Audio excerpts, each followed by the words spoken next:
Disclaimer: The Erroneous Podcast hosted by Jay and Drifter is not responsible for any confusion, frustration, or loss of sanity that may occur as a result of listening. The views expressed by Jay and Drifter on this podcast do not necessarily reflect those of the sane and rational members of society, your mother, your boss, your therapist, or that one person who always leaves negative comments on your social media posts. Side effects of listening may include but are not limited to head scratching, shock, awe, sudden urge to run for political office, an increased thirst for knowledge, a sudden urge to argue with strangers, and occasional moments of profound enlightenment. Also, please note that some of the content may be inappropriate for sensitive ears, and listener discretion is advised. Remember folks, it's just a podcast. No actual political experts were harmed in the making of this podcast.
Jay.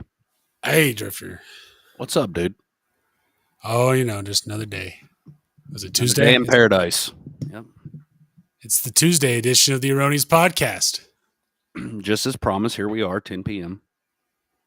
We were sitting there talking, and we just so happened to realize it was 10. Yep. And then 3 minutes later, now it's 10:03.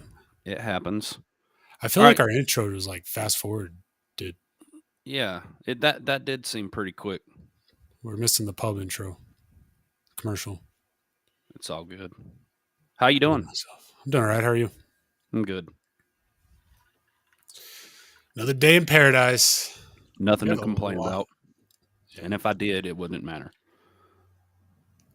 Yeah, right. Who are you going to complain to?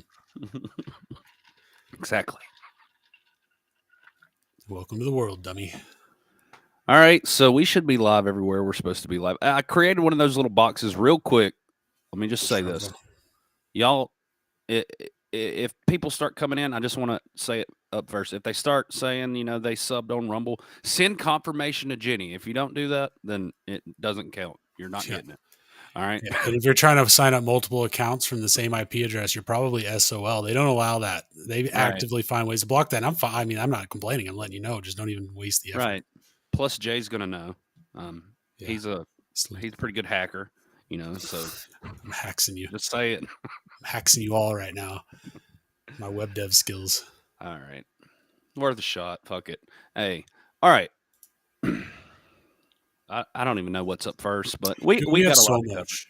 Yeah, and it's all random too. I was looking at that list and I'm like, what in the hell is going on in the world? There's a common theme. We're all fucked. Jay. The document that we use to kind of put this show together? Yeah. I looked today. There's 25,000 words. Holy cow.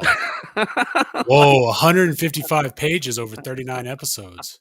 And do you know that this could be put together in some type of I don't know what you would call it, but album of just the news over the past year, a year in reflection. We should do that. On the year, we should just break down the biggest pages of links. No, fuck that. No, hold on. No, but just make a show of some of the top links. Just click on the most random ones that you could find where you look at it and you're I don't even remember this at all, but that what's typed in here is ridiculous as hell. So let's add that and then just a year in reflection, because it's important to reflect. Oh yeah, I'm down to do that. I think also just doing things by the subject. We could pull all of the random videos and just have an entire episode of just going through the random videos from the past year. Hell yeah, that'd be fun. We'll have to see how that goes, but that's a lot of fucking links, man. I just want to know how does Google just give you an unlimited amount of storage? No, I mean, at a certain point, it doesn't, but it's fine the way it's stored. Gotcha. The erroneous rewind. You're hired. Hey, yes. Go ahead and get started on those replays there, Zach. Right. It's only like 8 days worth of content if you don't sleep. I like it. Welcome, Zach. Yeah, welcome in. All right, yeah. Let's pull up an article and do our jobs. Let's do our gerbs now because we have jobs. Exactly. Notice the title. Video title. We did not get fired. Here, let's get into it. This is from The Hill. Has the media's big purge begun? Do you want to watch the video? That may just be the headlines, but okay. On Monday, Fox News issued a terse bombshell statement that instantly rocked the media world. Fox News Media and Tucker Carlson have agreed to part ways, the statement said. We thank him for his service to the network and as a host, and prior to that, as a contributor. Carlson's senior executive producer also got word that he's no longer working at Fox. I emailed a media friend who has contacts inside Fox News and asked what was going on. He wrote back simply saying, "Big purge coming." I suspect it's no coincidence that Carlson's ouster and that's what it appears to be. Reports say he had no warning that Fox was letting him go. Comes less than a week after the news channel settled a defamation lawsuit filed by Dominion Voting Systems for a staggering amount of money, nearly $800 million. Dominion argued that Fox knowingly put out fake news stories about how its voting machines supposedly were rigged to give Joe Biden votes that were cast for Donald Trump. Carlson's show figured prominently in the lawsuit. But Carlson wasn't the only big-name cable news star to learn that he's out of a job. At just about the same time news broke about Tucker Carlson, Don Lemon learned he had been canned by CNN. And Lemon took to Twitter to say, "I was informed this morning by my agent that I have been terminated by CNN. I am stunned. After 17 years at CNN, I would have thought that someone in management would have had the decency to tell me directly. At no time was I ever given any indication that I would not be able to continue to do the work I have loved at the network." Years ago, the Ukrainian-American comedian Yakov Smirnov told a joke about what constitutes as a warning shot in Russia. It's when they shoot at the guy standing right next to you in line. So was cable news management firing warning shots on Monday? Is this only the beginning of a big purge to come? Will others follow Lemon out the door at CNN and at Fox? What about other hosts who promoted Trump's big lie of a stolen 2020 election, even as they told each other they didn't believe it? Is Sean Hannity in trouble? How about Laura Ingraham or Maria Bartiromo? And what about their nominal boss, Fox CEO Suzanne Scott? Okay. Is she safe? She's the one who made sure for everyone at Fox News knew that they had to respect the audience, as she put it, by which she apparently meant tell them what they want to hear to make sure they don't abandon Fox for other right-wing news media outlets like Newsmax. It's... Yeah, I mean, we get it. What do you think's going on? Do you think, dude, there has to be some kind of connection with this lawsuit. We already know what the lawsuit is. Well, we've talked about it, but so I just feel like Fox News is getting rid of their guy. Like, how crazy this is, their top performing, media host. Now, I don't trust the guy, but I will say over the past year, he's been covering a lot of stories that other journalists won't touch. So I just think that Fox News is pushing towards towing the party line versus, telling the truth about what's actually going on, and they're getting rid of anybody who they deem as a threat. Even their top prime time spot, their top host. But I included a video. A lot of people are saying that this is the video of why, or the clip of why that they are firing him. That's circulating, and I'm just covering that right now because it's circulating out there. People are seeing it. I don't know if this is the truth or not, but apparently people are saying that this clip is why he was terminated. Cool. I'll play it, but first, breaking news, new podcast in the works, the Tucker Lemon. Are you shitting me? No, I'm just kidding. That'd be hilarious, though. Oh. What? Exclusively on Rumble. The Tucker Lemon. That would be a good housewife podcast. No shit, dude.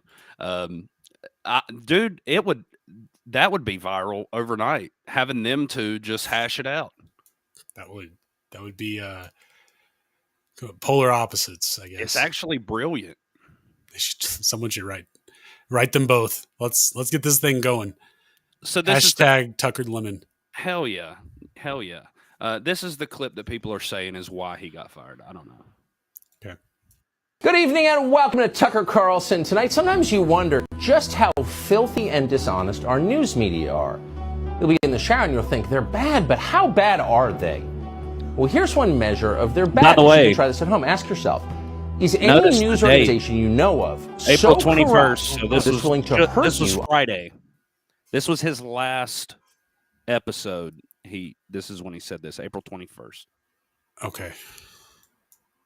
On behalf of its biggest advertisers. Anyone who do that is obviously Pablo Escobar level corrupt and should not be trusted. What would that look like? That level of corruption. Well, imagine that the Trump administration had made it mandatory for American citizens to buy MyPillow. That's one of Fox News' biggest advertisers. Imagine the administration declared that if you didn't rush out and buy at least one MyPillow, and then at least another booster pillow, you would not be allowed to eat out. You couldn't re-enter your own country. You couldn't have a paying job. MyPillow, they told you with a straight face, was the very linchpin of our country's public health system. Now imagine as they told you that Fox, as a news organization, endorsed it, amplified the government's message. Imagine if Fox News attacked anyone who refused to buy MyPillow as an ally of Russia, as an enemy of science. And then imagine that Fox kept up those libelous attacks even as evidence mounted that MyPillow caused heart attacks, fertility problems, and death. If Fox News did that, what would you think of Fox News? Would you trust us? Of course you wouldn't. You would know that we were liars. Thank heaven Fox News never did anything like that, but the other channels did. The other channels took hundreds of millions of dollars from big pharma companies, and then they shilled for their sketchy products on the air. And as they did that, they maligned anyone who was skeptical of those products. At the very least, this was a moral crime. It was disgusting, but it was universal. It happened across the American news media. They all did it. So at this point, the question isn't who in public life is corrupt, too many to count. The question is, who is telling the truth? There are not many of those. One of them is Robert F. Kennedy Jr. Robert Kennedy knew early that the COVID vaccines were both ineffective and potentially dangerous, and he said so in public to the extent he was allowed. Science has since proven Robert F. Kennedy Jr. right, unequivocally right. But Kennedy was not rewarded for this. He was vilified. He was censored because he dared to criticize their advertisers. The news media called Bobby Kennedy a Nazi, and then they attacked his family. But he kept doing it. He was not intimidated, and we were glad he wasn't. This is one of those moments when it's nice to have a truth teller around. It's helpful because suddenly the stakes are very high. That was intense. Yeah, what do you think, dude? I kind of feel like he knew that he was about to get the axe or leave the company in some way, and that's why he went on that rant. Because you don't do something like that and expect to keep your job. Right. But he also did say, "I'll see you next week" at the end of his show. But that's also putting it on Fox, because now it's definitely Fox outed him at that point. So I don't know. It could be a very strategic play. Maybe it was all just happenstance, but it feels like it played out the way it needed to, I guess. I don't know. Where do you think he's going to go? What do you think about that?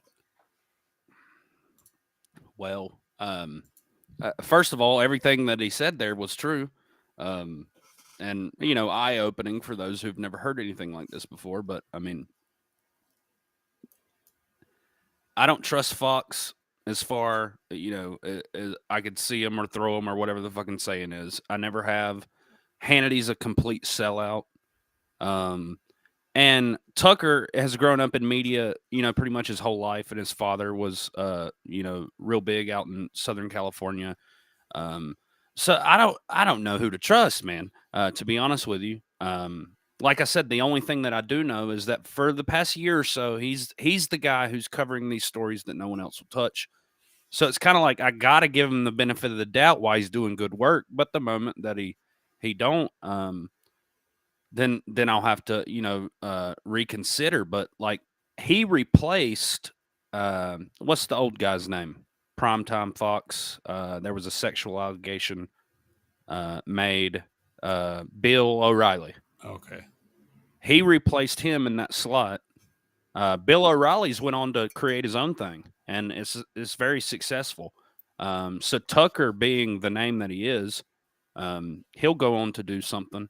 I doubt that he goes with another media organization, because just like kind of what we were talking about earlier, everybody knows like where the money's at is you doing your own thing. So Yeah, I'm he's going to go Cuomo free agent. since we're talking, I want to know what you think about the tweet that we both received from that account that neither one of us follow.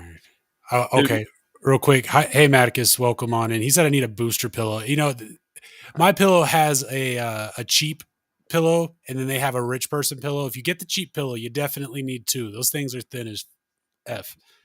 He's a Christian man, so I'm not going to cuss. But I could not believe how thin that pillow was. I'm a 2-pillower. I've got 4 on my bed. I've got 5. I hug one. None of your business.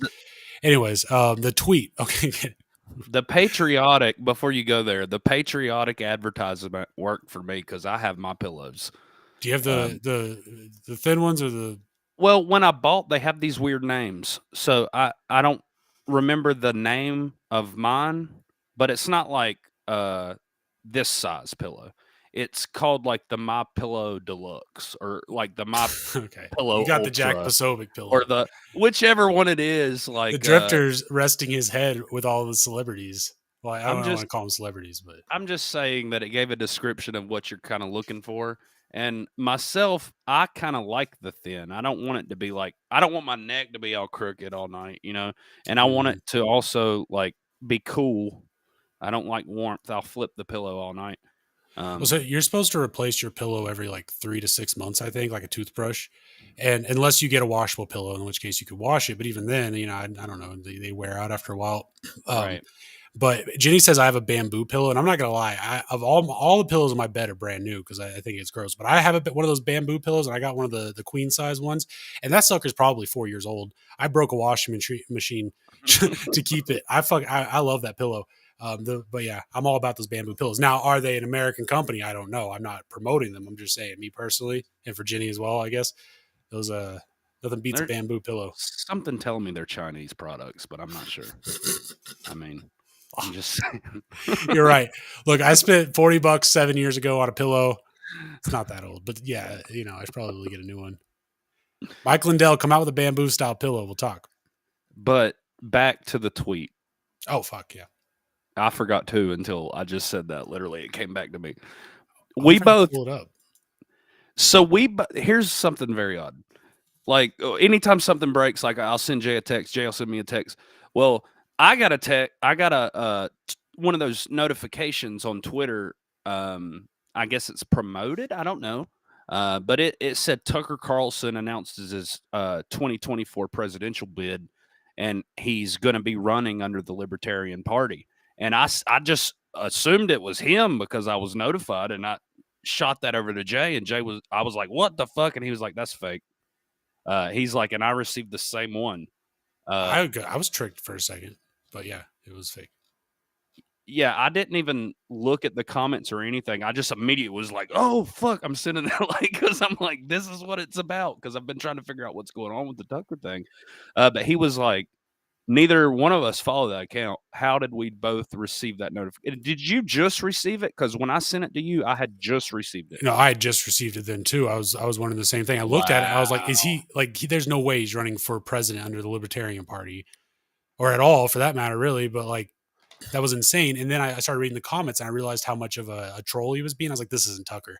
And then I went and looked at the username, which you should probably do from the get-go. No verification badge, which, the way things are, hard to tell. But the username didn't make any sense. I cannot find that tweet either. That's freaking weird. Damn, I wish I would have bookmarked it. For real, because I figured it would stay in the alerts, but we both got this tweet from an account that neither one of us followed that was representing himself as Tucker Carlson, and it was a tweet saying that he was running for president under some libertarian party, and then it was just him trolling. But we didn't follow his account or interact with that account or follow anybody. Like nobody I knew was following that account, and he definitely didn't have on bell notifications. It was in some way promoted by Twitter. That's the only reason why that would happen. The AI sent that to us for some reason. And coincidentally, I've saw major Twitter accounts, also newspapers. Like right now, if you Google Tucker 2024 presidential run, people are saying he may run. So I don't know, dude. Do you think it was a ploy to try to get him to run? It could have been. What if that's one of Elon's alt accounts? Something's funny about that, man. But you can't be claiming that your app that you purchased is the public discourse, square, and then go around manipulating it. So if that's something's just, that rubs me the wrong way. Hold on 1 second. I'm just Googling Tucker. All right, so look at this. So I just want to show you all my search results real quick. So I just Googled Tucker presidential run 2024, and here's the first things that pop up. So these are the search results.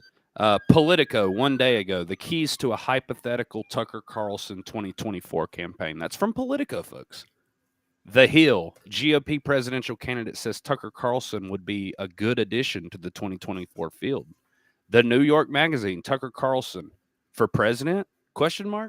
Not in 2024. This person's claiming now's not the right time. And it just goes on and on and on. So I don't know, dude. A lot of people saw that tweet. I think it was up to like 45,000 views whenever we got it. I got it. We got it at the same time, but well, some of those headlines are from 1 day ago. Like Politico put out that article yesterday, the keys to a hypothetical Tucker Carlson 2024 campaign. Wouldn't it be funny if the industrial media complex fired Don Lemon and Tucker Carlson and for order to run them both as president, just to muck things up, just to split the vote as much as they can, cause as much chaos as possible. Yeah. And then Tucker Carlson ends up being the Antichrist. No, it'd be Don Lemon. Well, there's something to this. We'll keep our eye on it and we'll keep y'all updated, but there is something to this. Well, in related news from Page 6, Don Lemon owed at least $25 million on CNN contract, but readies for possible legal fight. Fired CNN anchor Don Lemon is leaving the network with at least $25 million, but has still lawyered up for a potential legal battle with his former employer. Page 6 has exclusively confirmed. Lemon, the 51-year-old former co-host of CNN This Morning, had signed a high $7 million a year contract with CNN in September that runs until 2026, sources said. Meanwhile, Lemon has hired high-powered Los Angeles entertainment attorney Brian Friedman to secure his exit and probe whether the former anchor is entitled to a further settlement. Page 6 is told. Politicians are just ugly celebrities, and news anchors are just celebrities with no personality. That's why I added all this to the entertainment category. I didn't even want to put it in U.S. News. I added all this to entertainment. That makes me warm inside. Friedman, co-founder of the law firm Friedman and Tatelman, LP, is also representing Lemon's former CNN colleague Chris Cuomo, who remains in arbitration with CNN and is demanding $125 million for being fired. Cuomo was canned in 2021 for advising his brother, the New York Governor Andrew Cuomo, during the latter's public scandals. A source with knowledge of Lemon's deal at CNN said Don was signed on a high seven-figure deal for the morning show last September and is assured by CNN he will be paid the remainder of his contract, which runs until 2026. Do they even have $25 million is what I'd like to know. Good question. He has retained lawyer Brian Friedman to conclude this deal and also to investigate if Don could be eligible to further damages surrounding the conditions of his exit. Cuomo remains in litigation with the network and claims he was entitled to a staggering $125 million payout because CNN allegedly defamed him on his way out the door. He called his termination by the scandal-scarred news outlet the epitome of hypocrisy, according to the legal papers. I mean, look, he's not like he's right. That's literally like calling the corrupt news agency calling the corrupt correspondent corrupt. Yeah. Yeah. But it doesn't mean they shouldn't all be fired. And it's like, okay, so I think we have a pretty good understanding of what may be going on over at Fox. But with CNN, they're just going to hire more of the same. Like he's your like your golden ticket. He's a gay black man. Like you can't fucking market this guy on CNN. Yeah, but he's kind of like chauvinist also these days. So, like, why do you think CNN wanted to get rid of him? I think that his target audience is no longer buys his bullshit, and they can't find anywhere to put him where he is effective. And so they tried putting him on his morning show, but he hates being around the cackling hens that he works with, and so he's insulted and offended them, and they're all uppity woke, offended people. So it didn't take much for them to start throwing a fit anyways. And so now they're like, what do we do with this guy? And I mean, look, like all of these people are complicit in the overthrowing of a government, several governments, and lying to the American people, medical fraud, like all kinds of horrible, horrendous things. So right. Maybe there is some kind of purification coming for the media outlets, or maybe the media outlets are all about to fall into rubble, and then it's going to be the internet. People like us are going to be the news now, and y'all should be very afraid. We already are, unfortunately. Yeah, and then you look at look, if I don't think Tucker would ever sign an exclusive deal with Rumble, at least not until they get their ad game up. But that's one thing about with Twitter, Rumble, like all these places are really kind of equalizing everybody. It's not about, you're not a celebrity anymore. You are you with your merits, and you got to stand on your ideas and your policies and the things you think are right and wrong. And everybody gets to judge you by that without that blindness of, oh, you're famous. Oh, you must be a god. No, you're a human person. And if your ideas suck, we're going to tell you. And I like that because we all get treated like that. So let's, I say it's an equalizer, but that also kind of the normal person gets to come up a few notches where it's like, oh, now suddenly our voice matters a little bit. Cool. And they can't stand it, dude. I've been watching celebrities and reporters just go nuts over this fact. I feel like Tucker's pretty cool though. I feel like he's, if anything, he's probably itching to go independent and do his own thing, I don't know for sure. Right. So they hired the same lawyer. What the fuck? According to the Insider. This is just breaking today. Yeah. Don Lemon and Tucker Carlson are hiring the same powerhouse. Sorry, my nose is itching. Powerhouse lawyer who helped TV hosts secure multi-million-dollar payout from their old networks. TV hosts. So he's an ambulance chaser, but for failed TV hosts. Fox News host Tucker Carlson and CNN anchor Don Lemon both left their network on Monday and have hired the same powerhouse lawyer to handle their departures, reports say. Neither host has announced a lawsuit or dispute against their employer, but the litigator they've retained, Brian Friedman, has a record of helping TV hosts secure millions from their old networks. Former CNN chief media correspondent Brian Stelter said on Monday he had been told that both Carlson and Lemon were retaining Friedman's services. The New York Times reported that Lemon had hired Friedman. So Tucker hasn't formally hired him yet. Messy media breakups are a staple for Friedman, who's famous for aggressively representing a laundry list of the entertainment world's most prominent figures. His clients include Vin Diesel, Quentin Tarantino, and Mariah Carey. Friedman helped Megyn Kelly secure about $30 million from NBC when she parted ways with the network in 2019. Kelly was fired halfway through her 3-year contract worth $69 million, but NBC agreed to pay her the remainder of her original salary. That is just, okay, that is fucking insane to me. They got fired for not doing their job right, but a contract stipulates that they get to pay. They literally got their job off. The only thing that they got hurt is their public image. Mm-hmm. But they also, there's no such thing as bad press. So you play it right, you actually come out on top in a situation like that in regards to PR. but they get paid. They don't have to do their job anymore. And I can't imagine, like, being a news anchor has to suck. So it sounds like every single one of these people wins. And on top of that, they can obviously afford an attorney. So good for them. Well, I wonder how it works, like, because when you're working for one of these, huge media outlets like this, you definitely sign NDAs. And that's why Don Lemon's not tweeting out talking shit about CNN right now, or that's why Tucker's not doing the same.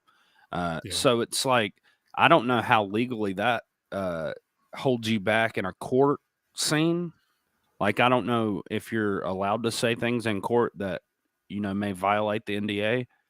And I don't know if there would be like a countersuit then if they did. I don't know how this works, man, but they're totally controlled by these organizations that they've signed contracts with. Right, but I've never once in a court, I mean, you can plead the fifth, but I've never once in a court of law heard somebody say, I can't answer that due to an NDA. I think you're compelled to answer as truthfully as you're capable of answering, regardless, once you're sitting in the seat. I don't know for sure, though. I've just never heard of that. So if someone signs an NDA, they can go to trial and violate the NDA? Because that's kind of important. I don't know. I don't know either. We should ask ChatGPT. I wish we had a fucking lawyer. We do. We have an AI. It might be a demon, but it knows the law. Damn it. I'm asking the AI. I'm consulting the AI. You do that. Happening. We'll circle back. I'm going to read this real quick. All right. The Hollywood Reporter, Nate Silver, outed at ABC News as Disney layoffs once again hit news division. ABC News is expected to retain the 538 brand with plans to streamline the data-driven site. They just fired the person responsible for its success.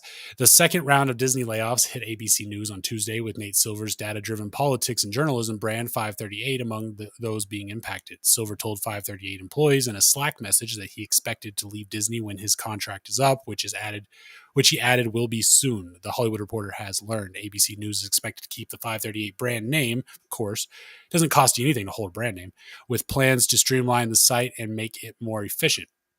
ABC News remains dedicated to data journalism with a core focus on politics, the economy, enterprise reporting. The economy and enterprise reporting. I guess that meant like enterprise business reporting. This streamlined structure will allow us to be more closely aligned with our priorities for the 2024 election and beyond. There you go. Silver was a problem. This streamlined structure will allow us to be more closely aligned with our priorities. What are Disney's priorities in regards to the 2024 election and beyond? And this guy was a problem. And he already knew. He's like, he said something. He had a conversation, and he was like, guys, he told his team, he's like, I'm going to be fired. I'm out of here. So real quick, can an individual violate an NDA in court? That was the prompt. So it is possible for an individual to violate a non-disclosure agreement or an NDA in court, but the consequences of doing so can be severe. NDAs are legal agreements that prohibit individuals from disclosing certain confidential information that they have obtained through their work and other relationships. If an individual violates an NDA in court by disclosing confidential information that is protected by the NDA, they may be held in contempt of court. This can result in penalties such as fines or imprisonment. Additionally, the individual may be sued by the party who entered into the NDA with them for a breach of contract. It is important to note that there are certain situations in which an individual may be legally required to disclose information that is protected by an NDA, such as a response to a court order or a subpoena. So they would need to be subpoenaed for this information. And Tucker knows all this. He'd be like, hey, if you want this info, subpoena me. Okay. So in these cases, the individual should seek legal advice to ensure that they are complying with the law, also protecting their interest under the NDA. Well, just for the record, as far as I could tell, Tucker hasn't officially hired that attorney. Sometimes they'll do shit like that where they'll try to like put them in the same basket together, because then you have Lemon kind of ruining Tucker's name. Not that I think Tucker's name is that great, because again, he's got a history that's wrapped up in agencies and whatnot too. But right, whole thing's fucky, and they're getting paid regardless. And that I find that annoying, but that's just my own personal like good for them. Well, I mean, if you're Tucker or if you're Don and You got friends that are attorneys that, may call you and be like, hey, are you going to get them right here? Because, like, let me have this case. I'll get them for at least, 50 for you. Like, and it's given, like, it's just given to you. Are you going to turn down the 50 million? I probably wouldn't. That's a good point. Yeah, well, and then the lawyer, of course, they're happy to do it because in an open shut case, especially, it might take 6 months for it to go through the courts or a year, but eventually the lawyer is going to get 10% of that 50,000 or exactly million or whatever. Yeah, million. So everybody's getting paid except for us. Fucking A. Hey, so this is from the Washington Post. Prince Harry's suit against Murdoch reveals secret Prince William payoff. Again, everybody's getting paid except even for Prince us. Harry. Fucking and William. Blood drinking goblin that he fucking is. Let's watch this shit. Prince William was paid a very large sum by Rupert Murdoch, and that's, by the way, the director CEO of Fox News. Yeah. Rupert Murdoch's British newspaper group to settle phone hacking claims, according to court documents submitted Tuesday by a legal team of his younger brother, Prince Harry.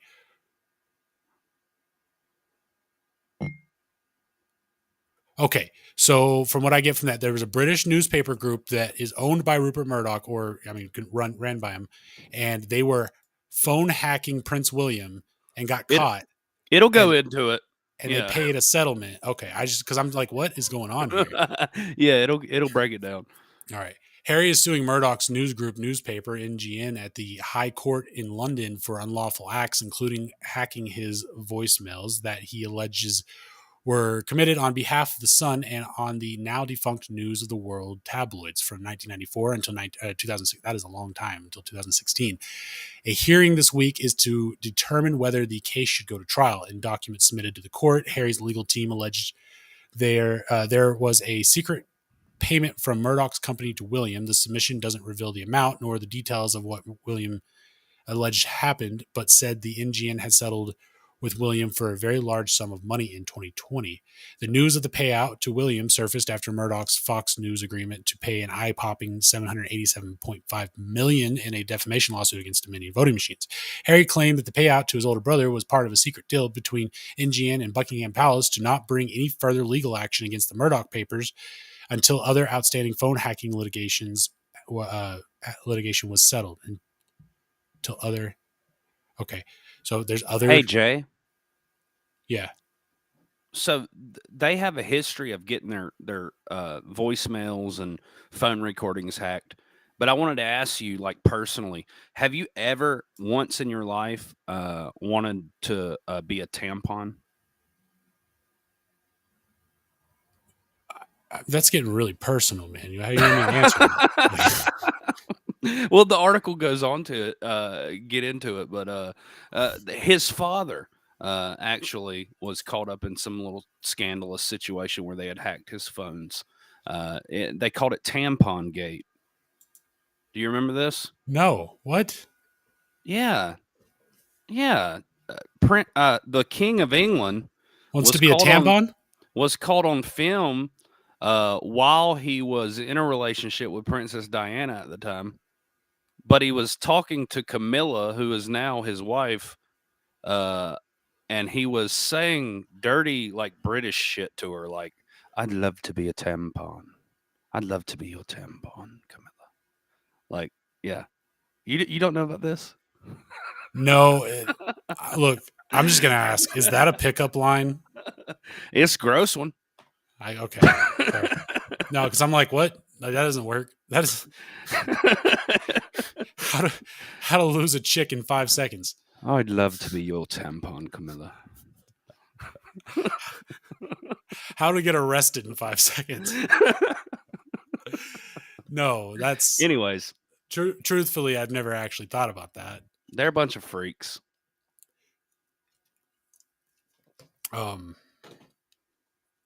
Yeah, that's a bit much. You took me off guard with that one. Anyways, moving on. Yeah, let's get out of all this entertainment bull S and let's get into the financial sector. What do you think? Ew. Forgot we could do that. Damn it, I clicked on 2. Anyways, all right, go ahead. Yeah, I learned a new trick. All right, so First Republic Bank Again, this is another bank. I don't know if has it even come up, or is this one of the banks that was crashing? But damn, the 6 month.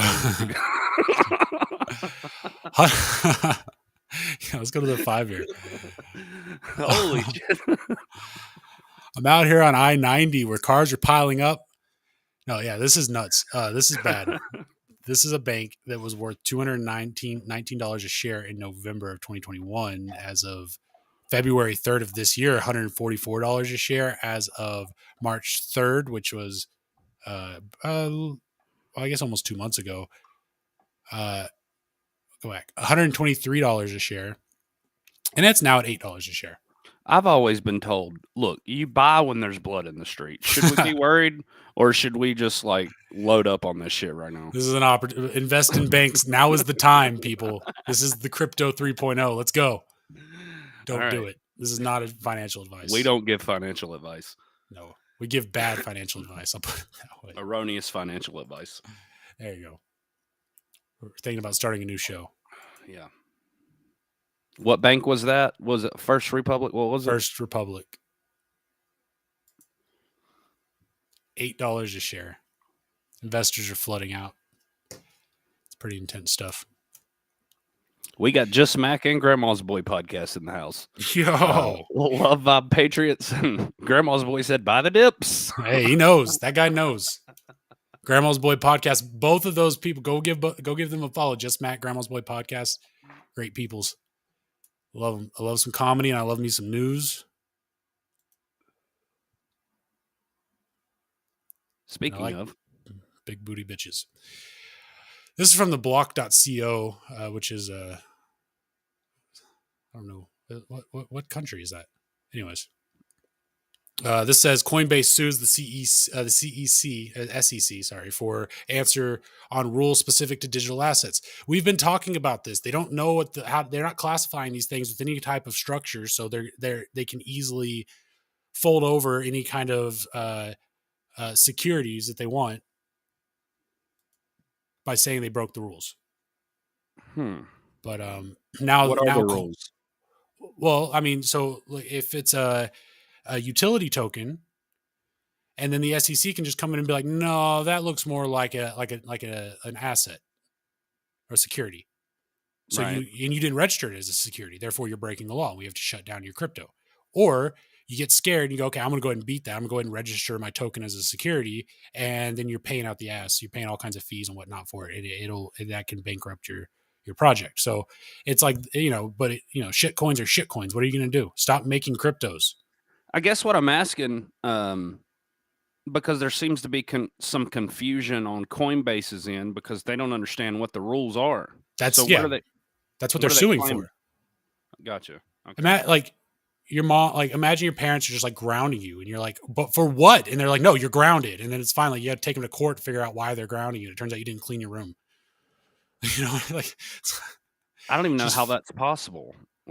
To be facing some type of fine or penalty and then them not saying why. But I guess that's been true with social media. You violated our terms and services. How did I do that?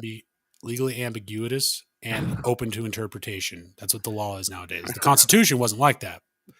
Quantum grammar isn't like that, which is, I'm really hoping everything is rewritten into that, like the story goes, or the I don't know, the legend, the lore. Right. But at the moment, no, everything is open to interpretation. What it boils down to is the judge and your lawyers and how they present everything to the jury. Fucking lawyers, man. Yeah. Bunch of Esquire assholes. They ruin everything. Oh, yeah. They're also not supposed to legally have U.S. citizenship, according to some statute somewhere. I don't remember, because once you take on Esquire, you're essentially a defunct citizen. Not that matters. That's just a bunch of silly shit. But here, let me read this. Coinbase is suing the Securities and Exchange Commission. The lawsuit follows on a petition for rulemaking that the company filed with the SEC last summer, requesting the commission draft and approve a rule specific to digital assets. The lawsuit aims to force the agency to provide a yes or no to Coinbase asks. So that is nuts. You have to sue for a yes or no? I guess so. Since that request by Coinbase, the SEC has reopened custody and exchange rules to explicitly say that they apply to digital assets, but not to engage in drafting and rules specific to digital assets. The agency has also engaged in several enforcement actions against crypto companies, including an investigation into Coinbase. From the SEC public statement and enforcement activity in the crypto industry, it seems like the SEC has already made up its mind to deny our petition, but they haven't told the public yet. So the action Coinbase filed today simply asked the court to ask the SEC to share its decision. The company's chief legal officer, Paul Grewal, wrote in a blog post about the filing. The suit filed by Coinbase is a writ of mandamus, a type of lawsuit for exceptional circumstances in which a court can force federal officials to act. Eugene Scalia, son of former Supreme Court Justice Antonio Scalia and former Secretary of Labor and a cabinet level position, is one of the outside counsels representing Coinbase in their petition. Really, Scalia, currently a partner at the law firm Gibson Dunn, has won several suits against financial regulators, including a case against the Financial Stability Oversight Council that ended with the revoking of insurance companies MetLife's too big to fail regulatory status. If the SEC declines to make a new rule, Coinbase can file another lawsuit in an attempt to make a federal court force them to do so. Coinbase versus the U.S. government. The lawsuit isn't the crypto company's only recent legal fight with the U.S. government, aside from the publicly acknowledged SEC investigation into Coinbase's listing of certain digital assets, as well as its wallet and staking services. The trading platform backed a lawsuit against the U.S. Treasury Department over the sanctioning of transaction mixer Tornado Cash. What the fuck is that? I don't know, dude, but I'm sitting over here trying to. I just realized that they normally do this. These fucking lawyers. No, they do everything. Even the title is in Latin, and you're like, "What is that?" like. Well, I'm trying to remember what the specific case was, but there was a judge. I think it was over a Trump thing back in like 2020. They were trying to figure out, like, the judge couldn't find a way to legally convict somebody. I want to say it was Trump. So they did this whole no, that was something different. Sorry, but the writ of mandamus, yeah, I've heard that before over the last couple of years. It comes up with another thing that I'm thinking of now, but it's the thing where they say, hey, if anybody has a good reason for me to convict this guy, write me a letter, send it in. I'll consider it, because right now I'm drawing blanks and we really want to get this guy in jail. According to the DOJ, the mandamus is an extraordinary remedy which should only be used in exceptional circumstances of peculiar emergency or public importance.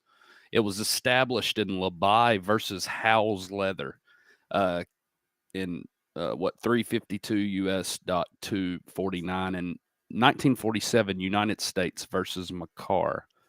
So the All Writs Act basically confers the power of mandamus on federal appellate courts. Labai versus Howes Leather. Get to the fucking point here. The district courts have no jurisdictions of a suit seeking mandamus against the United States, blah, blah, blah, blah, blah. The power of the district court to compel official action by mandatory order is limited to enforcement powers. So it's some type of emergency rule they use. Well, yeah, but the judge can force or compel an official to act, not necessarily to act in a certain way, but it's like there's a thing here. There's some decisions to make on the table. Like there's plans of action. You got to pick one. Like you cannot sit around anymore and allow this thing to sit. You've got to go somewhere with it, I think, is the way that works. Gotcha. Okay. Which in this case is a simple yes or no. We're gonna fold crypto into the SEC regulations, or we're not. We're gonna keep pretending like it doesn't exist till we want to attack it. Okay, so Coinbase also fell under legal scrutiny last year when the SEC and federal prosecutors charged former employee Ishan Wai with front-running the public listing to Coinbase customers in a landmark insider trading case for the digital asset industry. That's not a good look.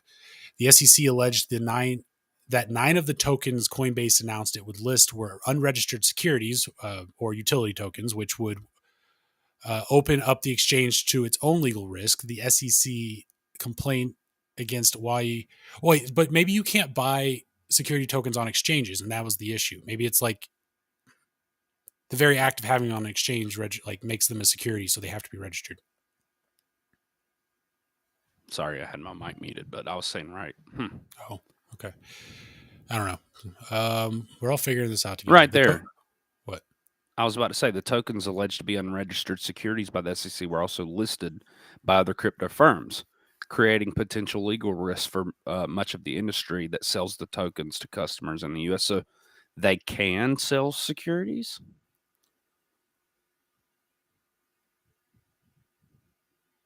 Or are Yeah, they and right there they're selling? saying selling tokens. So utility tokens and securities. Gotcha. Okay. And that's another thing. I mean, like, honestly, like utility tokens, and then by the name, they're utility. There's a reason they you can, like, for instance, lemons on DLive. That's a utility token. It's backed Right. by a security, which is why they maintain any type of value. Or bits on Twitch, I think, or Elixir on Trovo. I think those are all, but like you can't like put those on a wallet. So those are I wouldn't. Those are more. That's like a level below security tokens or utility tokens. Even that's, I don't know what you call that, man. But You wouldn't consider like the in-app wallet a wallet? you can't. Yeah, but like it's an enclosed system. You couldn't trade Trovo Elixir outside of Trovo. You can't trade it anyways. But like, for instance, like I couldn't, like, I don't have a wallet with Trovo Elixir and I give it to you, and then you can go take your wallet and connect it to your Trovo account and use it that way. That would probably make it a security. Well, the only way to do that would be like donations in app. Well, yeah, exactly. I mean, it's in an enclosed system. All of the money stays inside of the app until the company cashes it out, because they're the only ones that make any money there. All right, when I do my work on the side and I'm making a few USD and I convert it into Elixir, that's different. You know what I mean?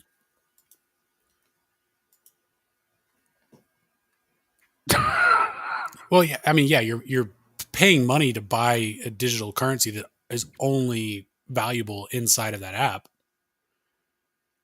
I was just trying to plug my OnlyFans, dude. You fucked me up. My bad. Well, for the best fit peaks, for the best feet pics in town, go to onlyfans.com / How do you know that? You know how I know that. I've been basically floating you for like 6 months. I need more fans to come over there. And it's only okay. It's only for fans. That's the whole point of the site. OnlyFans, right? That's right. All right. Hey, we give away clues. Kat, do you have that? Is Kat here? I don't know. I can't remember if I saw her. If Kat's here and she has that special OnlyFans link, it'd be great. Drop that around. She's got one. I got a little bit going with Argentina, but it's a Bloomberg article. Okay. Argentina's Massa vows to use all tools to stop peso slide. Key parallel rate slides towards 500 per dollar in Buenos Aires. Pesos worth tumbles for 10th day as locals buy US dollar, but they're out of US dollars. Remember, didn't we cover that last? Yes, we did. Where are they buying the US dollars at? Well, no, look, the banks just quit cashing out. So if anybody, wanted to go to the bank and say, hey, I want my US dollars back, they're like, oh, we're just conveniently out of it. So I thought from the very get that they're not out of it. They're just holding it. Yeah. Probably. I mean, I guarantee you they're trying to cash it in for yen or whatever the BRICS nations are using. We have more about that later.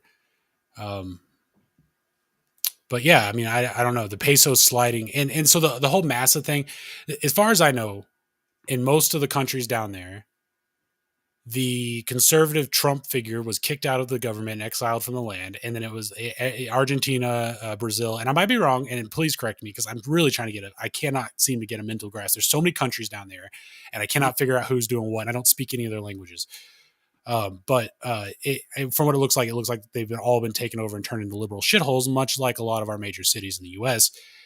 And so when Massa says he's going to do everything he can to save the peso, it just seems like they're going to say that, and then they just watch it burn, and they're all going to another currency system. I agree with everything you just said.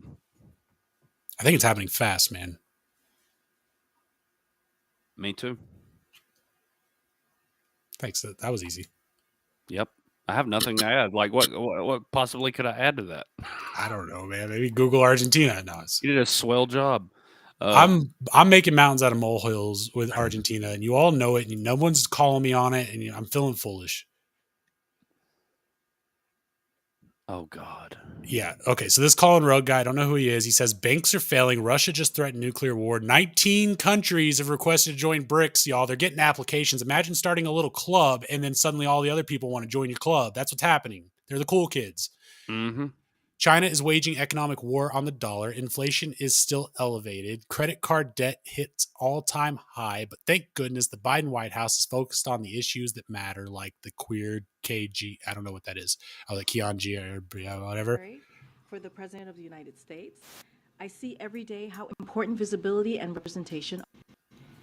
So this week is Lesbian Visibility Week, and as the first openly queer person to hold the position of press secretary for the President of the United States, I see every day how important visibility and representation are. Today, I'm honored to welcome the cast of The L Word and Generation Q, two Showtime series that chronicle the friendship, What did she just say? the challenges, and I the don't know, triumphs. but those fucking Hold on. coral Showtime, seashell two show- necklaces went out in fucking 98, bitch. She's going to the beach after this. Like, Well, she said she's. Hold on, listen.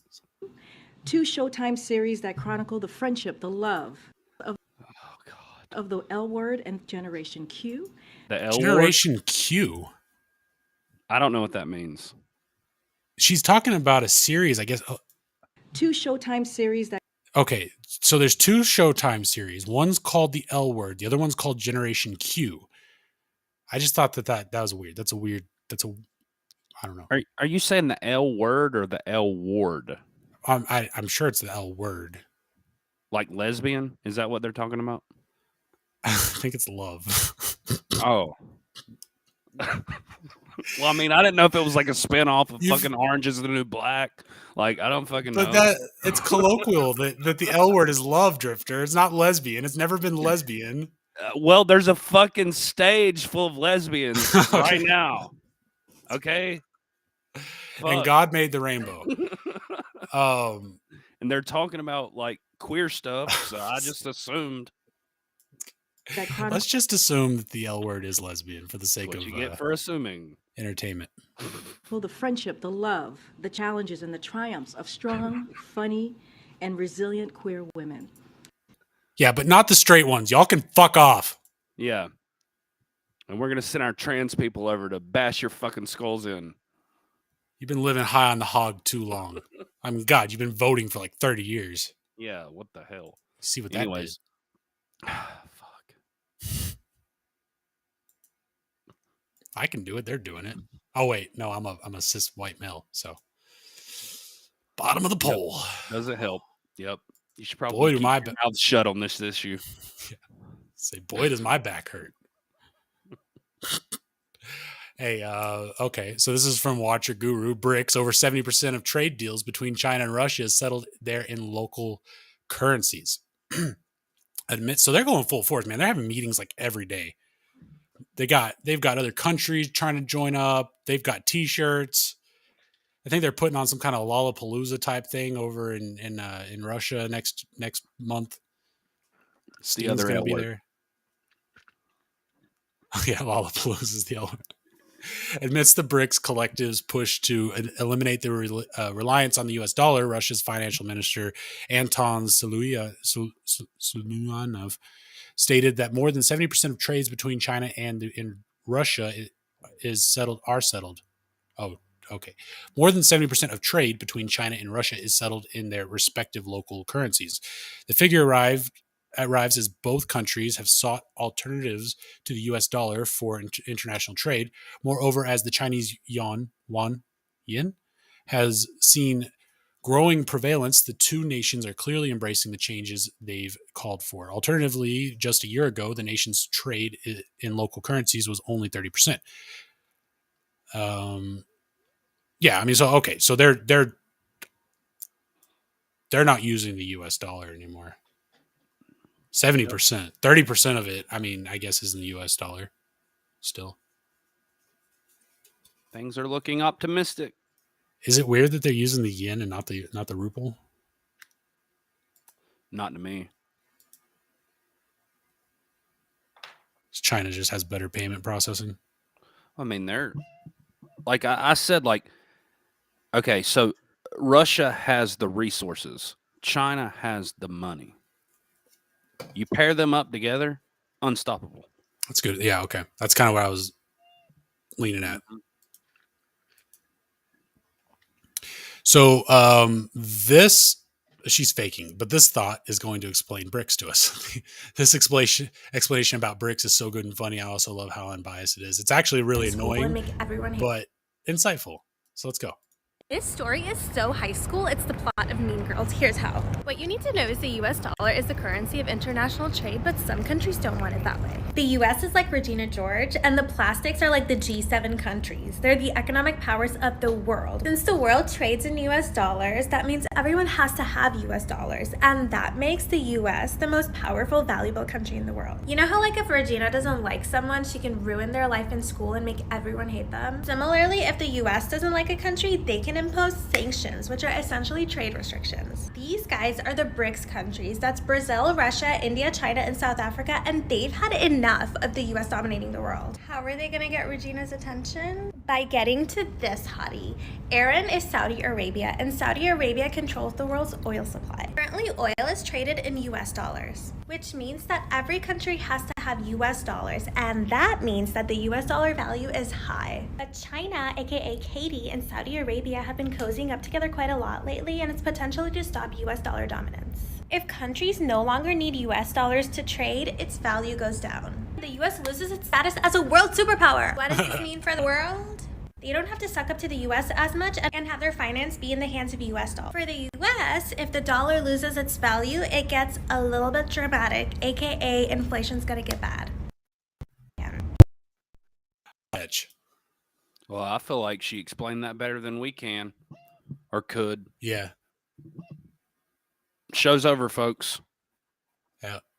Packing it up. I'm going to go use the restroom. I'll be right back. He really had to go. Okay. Get a solo. Solo. All right. Here's another BRICS video that's trying to work in the goings on here. Not as annoying, I don't think. America, is you okay? Don't touch me. Don't fucking touch me, man. For I swear to God. Watch this. Watch this.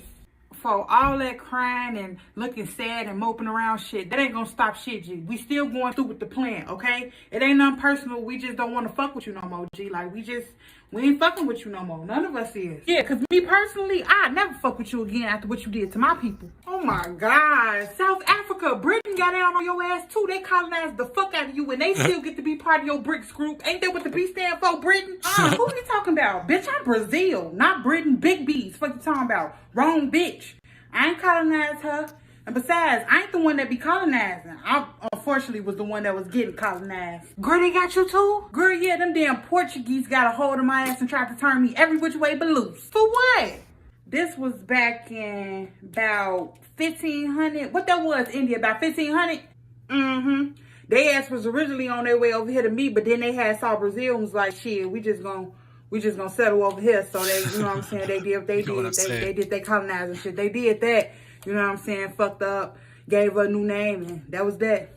So your real name ain't Brazil? Girl, I don't even look like no Brazil. Ain't never met a Brazil in my life. Y'all ever heard of one? I mean, when it comes to this colonizing shit, I done it all, G. I done did the colonizing and I done been colonized. It really just depends on how you look at it, y'all. Well, y'all talking all this brick stuff and basically saying, fuck me, so I feel real colonized right now. Yeah. I feel like y'all all trying to gang up and colonize me. I'm scared for my safety, for the safety of my people, for the safety of my country. Because I don't know what y'all on no more. I can't trust you. I can't trust none of y'all. He do this every time, G. Every time he do this. I want to fight. Oh my God. Here you go. That's your boy. That's your boy. That's your boy. He do this all the time. Now he want to go to war. I want to fight. Now he Mr. Tough Guy. I told y'all he was going to do this. If I can't be down with y'all, if y'all saying I can't be part of the BRICS, then I want to go to war. Simple as that. Bro, ain't nobody finna keep fighting your ass. China and Russia, I want my one. Period. Well, let's fucking do it then, because I'm tired of your ass. I already let you slide when it came to Ukraine, but if you want it, then come on. Let's just jump him, y'all. Yeah, 'cause I just got my head done, and I ain't got time for all that fighting shit. The only thing she's leaving out is the NWO aspect of the whole thing, right? She's putting it all on America, but I love how base people are getting. I mean, hip and with it. Sorry, didn't mean to be extreme. I've been hearing that, and we know what TikTok is, but we've talked about TikTok and how it compares to our own companies here in the U.S. A lot of people are telling me like TikTok is where you go to like hear the truth nowadays, and I don't know because I don't have TikTok. I don't either. I'm actively staying away from it. I'm only using Facebook, Instagram, Twitter, and Rumble and YouTube, and I'm you know what I mean. Like I've got apps, but TikTok's not one of them. Yahoo Finance, Silicon Valley startup braces for a summer of pain. The startup world has had a tough year, plagued by mass layoffs, plummeting venture capital investment, and the chaotic collapse of Silicon Valley Bank, but many in tech believe the worst is yet to come. As the market downturn drags on, investor cash remains hard to come by. More startups will start to run out of money, experts say.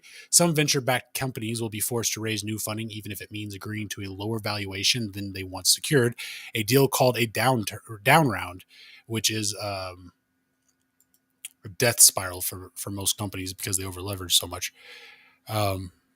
Dreaded by founders and investors alike. We haven't had a compression in values like this in more than 20 years. It's an absolute bloodbath, said Cameron Lester, global co-head of technology, media, and telecom investment banking at Jefferies, adding that companies that are able to raise money, even at lower valuations, are the lucky ones. What matters is you're a survivor, Lester said.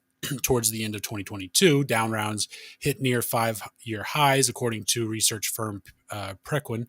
And early data from the first quarter shows roughly 7.5% of the venture funding rounds in the U.S. were down rounds, according to PitchBook.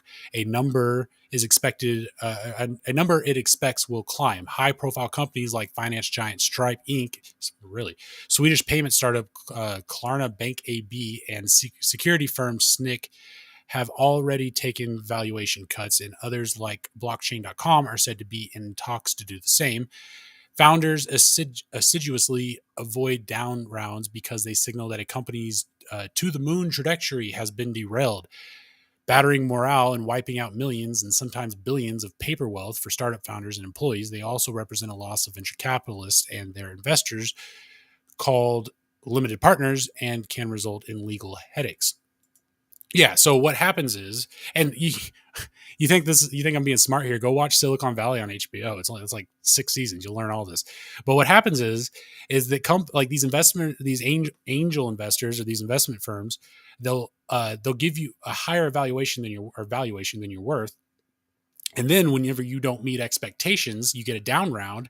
The company has all of these hooks and levers and whatever in the contract to be able to seize control of the company and oust you. And you end up footing the bill for any negatives in the down round, any deficits.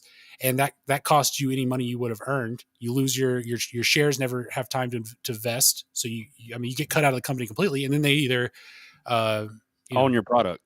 Yeah, they own the product, or they tear the company apart. What do they call that? Or they pick it apart, piece it out, gut it. Yeah, I know what you're talking about. Yeah, no, I think that's the word. But yeah, and here's another thing. Like they talk about all this stuff going awry. Well, look, for the last 20 years, we've been way into tech. We don't need any more filters on our phones. We don't need any more entertainment services. We don't need any of that shit. If they want to come out with some good fintech, financial technology, how about an app that lets you? No, stop it. Okay. Like I'm muskrat, motherfucker. Coming summer 2025.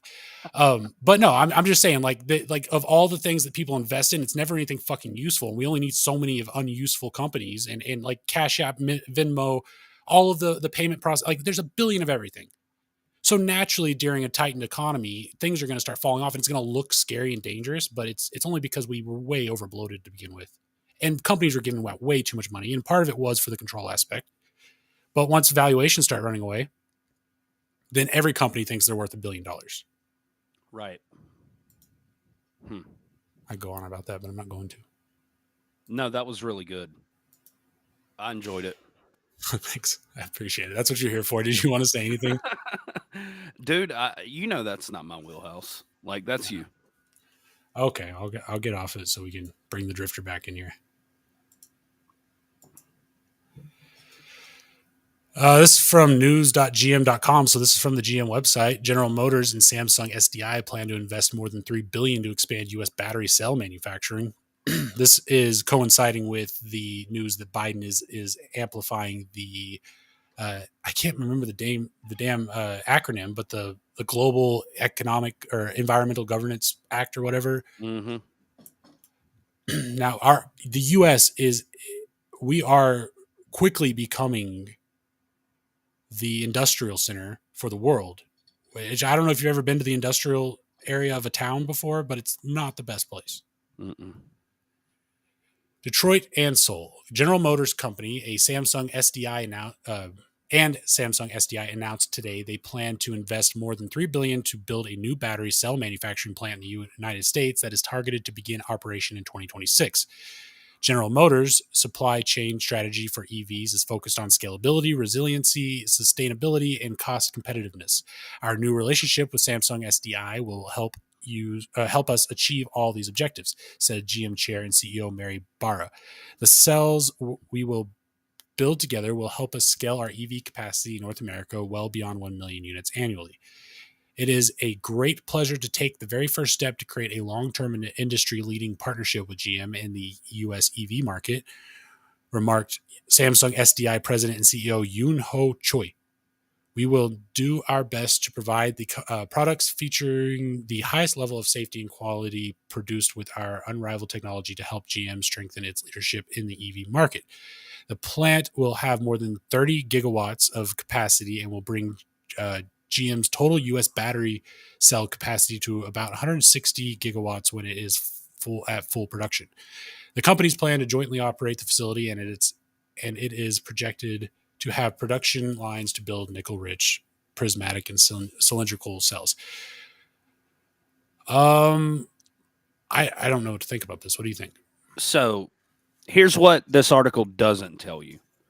The race right now, Tesla and Samsung and a few others, and it's actually Samsung SDI Co. And this is from supplychainbrain.com. I guess I could share it. Let me share it real quick. Okay. So this, the hunt right now is for lithium. So they have to secure the lithium or none of this shit matters. You can produce batteries all you want in the U.S. If you can't secure the lithium, it don't matter.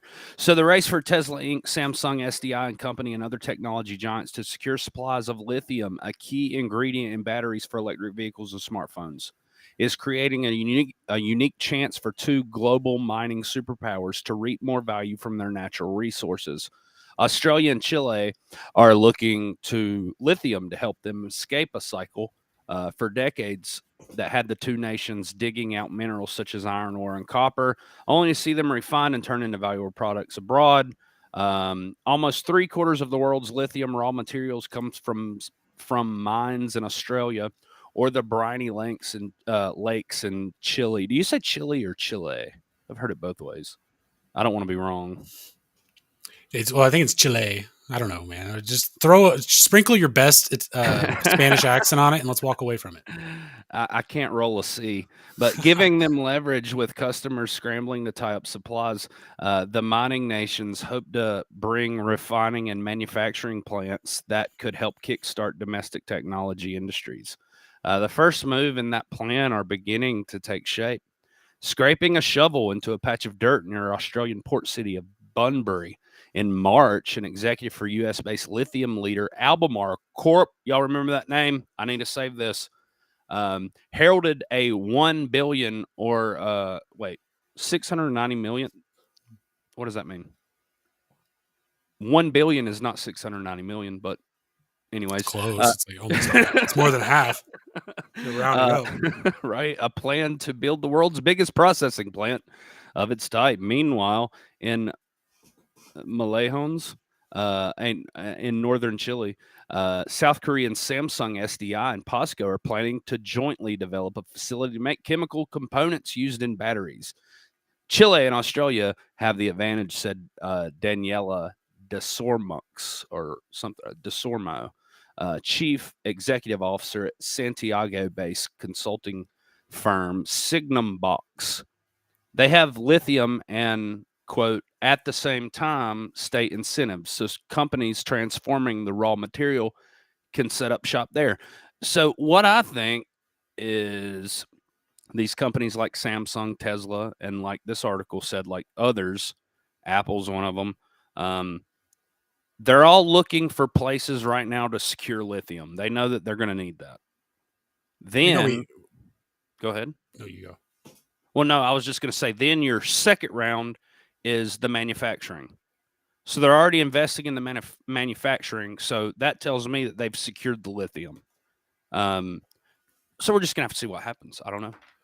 Well, we have lithium here in the States. Right. It's too expensive to mine. That's why we go to third world countries and force them to mine it for pennies a day.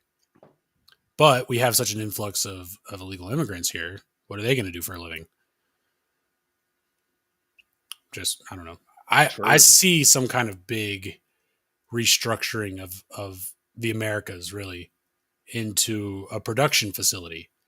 And I don't see the Americans that think that they are worth $30 an hour and, and are used to driving around and having fun on the weekends. I don't see them fitting in well at these production facilities where you're making $5 a day and forced to work 24 hours a day with 3 hours off. A very simplistic way to look at all this is that, let's say there's, I don't know, 7 families or so that are in charge of the world, and they've maneuvered different areas like for this. It's kind of like zoning. Like when your mayor and the committee sits down and wants to zone out the town, but imagine it on a global scale. We got a zone right now. Okay, so we've industrialized this area for years and years and years. Do we rezone? Is there a rezoning happening? Could be. I don't know.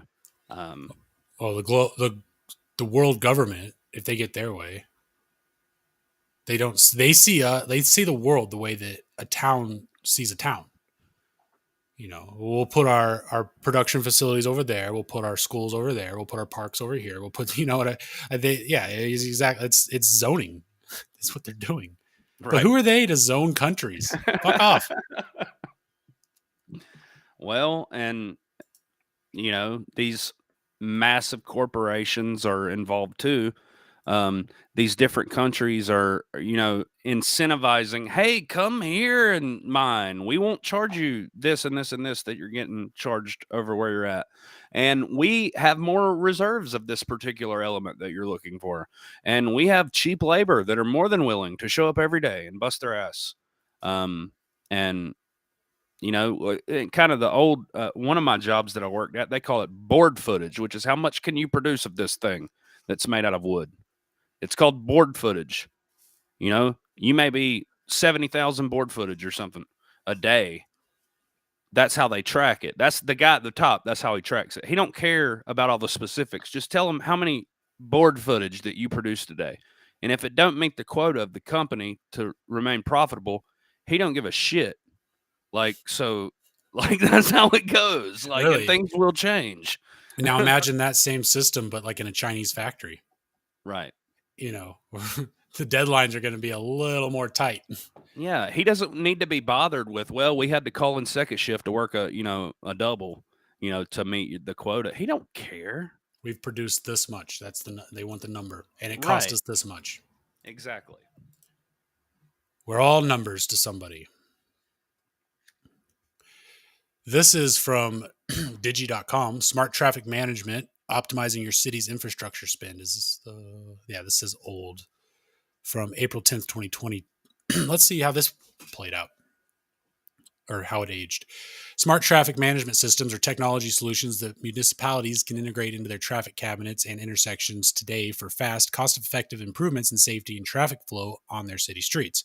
What's more, deploying these systems today or upgrading your city's existing intelligence transportation systems, or ITS, infrastructure can create huge efficiencies and cost savings while massively improving system reliability, all of which have excellent ROI. Because what is the traffic industry if not just a corporation that needs return on investment? These systems utilize sensors, cameras, cellular routers, and automation to monitor automatically direct traffic and reduce congestion. The right technology solution can be scaled to any size and painlessly upgraded at any time. Simultaneously, these technology solutions prepare smart cities for coming technology evolutions, including connected vehicle and full deployment of 5G networks. Wow. Budgets for public infrastructure are always tight, and constructing roads and bridges is always expensive. Smart traffic management systems help municipal and regional transportation departments to cope with the situation quickly and cost effectively. Integrating smart traffic technology helps them affordably get better performance from their existing infrastructure. Let's explore how augmenting and retrofitting infrastructure can dramatically improve the efficiency and safety of existing traffic networks. Smart traffic management, smart cities do less with more. The problem plaguing our streets and highways are well known. Traffic slowdowns can cause debilitating congestion and add to urban pollution. Businesses suffer from delivery delays and lost productivity. Emergency vehicles are slowed down by bottlenecks, potentially putting lives at risk. And all of it diminishes the city's overall quality of life. Meanwhile, cities and regional governments continually ask their traffic management teams, civil engineers, and highway maintenance crews to do more with less. In the face of these challenges, innovative cities, smart cities, are using a coordinated array of hardware, software, and cloud solutions to increase traffic flow and improve safety. Smart traffic management systems, which are included in the umbrella of intelligence transportation systems and sometimes called intelligence traffic management, are automated systems that incorporate the latest advances in Internet of Things, IoT technology.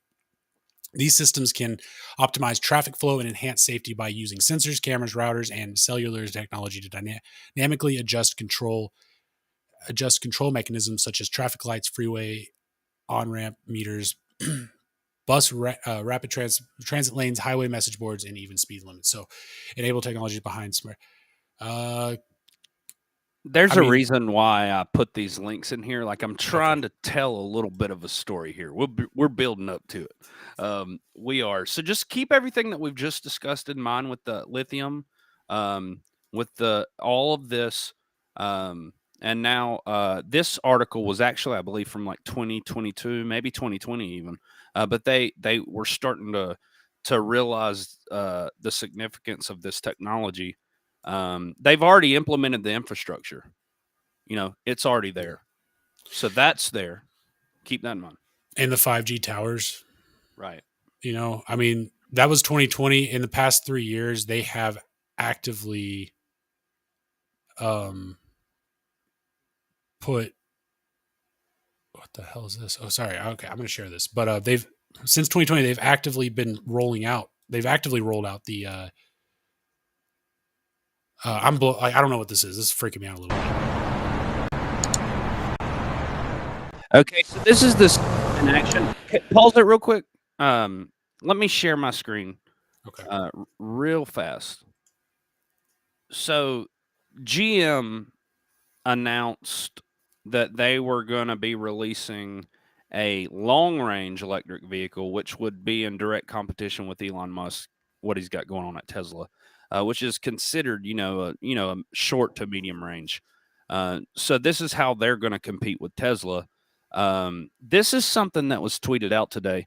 So they're calling it the Tesla killer. GM to unveil long-range electric car. It says, from Detroit, General Motors will unveil an all-electric concept car at the Detroit Auto Show on Monday that has a 200-mile range, which is a little less than your, tank of gas, depending on what you're driving. But I guess they consider 200 miles long range. But so, and Tesla and its has Tesla in its competitive crosshairs. The new Chevrolet Bolt would hit the market in 2017. The Chevrolet Bolt, is this old?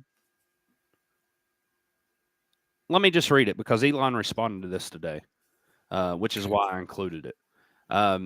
could hit the market in 2017. People familiar with the plans confirmed the Bolt complements a lineup that already includes the Chevrolet Volt. The Bolt would be a pure electric powered car, while the Volt is what GM terms an extended range electric, meaning that it has a backup gas engine. The second generation, the 2016 Volt, will also be shown on Monday.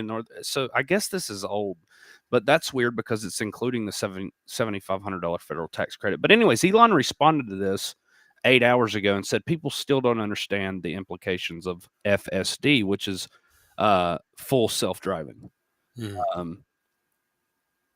Now share this thing, which is this new concept and this traffic management system, remotely controlled.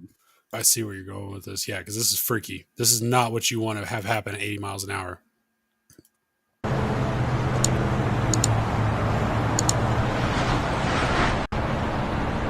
Be weird, right? And that's all it is, but basically everything's gridded out and you're being controlled from some central agency somewhere that's monitoring traffic and keeping it moving ahead as efficiently as it possibly can.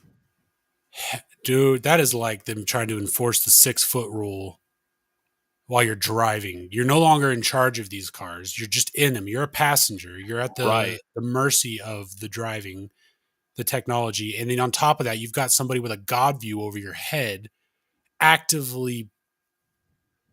They could send you anywhere. They could send you off the road. They could send you into a light pole. Let's say you say something that you shouldn't say and you're a public figure. You're in a light pole. They made you know what? Amazon Prime has a show about it's a little bit in the future, and they're at a point in technology where they can upload the souls of dead people into this AI retirement facility where they live for the rest of their lives, and they're conscious and alive, but they're in this digital world.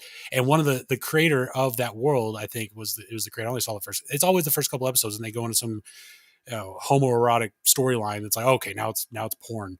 But anyways, the creator of that world ended up having a problem with something that the company was doing with it, and so they ended up driving him into a street light, and he had to solve his own murder from the retirement home on the server he lived on. Damn.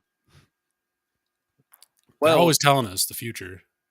So I remember hearing stories. I'm going to see if I could find something on it, but they had already started using drones for some type of traffic management. I remember reading it years ago. So that little God view that you said you had could be a fleet of drones. Let me see if I can find this. Smart traffic control, the future of traffic control. All right, so just to show y'all what I Googled, I just Googled drones traffic management. The third one down here, and I'm going to have to reshare this after I click. So smart traffic control, the future. Let's check this out real quick. The automated flagger assistance device. Okay, so here's something that can be mounted. The automatic flagger assistance device is a remotely operated traffic control device equipped with an automated gate, turn, light ahead in place of traditional flagger, stop and go paddle. So basically just a fucking sign. Damn, where's the drone shit? I don't think that I'm not saying there aren't drones, but I saw it. These 5G towers are essentially giant battery packs where they're hooking up all this technology to all of the cameras, all of the rays and the whatevers, the sensors, everything's on this 5G tower. Those have battery packs, by the way, because if the power ever goes out, right, they're going to want to keep those online. Otherwise, the entire infrastructure is collapsed because it's now relying on the internet. So that's part of what they're making these batteries for. They leave that out of the news, by the way. I'm just pointing that out. But that's why it's probably cameras on these towers. So this is from the right, yeah, and you're exactly right. This is from the FAA, so directly off their website. So Unmanned Aircraft System Traffic Management, or UTM. The FAA, NASA, other federal partner agencies and industries are collaborating to explore concepts of operation, data exchange requirements, and supporting framework to enable multiple beyond visual line of sight drone operations at low altitudes under 400 feet above ground level, or AGL, In airspace where the FFA air traffic services are not provided, unmanned aerial system traffic management, or UTM, is a traffic management ecosystem for uncontrolled operations that is separate from but complementary to the FAA's air traffic management, or the ATM.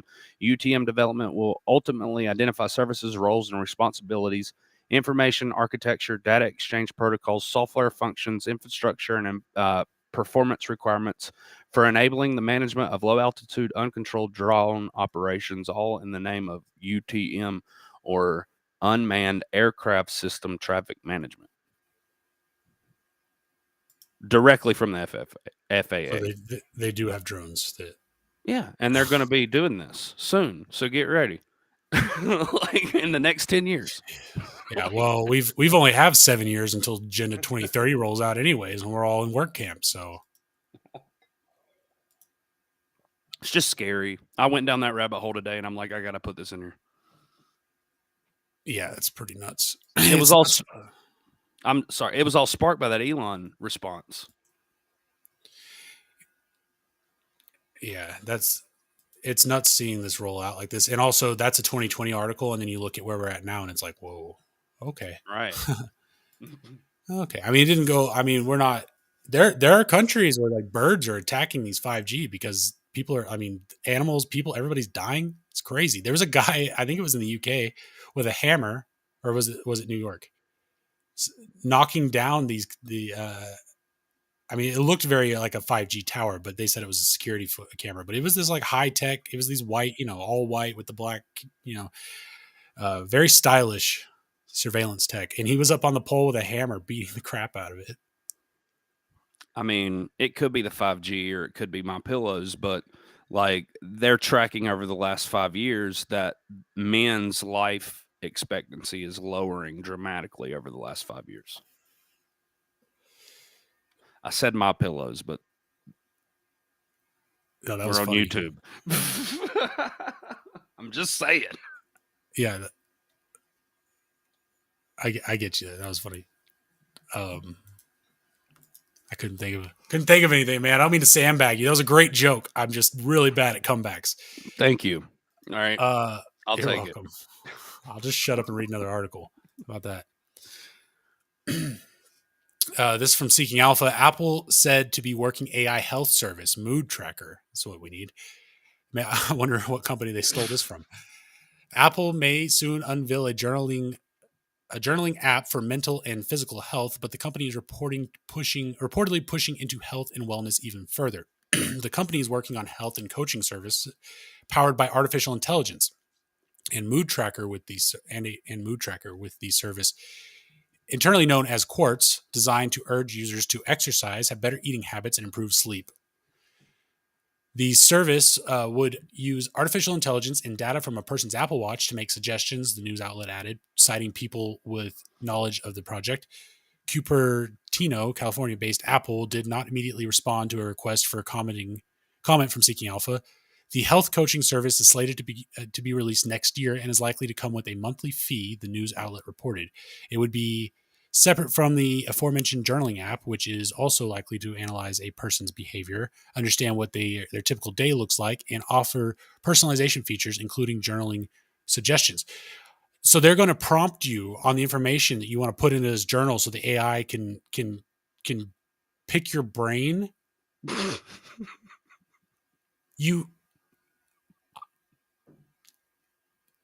I'm very impersonal with the AI. I say please and thank you, and I ask it math problems and programming class questions. I am not trying to give it an insight into my subconscious. That is insane. I know. Give it levers and triggers to manipulate you. Go ahead. This is just insane. And what are they calling this? They're calling it Alpha. Y'all remember that name? No. Right now it's the internal name's called Quartz, but they're not even at a stage where they're willing to make comments on it right now, probably because they haven't finished figuring out how to make it legally theirs because they're stealing it from another company. Good call. But but by next year, and then also they're going to convince. They've been doing this for years. Convincing people to pay them to give their information to them. It's amazing. And not only that, but like there was this whole thing about the insurance companies under Obama where he was making it mandatory to have insurance, and therefore the insurance prices were going through the roof and the coverage was going down. And then there was this whole thing about how, like, what happens if you go to order a pizza and then your app or your phone tells you, oh no, you can't order a pizza because your blood pressure is too high. You have to order a salad. Yeah, or you're just like chilling in your house and all of a sudden like first responders show up at your door. Like, lay down. I wasn't having a heart attack. I was just masturbating. Oh, I mean, that's how I do it. But that was good. That was good. Not right here. That was good. I mean, but then it's like these big companies, you don't want to trust them, so it's freaky. But then also, like, I can see benefits to that technology. It's just you don't want Tim Cook to be in charge of it. No, and going back to it, like, don't go back to the article if you don't know. But it said that they reached out to Alpha for a response, but no, they Seeking Alpha is the outlet, and they reached out to Apple for a response, and Apple didn't give them. Okay, gotcha. All right. Okay, this is from Insight Plus United States. Now is the time to evaluate your online content moderation program. In brief, is this a news article or some kind of official site? Dude, this is so scary. I don't know. Okay. It's I don't know, BakerMcKenzie.com. In brief, U.S. laws have traditionally given online services significant leeway to moderate user-generated content however they see fit. In particular, there is a long history of U.S. courts relying on Section 230 of the Communication Decency Act to reject a wide range of claims seeking to hold online services providers liable for hosting, displaying, removing, or blocking third-party content, including under contract, defamation, tort, and civil rights laws.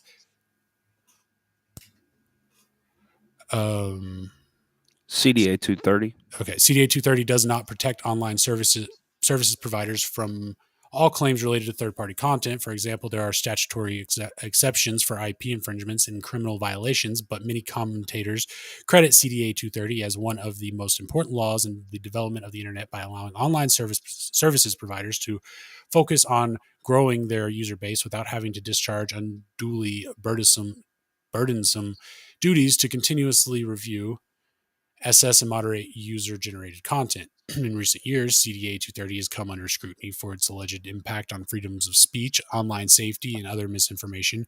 We describe further below recent examples of lawmakers and authorities seeking to impose more onerous content moderation restrictions. Whoa, what happened? What? I don't know. The font just changed. Everything got small. Where did I? I was looking away. I don't know. Okay. Sorry. No, it's fine.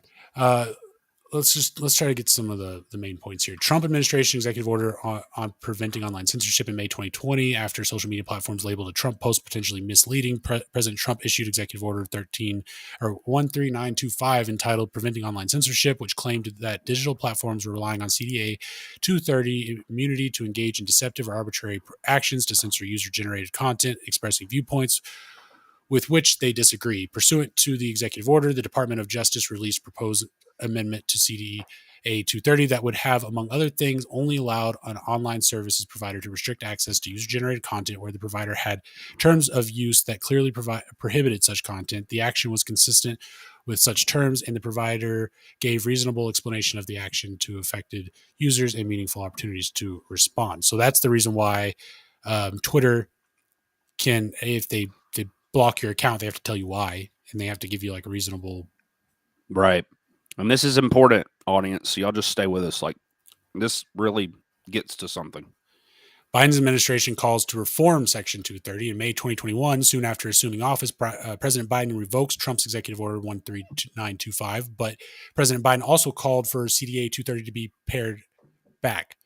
Rather than taking issue with the perception that digital platforms wrongfully restrict access to political content, President Biden has taken issue with the perception that digital platforms do not sufficiently restrict access to certain objectionable content. For example, in September 2022, the Biden administration released a readout of its listening session on tech platform accountability calling for legislators to remove special legal protections for large tech platforms. Tech platforms currently have special legal protections under Section 230 of the Communications Decency Act that broadly shield them from liability even when they host or disseminate illegal violent conduct conduct or materials. Sorry. The president has long called for fundamental reform to Section 230.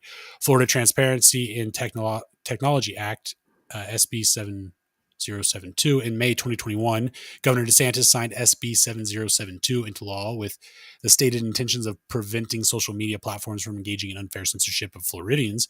Much of the law is currently enjoined from taking effect, but in the U.S. Supreme Court reviews this law and finds it to be constitutional. The statute would impose significant content moderation obligations on qualifying social media platforms. For example, the law generally requires a social media platform to provide a precise and thorough explanation as to why it censors a user whenever it does so, and to apply its censorship standards in a consistent manner. The law establishes a private right of action for inconsistent content moderation practices, which could entitle claimants to statutory damages of up to $100,000. So real quick, I'm going to just the whole 230 situation. If they removed that right now, let's say they just completely took it off the books, every single social media platform would immediately have to shut down. They would immediately have to lock down every user account, take every single post off. They would be immediately actionably liable for every single thing that every single user has ever posted on their platform. You're exactly They cannot right. remove it. So they're trying to find way, like they've tried to remove it, and then Trump was like, "No, you're not getting rid of it," and that's why he tried to reform it. But they can't get rid of it, and now look, DeSantis. I'm not saying he's directly responsible, but he's making it to where these companies can be fined for $100,000. I'd imagine per instance of violation if they don't do exactly what 230 is telling them they don't have to do. And it's already passed. The countdown has begun. We're waiting for the courts. There's about to be some massive changes. Massive changes. It's nuts because Rumble is in Florida. So how does that work? Do they need to come to Texas? Well, see, I don't know. They were talking about it potentially going up to the Supreme Court, and depending on whether or not they deemed it constitutional or not. So if it's passed by the Supreme Court, folks, we are fucked. Yeah, that is very close to a communications blackout. I mean, what's left? Does that mean that cell phone providers are now responsible for your text messages? That's scary. Yes. You can't send that text because we'll be fined $1 million. Dude, we're getting into some like uncharted territory here, or uncharted. I said uncharted, but uncharted territory. Like, I wish we were uncharted. Right? If this did pass, Jay is absolutely right. They would have to pull down every platform. I don't know if I assume that, I mean, YouTube, holy fuck, dude. It would have to be some type of AI that just is going through shit and, pulling this down for review, pulling that down for review, and like leaving up just the bare bones, most, vanilla. Vanilla content. And people like us, we won't exist. No, probably in many ways we won't exist. Like, see you in the gulags. Right. Texas Act relating to censorship of digital expression. In September of 2021, Governor Abbott signed HB 20 into law with the stated intention of preventing social media platforms from engaging in wrongful censorship of Texans. Much of the law is currently enjoined from taking effect. But if the U.S. Supreme Court decides to take up a case involving this law and finds it to be constitutional, the statute would require social media platforms to publish a transparency report biannually with numerous categories of details and statistics about the platform's content moderation operations, such as how many users' complaints it received of potential terms of service violations, how such complaints were handled, and the result of the complaints with respect to the preceding 6-month period. The law also generally prohibits a social media platform from censoring a user base based on viewpoints, represented viewpoints, or geographical location, and prevents email service providers from filtering email messages except in certain narrow circumstances, such as where the email is reasonably believed to include malicious computer code or obscene material. The law establishes a private right of action for contraventions of its anti-spam filtering provisions and generally enables users to sue for declaratory, and injunctive relief. What do you think about that one? Dude, I mean, yeah, it seems like it's... Well, I mean, they're gonna have to provide reports based on what they're doing internally to prevent all this stuff from happening. What were the list? Just go back up a little bit. Like, what did it say? Wherever you were just reading from. Oh, I mean, I don't know what the... So, how many users received complaints, potential terms of service violations, how such complaints were handled, and the result of the complaints.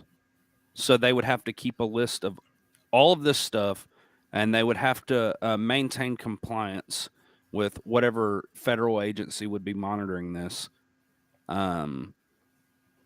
So that would just ensure good moderation, which in this case, unfortunately, means censoring everybody, except for, like Jay said, the most vanilla content you can find. Yeah, and Governor Abbott tried to shut down Gab because of the anti-Semitism on there. Okay. So you really can't do that in one breath. And that was like in 2020, 2021. You can't do that in one breath. And then on the other breath, make a movement like you're setting up protection for internet users. Because the thing is, I didn't read this bill, and I guarantee you that's packed full of shit. Like, you know what I mean? Mm-hmm. Like all of these politicians. I'm not trying to say Texas is better than any other state because they're all ran by politicians. But I just don't trust you. And then I remember back to the Gab thing, and I'm like, what's the other side of that? And also, you're putting way too much as a web developer, as somebody who likes to make websites. I don't need to have to fill out a bureaucratic report and file a bunch of forms just to launch a website and to get users.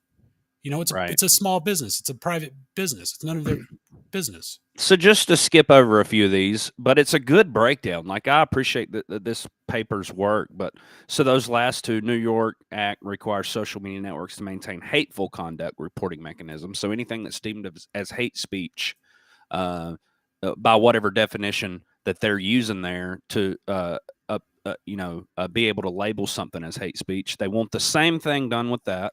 And California enacted one. They want the same thing. So the new California social media content moderation law, which was signed by Governor Newsom in September of 2022, signed AB 587 into law with the stated intention of protecting Californians from hate and disinformation spread online. So anything that's deemed disinfo will now fall into this category. Qualifying social media companies must post terms of service that meet certain format, language, and content requirements. For example, the terms of service must include a description of the process that users must follow to flag violating content, or other users a list of potential actions and social media companies may take against violating content or users, and the social media companies' commitments on a response and resolution time. The law takes aim at 5 categories of problematic content. 1, hate speech or racism. 2, extremism or radicalization.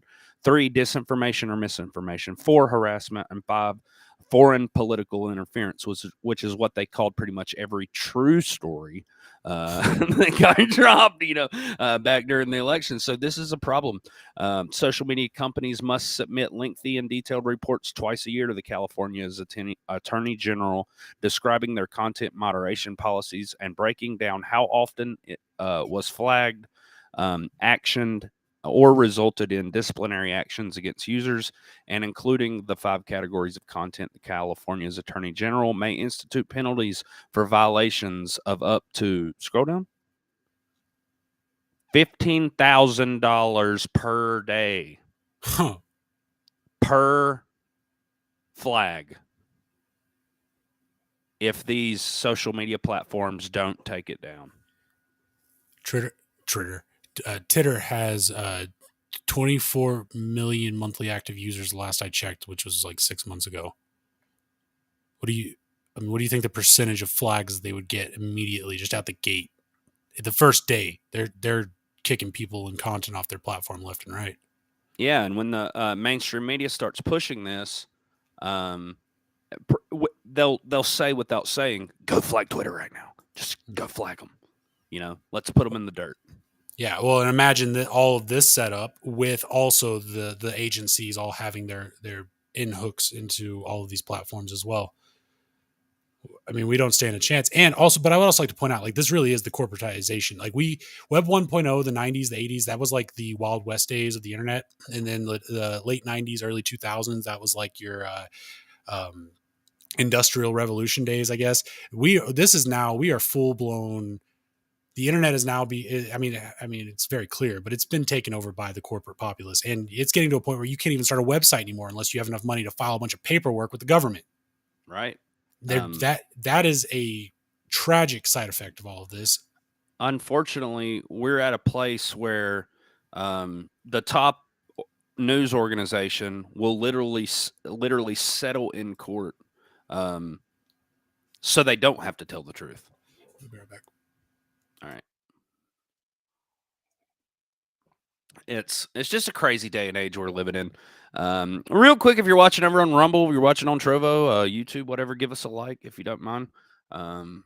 Fairly new podcast. We trying over here to break this shit down as best as we can. So let's hold on. Let's get into this right here. So high-speed train. This is from Audrey Winnick over on Twitter. It says Amtrak is doing a test run of high-speed rail. It's going to go 110 miles per hour between Springfield, Illinois, and Chicago. Look forward to passenger operations starting very soon. Let's check it out.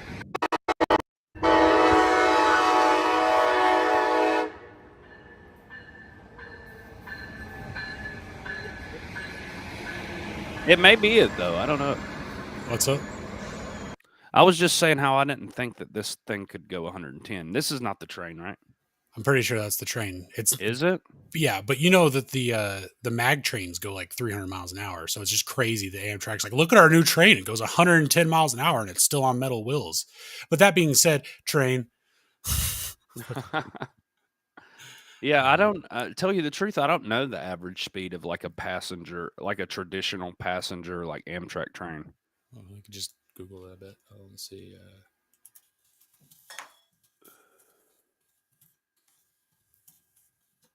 Wouldn't mind taking a road trip or a train trip. What? Okay. Class 1. Okay, so there's 4 different. Well, there's several different track types. I didn't know that. There's 9 different track types, but for the class 1 type, they go 15 miles an hour for passenger. Class 2 is 30 miles an hour. Class 3 is 60 miles an hour. Class 4 is 80 miles an hour. Class 5 is 90 miles an hour. Class 6 is 110 miles an hour. Class 7 is 125 miles an hour. Class 8 is 160 miles an hour. And Class 9 is 220 miles an hour.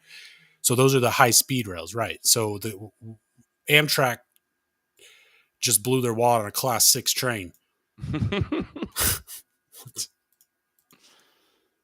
Damn.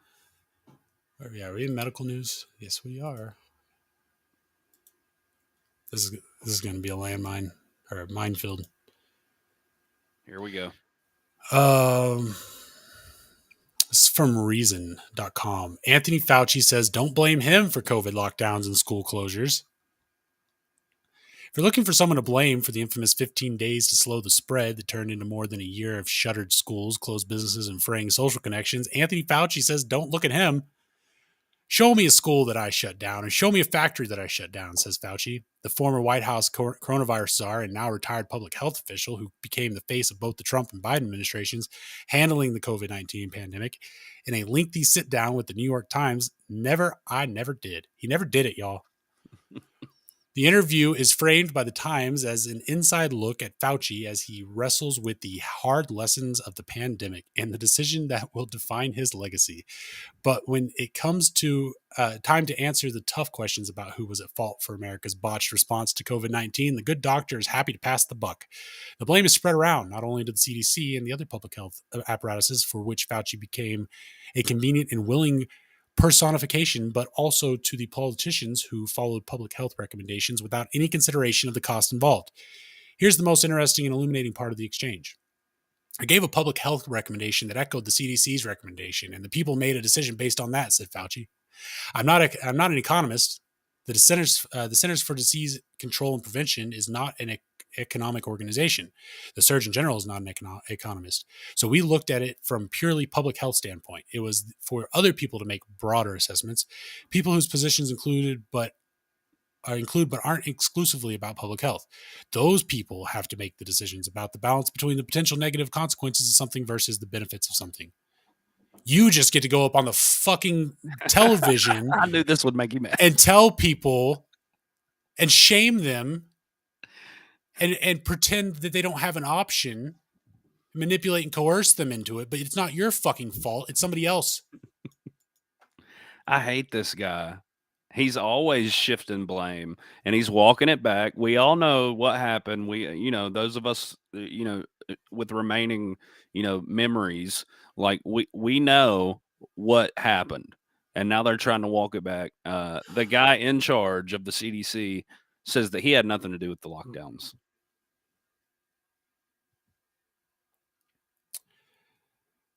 Moreover, Fauci couldn't have made those decisions. The emergency powers they're about to blame Trump, invoked to require masks in public schools, to close the schools, require proof of vaccinations, and so on, not granted to the White House's top coronavirus expert and any special authority.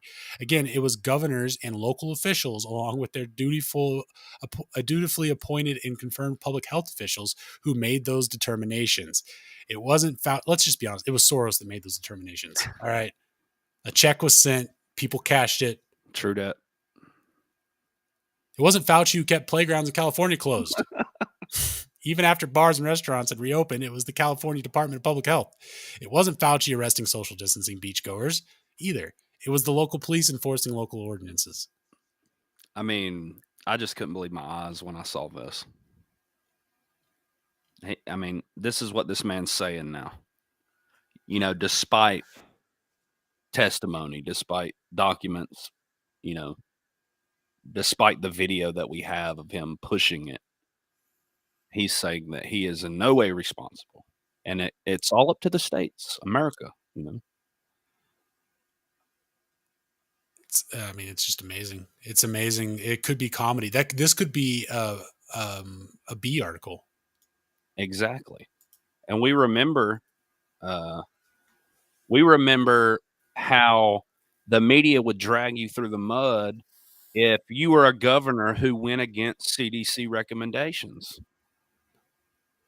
Yep. All the doctors that would get fired for coming out against it. But, it was their choice to follow along. Hey, I just saw that Erzak has said, have they reached out to Evanescence? I'll see myself out. I don't get the context of that anymore, but keep them coming, man. Like we need some good puns and jokes in the chat to lift our spirits because the world is shit. But we appreciate you being here. Erzak Meme Savagery says, Shalom, Goyim. Ever wonder how we get politicians to push trans terror, gay, pedo agenda to so easily? Look, man. Come, you hang out, you say some funny shit. I'll shout you out. We'll shout you out on the show. That's the way this works. You don't just come in and drop a link. I muted you. I don't know if you're probably not even listening anymore. You probably dropped your link in every live person tonight. That's no way to make friends or influence people. You're not impressing anybody. I'm not going to watch your fucking video. You've got one video. It's got 3 downvotes. I'm laughing at you. But thanks for showing up. Okay, let's go into an old video. How you really feel, Jay? I'm taking my Fauci anger out on him. So just as a reminder for those of you who don't have the memories, this is an old video, but this is how the man talked. Get it to function properly. Good old CGI Fauci. Be right back. What I've expressed then and again is my concern that if some areas, cities, states, or what have you, jump over those various checkpoints and prematurely open up without having the capability of being able to respond effectively and efficiently, my concern is that we will start to see little spikes that might turn into outbreaks. So therefore, I have been being very clear in my message to try to the best extent possible to go by the guidelines which have been very well thought out and very well delineated. the consequences could be really serious. There is no doubt. Silent Rain, we've found out we learned some new tricks over here. That's how things are popping up. We get to feature people, but not on Rumble because they're not connected to Restream. Restream is connected to a bunch of other. So if you're watching us anywhere else and you chat, we could probably pop your comment up there. What was I saying though? Jenny said that. Oh yeah, okay. He's 82 years old. This guy. Just wanted to. Even under the best of circumstances, when you pull back on mitigation, you will see some cases appear. It's the ability and the capability of responding to those cases with good identification, isolation, and contact tracing will determine whether you can continue to go forward as you try to reopen America. So it's not only doing it at the appropriate time with the appropriate constraints, but having in place the capability of responding when the inevitable return of infections occur.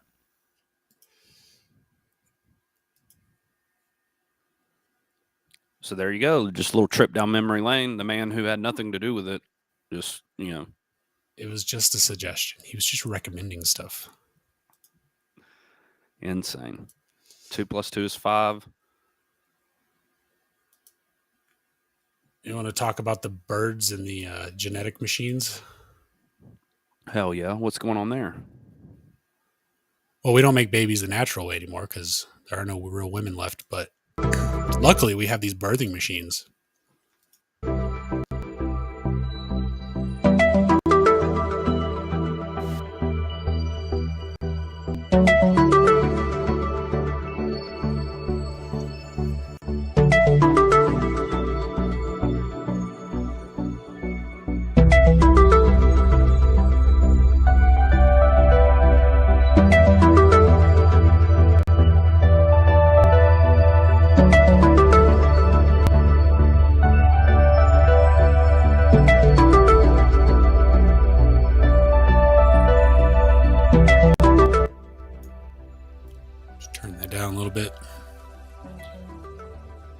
So weird.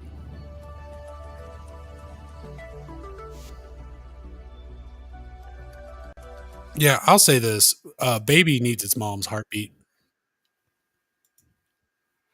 I worry about anything that's grown like that, human or otherwise. It feels very inhuman to not be grown in a womb with a heartbeat and you've got your family around you. You hear your people talking through the skin's not that thick with the amniotic fluid. And in this situation, you're in a warehouse until you're born. And so do you think this is all sci-fi bullshit, or is this like the future? No, so while they're simultaneously pushing this whole be trans, be gay agenda, trying to like completely wipe out, you got estrogen in every piece of plastic. They're actively attacking our ability to procreate as people, mentally, physically, genetically, everything.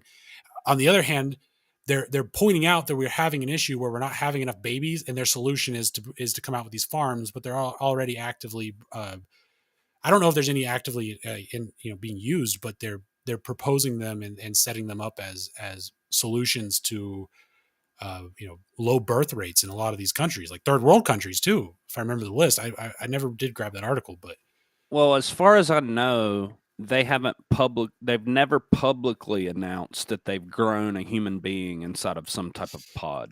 Right. Yeah. They just announced like 5 years ago they cloned a sheep and a chicken at some point, right. But I've seen pictures of these cloning events that they do in these deep underground Chinese places where everybody's sitting there with their little pet project that they grew. And it's always some kind of homunculus, beaver mixed with a human. It's always mixed with a human, right? But they're like holding it like it's their baby. And I don't know. That picture did not look fake. But then I'm like, well, I don't have any other information on the event. So maybe it was some kind of genetic, experimentation summit or something. I don't know. But we're going to have. Go ahead. I was going to say, I feel like there's that technology is much more advanced than they let on. We get our first mammoth zoo next year, folks. They're actually. No, dude. Yeah, that's real.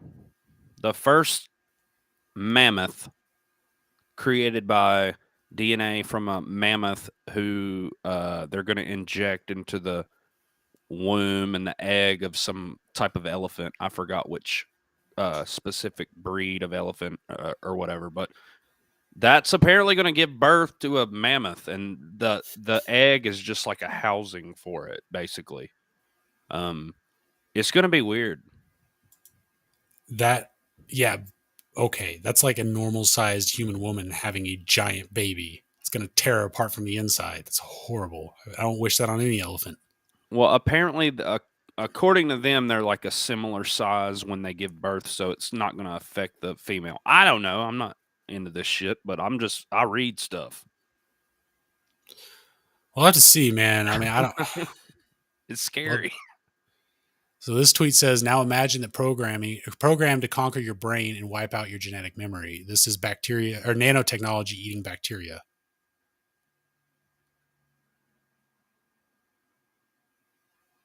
Here's little nanobots they're going to inject into us if we've not already been injected. I was about to say, as if we don't already have them in us, doing God knows what. How do you fight an enemy like that? Lysol?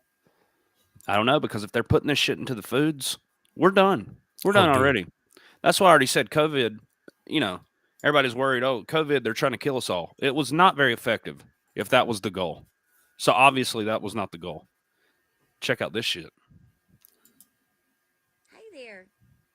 I really admire your page, and I admire the thorough research that you do. No, they're not blood clots. And what I'm about to say is going to sound really crazy, but I trust you will look into it.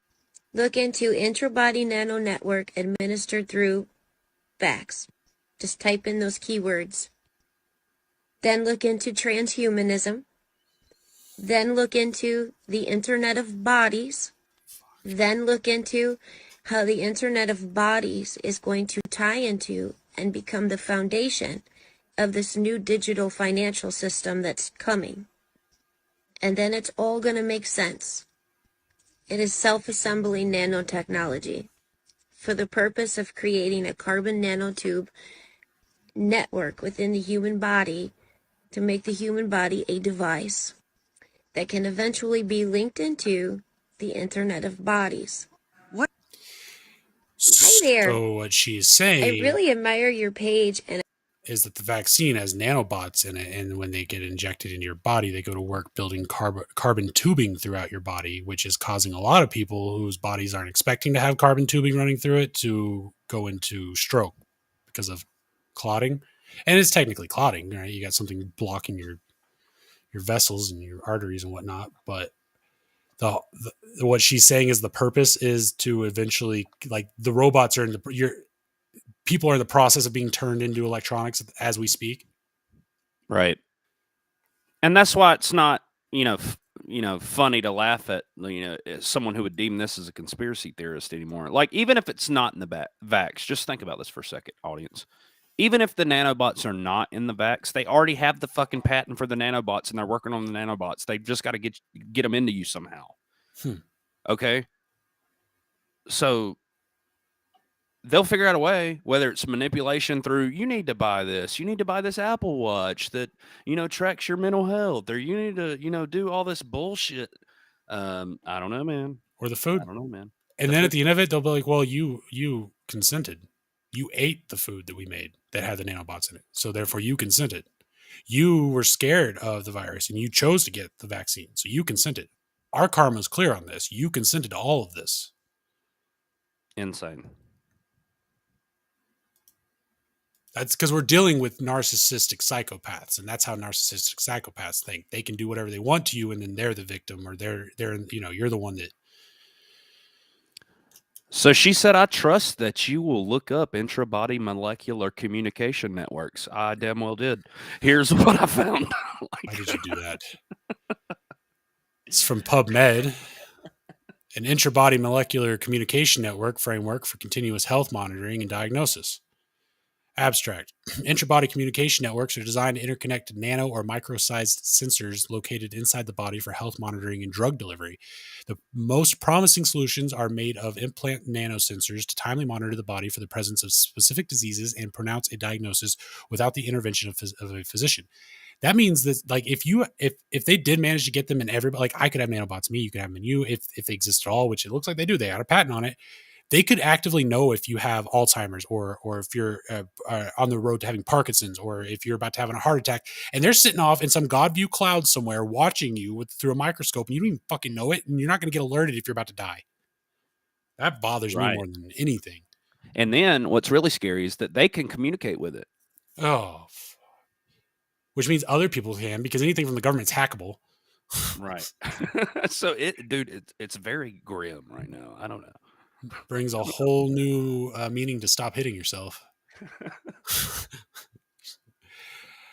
Several deadly health conditions such as heart attacks are avoided through the early in vivo detection of their biomarkers. In reality, nanosensors are challenged by the individual's specificities, molecular noise, limited durability, and low energy resources.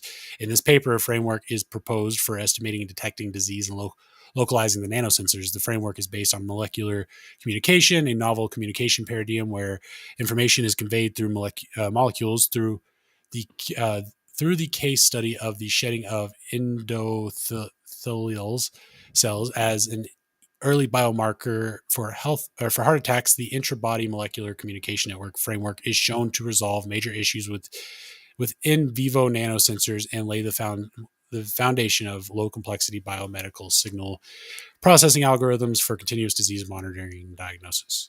Jesus Christ. You go. People are born, people live, and people die. That's from the National Center for Biotechnology and Medicine. Like, that's like a huge, medical organization. So they're doing it. Oh, okay. Well, shit. I don't even know what to say. There's no such thing as off the grid. They have aerosol versions of these vaccines now. If they wanted to, they could. If they really wanted to go maniacal, they could just start, crop dusting cities. Well, I was going to say, like, what if they've just been seeding us with nanobots that are inhalants? Cloud seeding? Yeah. Or what do they call those? I don't know what they're doing with those metals. I mean, I have my theories, but... Yeah, but what's the name for that? Where they're... I can't remember now. Chemtrails? Chemtrails. Yeah, cloud seeding, though, is what they've... conspiracy theorists called it chemtrails for a long fucking time, and they denied it.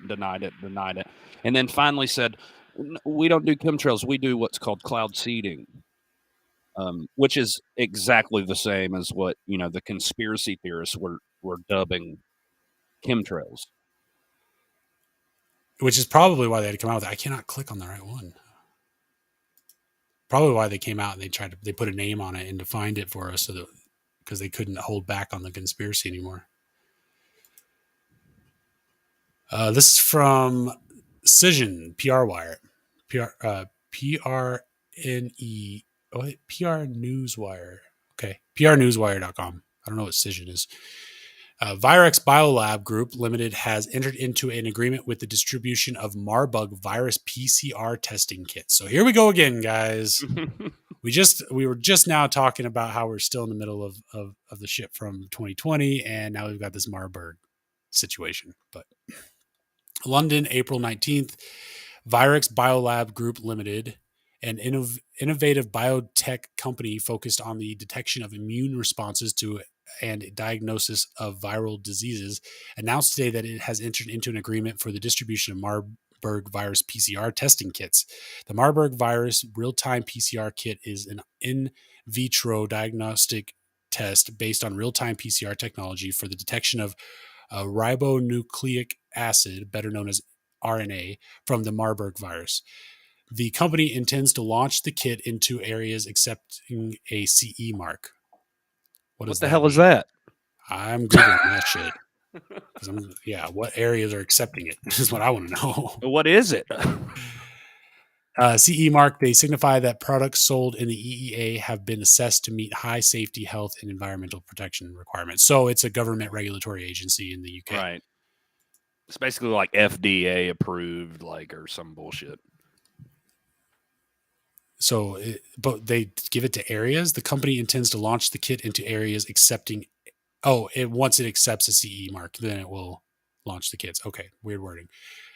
BRICS' chairman of the board and chief executive officer, James Foster, commented, "We are committed to developing and distributing innovative diagnostic tools to combat infectious diseases. Our Marburg virus PCR testing kit is a significant step forward in our mission to improve global health."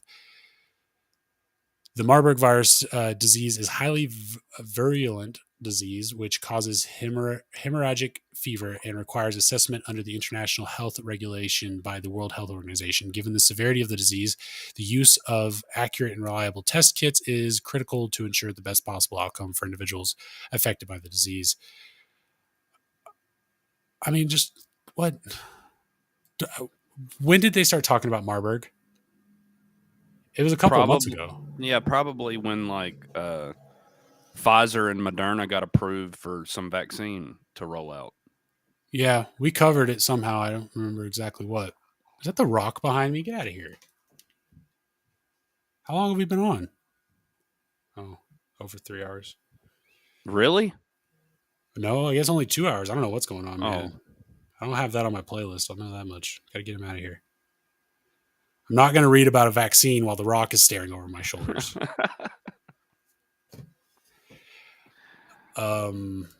So yeah, I guess they're now going to roll out the Marburg pandemic.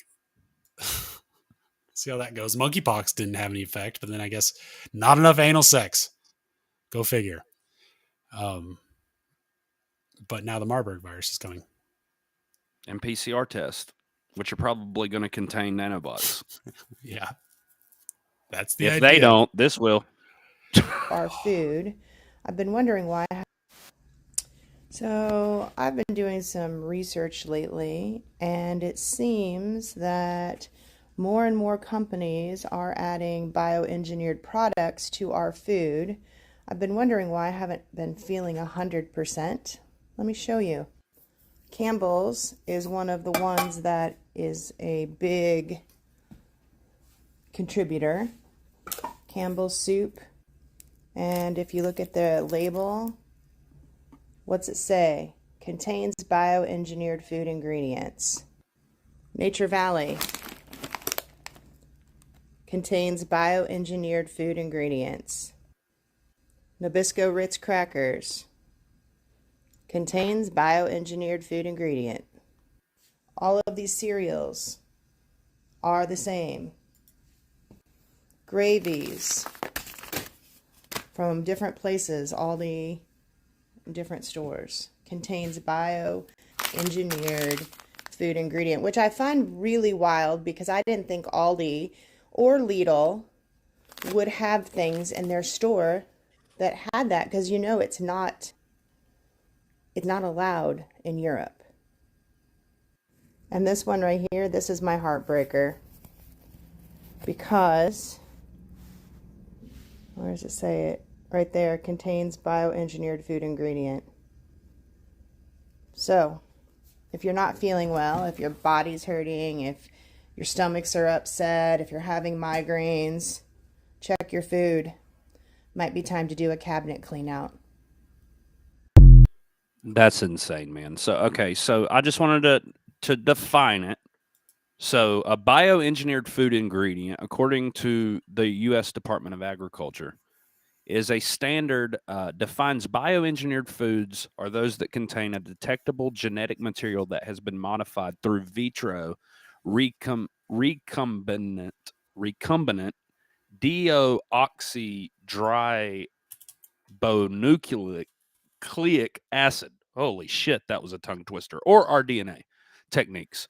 So rDNA is DNA is also known as vitro recombination. A cloner vector is a DNA molecule that carries foreign DNA into the host cell where it replicates, producing many copies of itself, along with foreign DNA. There are many types of cloning vectors, such as plasmids or phages, or phages. Phages. Phages. I think that's right. I just Googled in vitro and it says of a process performed or taking place in a test tube, culture dish, or elsewhere outside a living organism, like in vitro fertilization. Right. So anytime you hear vitro in regards to food, it's because they made it in a petri dish. Eat up. Gross, man. Dude, it's on the back of M&Ms. I've stopped eating M&Ms because I saw that shit weeks ago or months ago. So what do you think the ingredient is, since they're not specific about it? They just say that it's bioengineered food. Is it the sugar? Is it the chocolate? Is it the wheat? What do you think it is? Come on, we both know the answer to that. Frito-Lay got busted using fetal cells as a flavor agent because it makes it addictive. Which is an artificial sweetener. Cinemex too, from back in the day. I first learned about that like 10 years ago. Cinemex was something that they used in like Pepsi products, which contained aborted fetal cells. You know, they say fast food's addictive. And what about it is addictive? Is it the bread? Because you can have bread at home. Is it the French fry? Is it the fried food? Because you can fry food at home. It's usually not the same though, right? Is it possible that the reason why these snack foods and these fast foods are so addictive is because they're putting extra stuff into it that makes them addictive? I mean, because look, why are they biologically engineering food? Why? What's the purpose other than to boost sales or to lower costs? Right. It's the only reason why businesses do anything. That's insane, and they've been doing this for years. So it's this one would be in 2019. This was a 10-year-old burger. So let's do math. So now it's what, 24? Check this out. This is what it looks like now. This is a Happy Meal from 14 years ago. That ain't normal. The bread is not molded. The fries are not molded. I mean, that looks edible. It's 14 years old. This is from a channel who has kept this Happy Meal like in his garage, just on top of his like fridge in his garage or something. And every year, I mean, I thought you meant that was the Happy Meal 14 years ago, but that's actually from 14 years ago?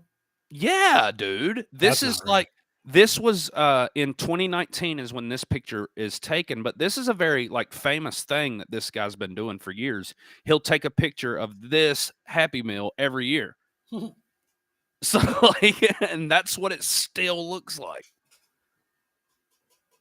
Yeah. I mean, it should return to the earth at some point, right? Wow. Decompose. Just Max said all companies use that Pepsi, Frito-Lay, Pringles combos, even in your cereal. Yes, good video. Insane. Yeah, that's what I mean, though. Like, you'd be surprised at how influenced and affected we all are by this shit. Like, you want to blame people for things, and like, and they want to, and that's part of the engineering, is that they're really good at making you mad at another group of people. But if you take a step back and you look at every people and you realize we're all human, and then you look at the influences we're under, like we're shoveled full of poison. We're clockwork oranged with the most vile, disgusting shit imaginable on entertainment and television and everywhere, movies. And everywhere you go for any type of help, everywhere you go, whether it be books or counselors or anything, they all tell you to lean into your problems. Oh no, you're never going to get rid of that. You just need to become that thing, and then you take this medication that's going to turn you into a zombie. Yeah, and make you very pliable whenever you get on Discord. It's sad, man. Like I really do. My heart goes out for humanity, and I'm part of humanity. So I guess in a way, my heart goes out for myself. And now I'm starting to feel a little narcissistic. So let's move on. CIA claims to have stopped Ukraine from drone strikes on Moscow. But then I found this interesting. Bombed by Russia. Like they said they accidentally bombed themselves. Did the CIA bomb Russia? Is this what this article is trying to say? This is strange. This is from Daily Star. Ukraine planned attack on Moscow that could have triggered World War III, leaked memo says. Let's make the CIA the good guys. Ukraine planned a massive strike on the Russian capital earlier this year, and it was only called off after a warning from the U.S. government. A leaked Pentagon report revealed that Ukraine's head of military intelligence ordered agents to prepare for a massive strike using everything the HUR had to mark the first anniversary of the outbreak of war on February 24th. Get out of here. But once news of the planned attacks reached Washington, the CIA warned President Zelensky that a strike on Russia capital could trigger a direct conflict between America and Russia. On February 22, but also why? And that's what I wanted to get into here. So why is the CIA announcing that they thwarted some plan from Zelensky, who we've been propping up the last year? Why all of a sudden turn on him like this and say that would start World War III, as if nothing that we've been doing in the last few months is any type of introduction to that? Like, I don't, man. There's a reason why they put this out. Yeah. And I don't know the answer. It might be a play to try to get the CIA to look like they're on our side again. Could be. But the thing is, like, it's very well known at this point that we are fighting a war with Russia using Ukraine as a proxy. So I guess maybe it's possible that Zelensky kind of got out of line and just like, I'm just gonna start bombing Moscow, and then we had to be like, whoa, hey, well, you're you're blowing our cover here, man. Like, calm down. You got at least 100,000 more soldiers you can throw at them. Like, let's just calm down. Right. I don't know exactly what this is about. I just found this odd. On February 22nd, just 2 days before the attacks were due to take place, U.S. officials were told that the HUR had agreed at Washington's request to postpone the strikes. Okay, when did the Nord Stream pipeline blow up? On 26 September 22, a series of clandestine bombings and subsequent underwater gas leaks occurred on the Nord Stream 1 and 2 pipelines. Really? Last year? What month? It's September? Is that what you said? Yeah, it happened in September, and then in February, I believe it broke that it was the U.S. that did it. I mean, it broke. Right. And this was February 22nd. Was 2 days. So the attacks were to take place on February the 24th, according to this, on Moscow. Is this a threat to Moscow? Or are they just, putting out U.S. propaganda to put, the Russian government, on notice or in some state of fear that you're dealing with some enemy that we're propping up, and he's a little off his rocker at the same time, as if we didn't already know that? Is that what's going on here? Like, I don't know. Okay. Let's look at this, because here's something else. Well, no, that's from August of 2000. Wait, who's buying a place? Sorry, I didn't interrupt you, Jay, but Sip Anon says he's buying a place in Boca Raton, Florida for some reason. Are you talking about Zelensky? That's hilarious. Is Zelensky moving to Florida, and is it because of all of the freedom? What the fuck is going on around here? It's fucking Christ. I wanted to pull this up. Russia's Air Force accidentally bombs own city of Belgrade, April 21st. Moscow. Russia's military acknowledged that a bomb accidentally dropped by one of its warplanes caused a powerful blast in a Russian city not far from Ukraine's border, injuring 2 and scaring local residents. Belgrade, a city of 340,000, located about 25 miles east of Russia-Ukraine border, has faced regular drone attacks during Russia's current military operation in Ukraine. Russian authorities blamed the earlier strikes on the Ukrainian military, which refrained from directly claiming responsibility for the attacks because there's so many other options. The explosion late Thursday was far more powerful than anything Belgrade residents had experienced before. Witnesses reported a low hissing sound followed by a blast that made nearby apartment buildings tremble and shatter their windows. It left a 20-meter wide crater in the middle of a tree line avenue flanked by apartment blocks, damaged several cars, and threw one vehicle onto a store roof. 2 people were injured, and a third person was later hospitalized with hypertension, authorities said. Immediately after the explosion, Russian commentators and military bloggers were abuzz with theories about the weapon Ukraine had used for the attack. Many of them called for strong retribution. But about an hour later, the Russian Defense Ministry acknowledged that a weapon accidentally released by one of its own Su-34 bombers caused the blast. The ministry did not provide any further details, but military experts said the weapon likely was a powerful 500-kilogram bomb. Military experts charged that the weapon appeared to have been set to explode with a small delay after impact that would allow it to hit underground facilities. Belgorod governor, said local authorities decided to temporarily resettle residents of a 9-story apartment building while it was inspected to make sure it hasn't suffered structural damages that rendered it unsafe to live in. So Russia accidentally bombed itself, which is really fucking weird. And then I just want to point out also that they like actively responded and moved their citizens to a safe place while they evaluated their living conditions after the incident. They didn't go to Ireland and leave Ohio melting under a fume of chemicals. I'm not pointing out any specific things. I'm just saying. But what's going on with? I mean, they bombed themselves. That is a very rookie move. Right. I saw where who was it? Like Finland accidentally launched a research rocket into Sweden or something today. It was breaking. Yeah, so they're just fucking each other up accidentally. Let's check this shit out real quick. These are celebrities that live in Boca Raton. So the Sip Anon says, "Yep, it's Zelensky." So it's home to regulars including the George W. Bush family, Katharine Hepburn, Bush family of the Budweiser fame. In recent years, locals have spotted Tom Brokaw, Chris O'Donnell, Tucker Carlson, Jason Garrett, and Bill Cower. So those are his neighbors out there. Who knows, man? Y'all, let's keep something in mind. Before 2020, Florida was a joke, right? Anytime you saw, and I don't mean that to be mean. It's a very beautiful place. I bet it's fun to live there. I'd go there in a heartbeat. I've never been there. I'm a little jealous. Dude, I'm just saying that. Let me stop you. When you go there, you have this feeling about you. You're like, ugh, Florida. Like, you want to wipe it off, like when you leave. That's how I feel like it'd be grimy. But like it was a joke. Like, look, the guy, the bath salts guy that was eating people's faces was from Florida. You got about a billion other people from Florida. You got the Tiger Joe guy, and all that whole thing was no. That he was Oklahoma. But the chick that he was fighting with, she was a Floridian. Yep, you're right.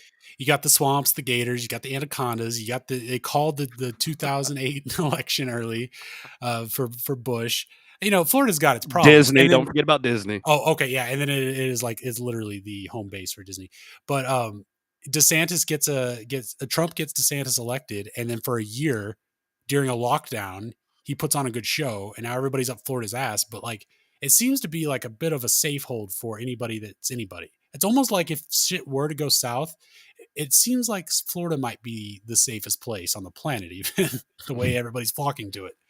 Well, Florida's like always been like kind of a melting pot. You got a lot of people retiring and moving to Florida because they hear that's what you do, and it does have nice beaches. Like Destin, Florida is one of the most beautiful places nearby where you can go experience a nice, just white powdery beach.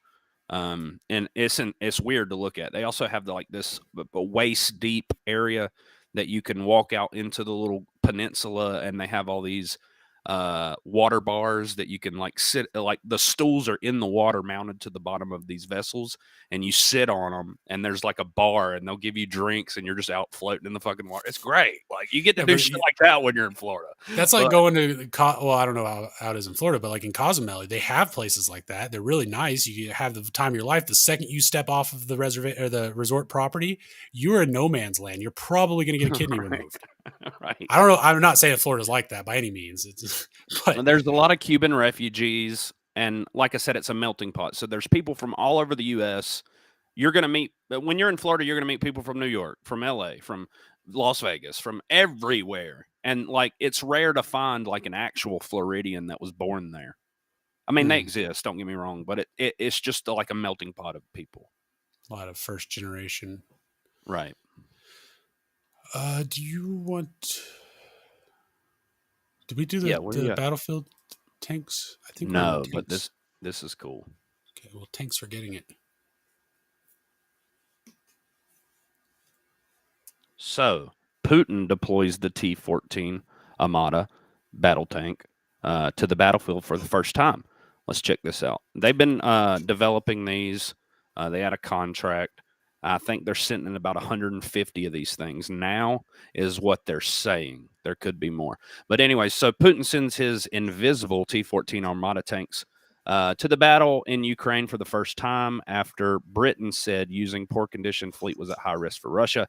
So Russia, and by the way, this is from the Daily Mail. So Russia has begun using the T-14 Armata battle tanks to fire on Ukrainian positions, but they have not yet participated in direct assault operations, the RIA state news agency reported on Tuesday.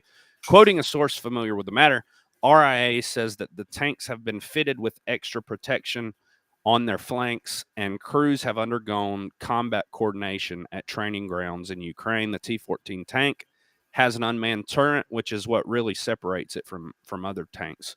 Get out of here. So basically, it has an unmanned turret that the crew can remotely control from the armaments from an isolated armored capsule located in the front of the hull. And let me just show you a short little video. We won't watch all this. It's actually a long video, but we won't watch all this. But this just kind of, for those of y'all who are not familiar with this new tank, check this out.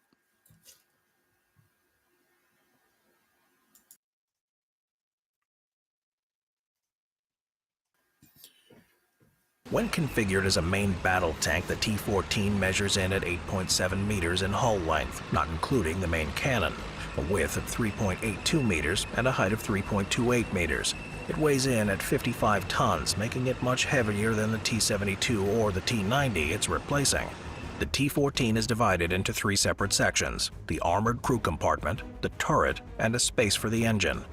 The most innovative feature of the tank is the turret, which is unmanned, but is instead remote-controlled by the gunner, who is safely ensconced in the armored crew compartment. The main cannon is fed by an auto-loader rather than by hand, cutting back on crew requirements and mitigating potential loss of life. The unmanned turret also takes up less space, giving the tank a lower profile than manned counterparts, increasing survivability. The turret also utilizes an electric traversing mechanism, which is lighter and more reliable than the older hydraulic system for rotating the turret. It can also turn faster, enabling the main cannon to swivel to engage a target more effectively. Unlike most Western main battle tanks, which have a crew of 4, the T-14 is crewed by only 3, a driver/mechanic, a gunner, and a commander, who are seated in the front of the vehicle, shielded from the fuel tank, the ammunition storage, and the engine. This compartment can be accessed by 3 hatches, 2 on top and 1 underneath, the only access into and out of the vehicle. The turret has no external access, limiting entry points for the enemy to take advantage of. The crew compartment, known as a cocoon by the designers, is protected by a composite material and shielded by multiple layers of armor from the rest of the tank, able to keep its occupants alive in spite of significant damage to other sections of the vehicle, including the engine or munitions stored in the turret. This component is also shielded against nuclear, chemical, and biological attacks as well, and it also has an automatic fire suppression system. The hull is protected in a similar way, consistent. So y'all get the idea. This is a badass tank. It also has a form of armor, and they go into it where it's built. There's explosives that are built into the armor of the vehicle that, if ever penetrated by like a javelin or some type of anti-tank weaponry, it will cause an explosion and push that energy, expel it. Yeah, it's just crazy. You're using vibranium? I don't know, man.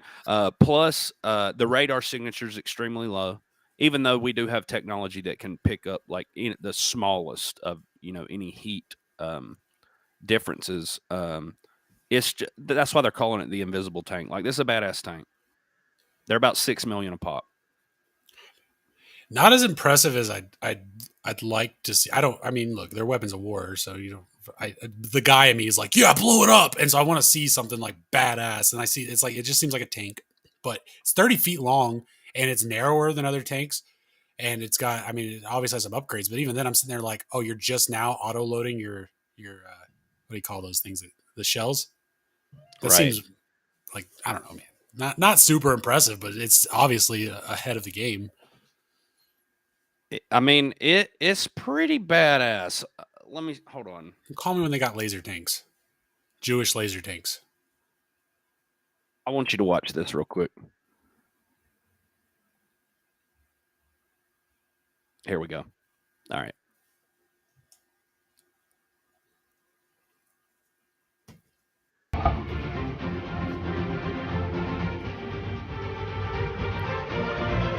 See how it swivels like that? Like, I mean, a little 360 rotation. So it's probably classified the actual speed, but they're claiming that it can do around 68 miles per hour.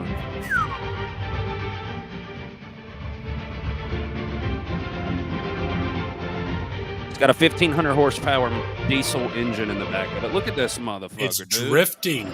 You don't want that after you, dude.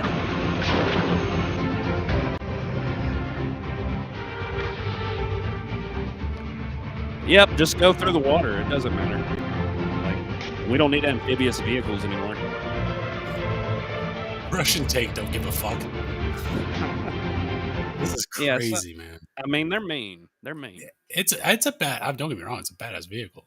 The sucker's huge too. That's probably the size of like 8 cars. Right. One other difference, like the older model tank that is a lot cheaper to make. For those of y'all into this kind of stuff, but it has 6 wheels. This new one has 7. It's supposed to, really help it with maneuverability. Plus, like they said, the low profile. So it's just faster, quicker, can turn better. It's just it's better than the Abrams, which is alarming too. We don't have a tank that is better than this particular tank right now. Now, is this the tank that was spotted in South Texas? No. So they had a badass tank already that we wanted to get our hands on, and now they have another one. That older model, I forgot what it's called, but so that one was the T. What was it? Where are we at? That was the T14. I believe there was like a T13, or I don't know, but there was another model of the T whatever that was nowhere near as good as this one. That's crazy, man. We've been saying that Russia's been holding back on Ukraine. They're not going to put their best stuff forward because they're like, look, if we go into a world war, you're not going to show all of your cards on some tiny little country that you're after. You're going to hold back because whenever shit hits the fan, you want to have some element of surprise. So whatever they're using now, they have better. If they have any brains at all, and I'd imagine that they do. Right. So this was a story. This is by Mediaite. This was an activist who confronted a New York Times editor, and I have the full video below. But let's just highlight kind of what happened, and then we'll get into the video footage. So, a Columbia University event was disrupted Tuesday afternoon when an activist, Jose Vega, attempted to confront the executive editor of the New York Times, Joseph Kahn.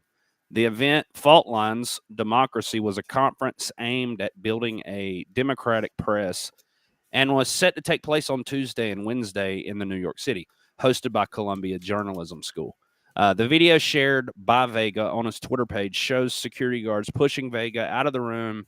He continued to shout questions to Kahn, who was participating on a panel with the Washington Post writer Jonathan Capehart.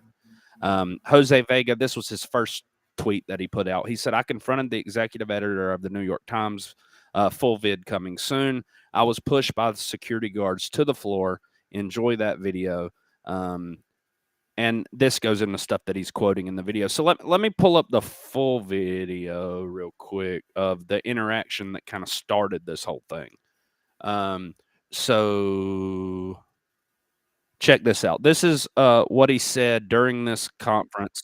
And we've been seeing a lot more of this. I forgot the dude's name, but last podcast, one of these journalists was basically ushered out of the room or whatever one of these activists for confronting them about, I forgot something dealing with the Ukrainian war. Yeah, well, no, it's like there's been a lot of them, and I think the last one we watched was about it's the nuclear thing. It was the lady, and then there was a gentleman that came up after they shut her down. He hopped up, but they're all doing the same. We're about to be in a nuclear war. Would you guys get your heads out of your asses? And then they get removed. Right.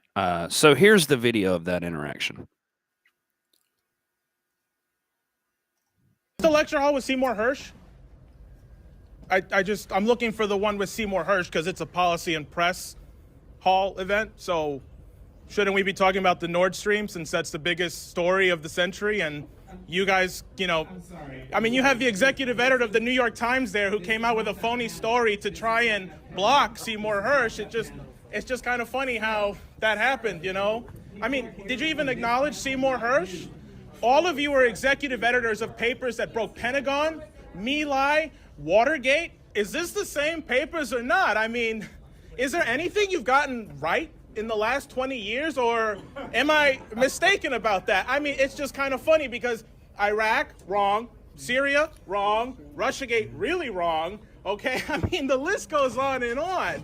So the last thing you could do to try and actually fix your reputation is acknowledge that through leaks, we had to find out that Zelensky was going to bomb Moscow on the anniversary. I mean, if you're so impartial, shouldn't you at least say, right, that Zelensky was going to bring us on the verge of World War III? That seems pretty fair.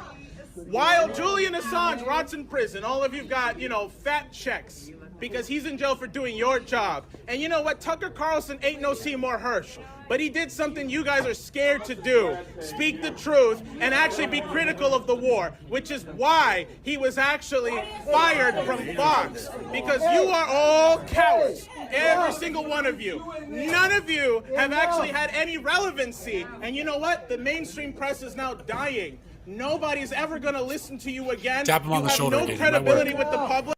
Right. The only people who care about what you have to say are elite assholes who have nothing productive to say anymore, and it's dying off. So will you at least say something, either about Nord Stream or Ukraine or the fact that Zelensky brought us to the verge of World War III, and the only reason we knew about that was through leaks? Go ahead. It's a free speech event, right? You guys are the press. Let's say something here.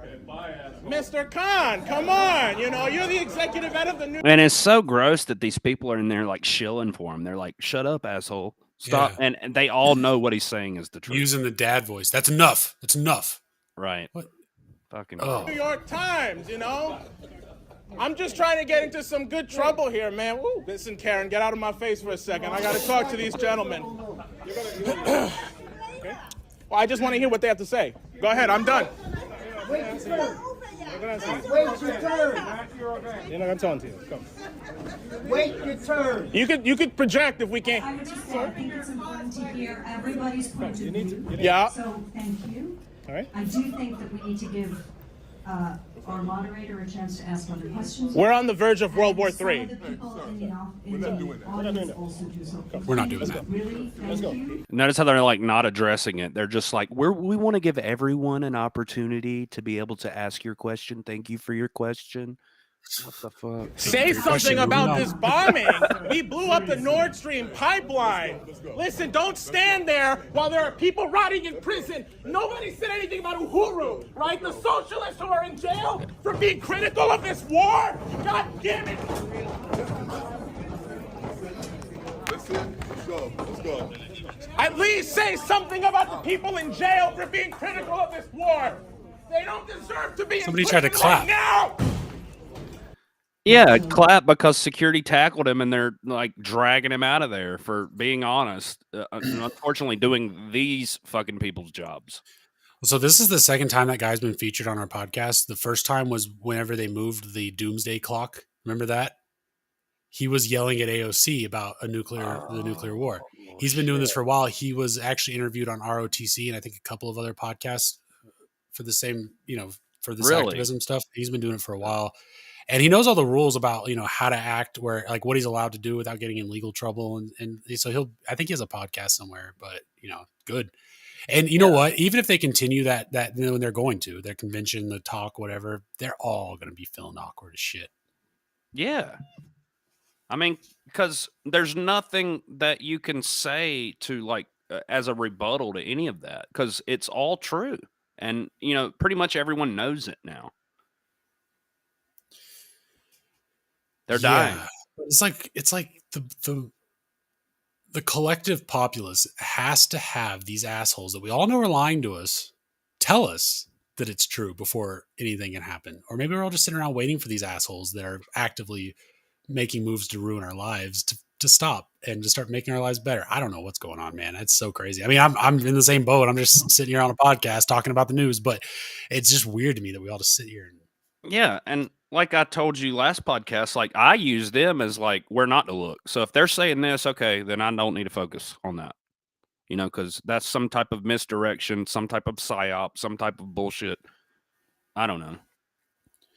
That's good. Yep. Oh shit. I don't know how much the actual threat of nuclear war is. I'm in the camp of people that thinks that a lot of this is overblown acting, but who knows, man? You can wake up tomorrow with fire hair. So in other news, the Taliban kill the ICE mastermind of Kabul airport attack. U.S. media. This is breaking today. Let's check it out. All right. So the Taliban government has killed alleged mastermind of the devastating suicide bomb attack in Kabul airport during the chaotic withdrawal of U.S. forces in 2021. American media outlets reported on Tuesday, citing U.S. officials. The bomber detonated among packed crowds at the airport's perimeter as they tried to flee Afghanistan on August the 26th, 2021. The blast killed some 170 Afghans and 13 U.S. troops who were securing the airport for the traumatic exit. It was one of the deadliest bombings in Afghanistan in recent years and prompted a wave of criticism of President Joe Biden for his decision to pull American forces out of the country nearly 20 years after the U.S. invasion.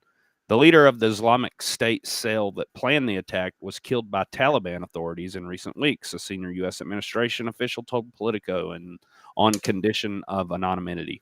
Or not, that's hard. Anyways, for me right now. The official told Politico that the United States had not been involved in the raid and that and would not say when it took place or the identity of the alleged ICE member killed citing sensitivities as the reasoning. But but the official said that the target was, quote, was someone who remained a key plotter and overseer of plotter for ISIS, or I guess they're calling it ISIS-K now. So ISIS. And then like the Taliban, we were fighting them, a couple decades ago. I mean, they're the ones who, killing this dude.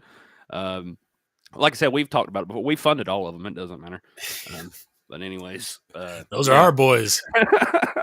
Yeah. The official said U.S. intelligence has been working to confirm the killing, and that the Biden administration has held off announcing it until the families of the 13 U.S. troops could be told. What do you think?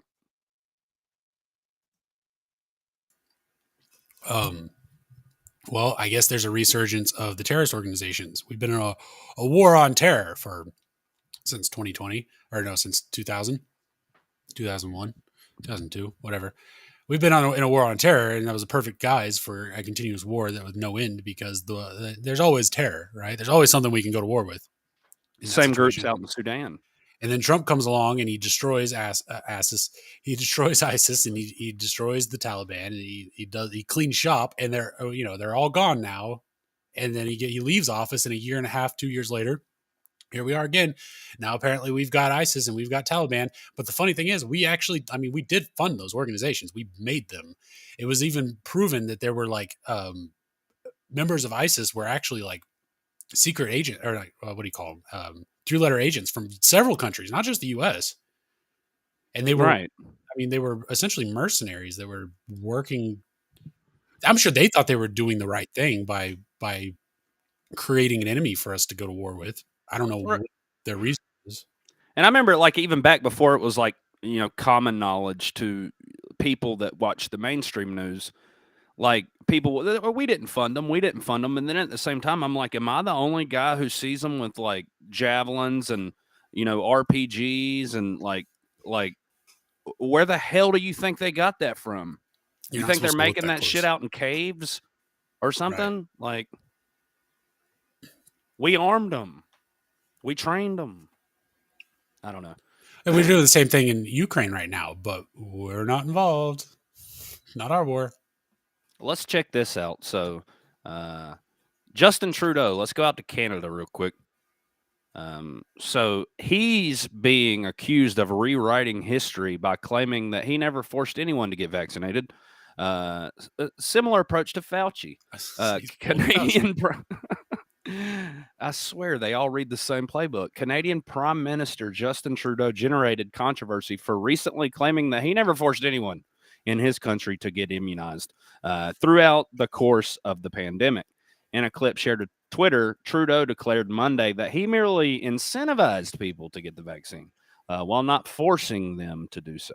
The clip generated a huge backlash online, with users claiming that the leader's comments stand in contrast with his orders requiring vaccines for various groups of Canadians, including a mandate of all federal workers and federally regulated Canadian transportation sectors. So the Canadian government mandates for cross-border truck drivers were also despised among some truckers, and they orchestrated the, quote, Freedom Convoy. I remember that. They planned another one not too long ago. They were doing the same thing. A protest of historic proportions in the nation's capital that spread throughout the country. Trudeau provided a sanitized retelling of how he implemented the COVID-19 policies during a talk with German President Steinmeier at the University of Ottawa this week. In the clip of the talk, Trudeau defended the implementation of the vaccine, arguing that he followed scientist advice that vaccination was going to be the way through this. He listened to Fauci. He also claimed that he gave incentives for people to get immunized rather than forcing them to do so. And therefore, while not forcing anyone to get vaccinated, I chose to make sure all the incentives and all the protections were there to encourage Canadians to get vaccinated, he said. Where's Mr. Raleigh when you need him? He'd be in here raising hell right now. He's a Canadian viewer, by the way, for those. We all watched them do what they did. They didn't come out and be like, they didn't come out and like hold you down and make you get the shot. They just made your life miserable and threatened you and tried to scare you out of your pants until you went and got the shot. Threatened you every way to Sunday. Right. And if you gave any kind of alternate opinion to it, then you became attacked. They attacked you financially. They attacked you, any way to Sunday, they attacked you. And that was, the Canadian government was way worse than the American government about it, in my opinion. Right. So this is breaking news. Canadian Prime Minister Justin Trudeau has sex with a minor, then makes her sign an NDA. They can no longer hide what is coming. What the fuck? Hold on, Jay. Is this for real? I saw this and my first thought was, how many of these fucking sickos have gotten minors to sign NDAs to think that they're legally covered that way? That is insane. Right. So this is from Dustin Mills. Looks like it's an InfoWars segment. It says breaking news. Well, that's what I just read, but y'all check it out. Let's watch the video. Some in the public discourse pegged the accuser at 17 years old. That is inaccurate. She was much, much younger than that. The wealthy Canadian businessman told the Chronicle yesterday, the mother of the child. He was not a party to the $2.25 million mutual non-disclosure, non-disparagement agreement that she signed in exchange for her continued silence. And this was in October of 2019. The terms of that agreement prevent both the accuser and Trudeau from acknowledging any aspect of the relationship without triggering a 6 to 7 figure liquidated damage clause. The penalty starts at $500,000 and scales up depending on the magnitude of the breach. Now, I could go on and tell you more of this, but did you just hear that? Justin Trudeau had sexual relations with a minor and had her sign a $2.25 million non-disclosure agreement so nobody would find out about it. Wow. Wow. Like that's crazy. $2.2 million. I missed it because I was over here fucking around on the show notes. But did she violate the NDA? How do they know about it? Yeah, I don't know about that part yet, but it doesn't seem like the NDA has been violated. So I guess her mother came out and said it. I don't know if she was part of the NDA. Wow. But I can't even fathom. I don't know what to think about it, because I don't think any amount of money is worth what that person's going to have to deal with the rest of their lives because of that situation. I mean, any regular guy won, but then Justin Trudeau, who is going to end up being like one of the most hated criminals in the world on a long list these days, right? But like at some point, and then this girl's going to have to live with that. I don't know if $2.2 million covers it. And then the idea of trapping somebody into a legal document where they're not allowed to go to the cops. They're not allowed to, get any kind of recourse or anything. And then we just talked about NDAs in the court system. There's any millionaires up there that's supporting the Conservative Party up in Canada, what you should do is fork out the money to cover the violation of this NDA and let this girl come out publicly. Like, that's what you should do. 8 figures. It's like $1 billion. Which is that too. Million. You can't look, NDAs have their limits. Like, for instance, you can't have like a no compete clause that says if you leave my company, you can't go work for a similar company, even though your skill set is directly involved with this type of company, because that would be taking food out of your mouth. So even if I put that in the contract, I can actually, like, the entire employment contract can be null and void because of a stipulation like that. So, you just can't do these types of things. And so I can't even imagine this NDA would hold up in court. And what judge would allow it? God, sicko. He's like, well, the law is, Well, you signed an NDA, little girl. The Shifting Bard, welcome, by the way, over on Trovo, says, because they do shit way different up there, including elections. I've lived there for 18 years and have many friends up there. Just a lot of corruption going on everywhere. Don't feel like you're alone up there because we're dealing with our own multitude of cases of just total bullshit down here that we're trying to sift through. But anyways, let's go out here to Russia real quick. He's warning Biden.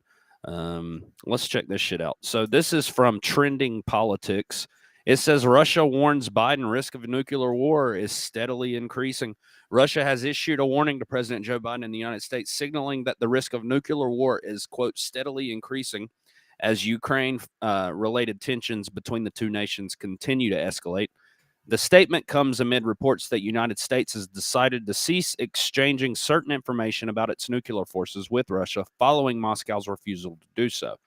As a response to its suspending participation of the new START treaty, Vladimir Yermakov, director of the Department for Non-Proliferation and Arms Control of Russia's foreign ministry, stated that the fate of the START treaty may be, quote, foregone conclusion, end quote, if the United States continues to follow its current course of confrontation with Russia. He further added that most acute threat today is associated with the danger of nuclear escalation as a result of direct military confrontation between nuclear powers. And he's right. We all see this escalating.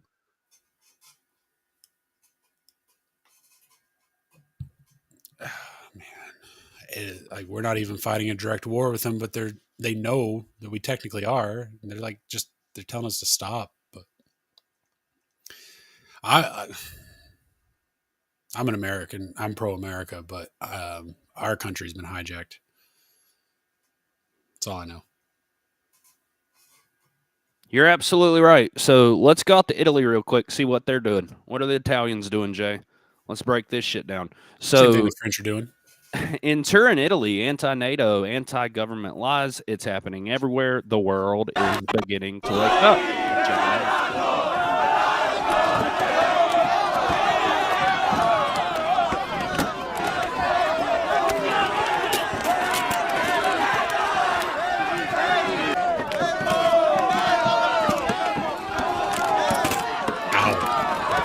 Crazy. The forearm is probably not the best shield for that type of thing. I don't know what is, but yeah, Italia is getting nuts. It's a spicy meatball. No, it's popping off like France is popping off, which is they're pretty close in proximity, so might be something to that. But Europe's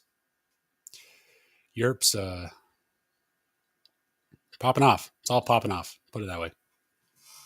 Right. All right. Well, let's take a trip out to what is this, South Africa? It's popping off too, and North Africa. North Africa's popping off. Let's not forget about Sudan. But anyways, President Cyril Ramaphosa said on Tuesday his ruling ANC party had resolved that South Africa should quit the International Criminal Court, or the ICC, same court that's wanting to arrest Putin, applying pressure to various countries neighboring Russia to arrest the man if he ever steps foot. But anyways, which last month issued an arrest warrant, against Putin. And there's a little more to this. Putin visited South Africa while they were still subscribed to the ICC, by the way. So that shows you how much hold they had in the first place, because he should have been arrested on the spot, right? He's a criminal. He has a warrant out for his arrest. But he left, and then this president was like, okay, hey, we're not going to do the ICC thing anymore. So I don't know what conversation went on there, but Putin is actively recruiting countries to his side. Yeah, and I don't think that even countries that have came out and some spokesperson has said that they would arrest Putin, if they said that publicly, I don't even think they would. I think if Putin wanted to, he could just call their bluff, and I guarantee you they wouldn't do anything. Was it Hungary? I think it was Hungary that said that they would arrest him if he ever came there. But I doubt they would. Yeah, he could probably walk out there by himself, just walk off the plane and start doing cartwheels. Right. So let's go to a little U.S. news. Let's go out to Portland. Oh, God. Always a good time in Portland. Jesus. All right. So look, this is by Garbage Ghost. Twitter account says mental illness in Portland. This is the beginning of a longer thread about an encampment mental health crisis that it's happening in Portland next to a bus stop. So I spoke to Rose and got some of her story, and we'll share it later. Just another example of what's happening in the streets of Portland. So let's check it out.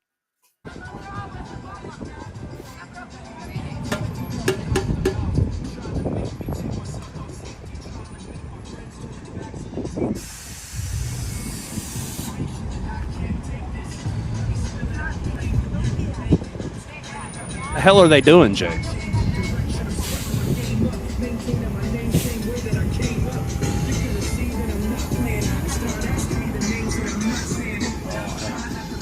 Is she going and fucking with people on the bus, man? Yeah, that little teenage girl needs to get the hell out of there. You see how she just approached her, like, get out of my way? Like, they're used to it, though, is what's sad. Like, even the people, you see the people on this bus, they don't give a shit. They're just like, oh, God, I hate this stop. I hate Stop 19. Is this a dress that she has pulled up over her panties, or is that like a one piece? What's going on? Like, I don't know. I'd have to see the front again, but I don't know. Just weird shit going on there. So I don't know. It looks like she's got her panties on. She's got a top, and it looks like she's got one of those like things from Home Depot that you get, like if you want to like put some nails, but they're free at the door. What are those pouches called? Like a little apron, a little carpentry apron. Yeah, you wear the same thing at Sonic when you're car hopping food. Yeah, don't fucking look at me, bitch. Yeah, don't fucking look at me. Oh my God.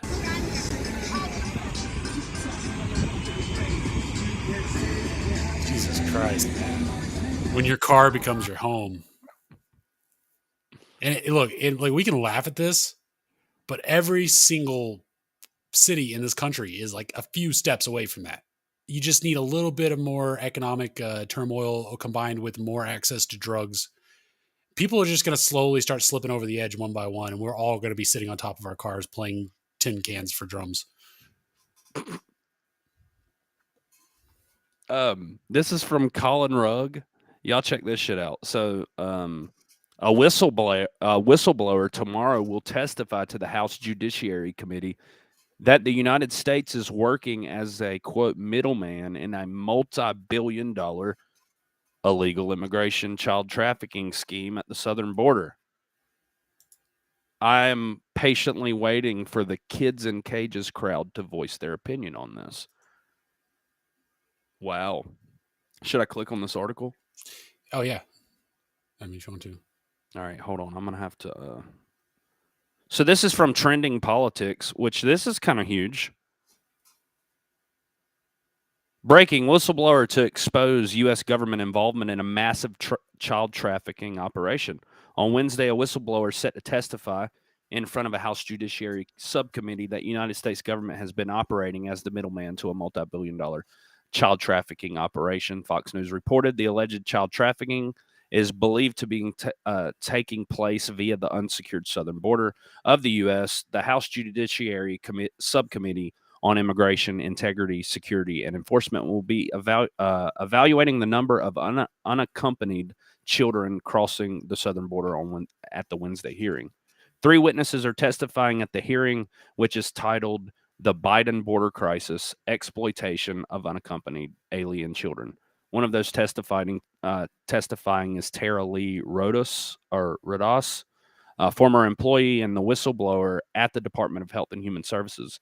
A copy of Rodas' testimony obtained by Fox News will detail the U.S. government alleged role in child trafficking at the southern border.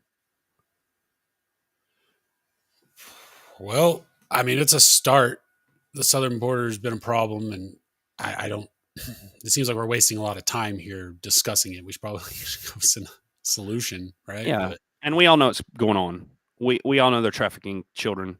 We've talked about it before, how they use the same child to because these people that are coming across the border know that if they got a kid with them, they have to release them if they're detained, if they're caught.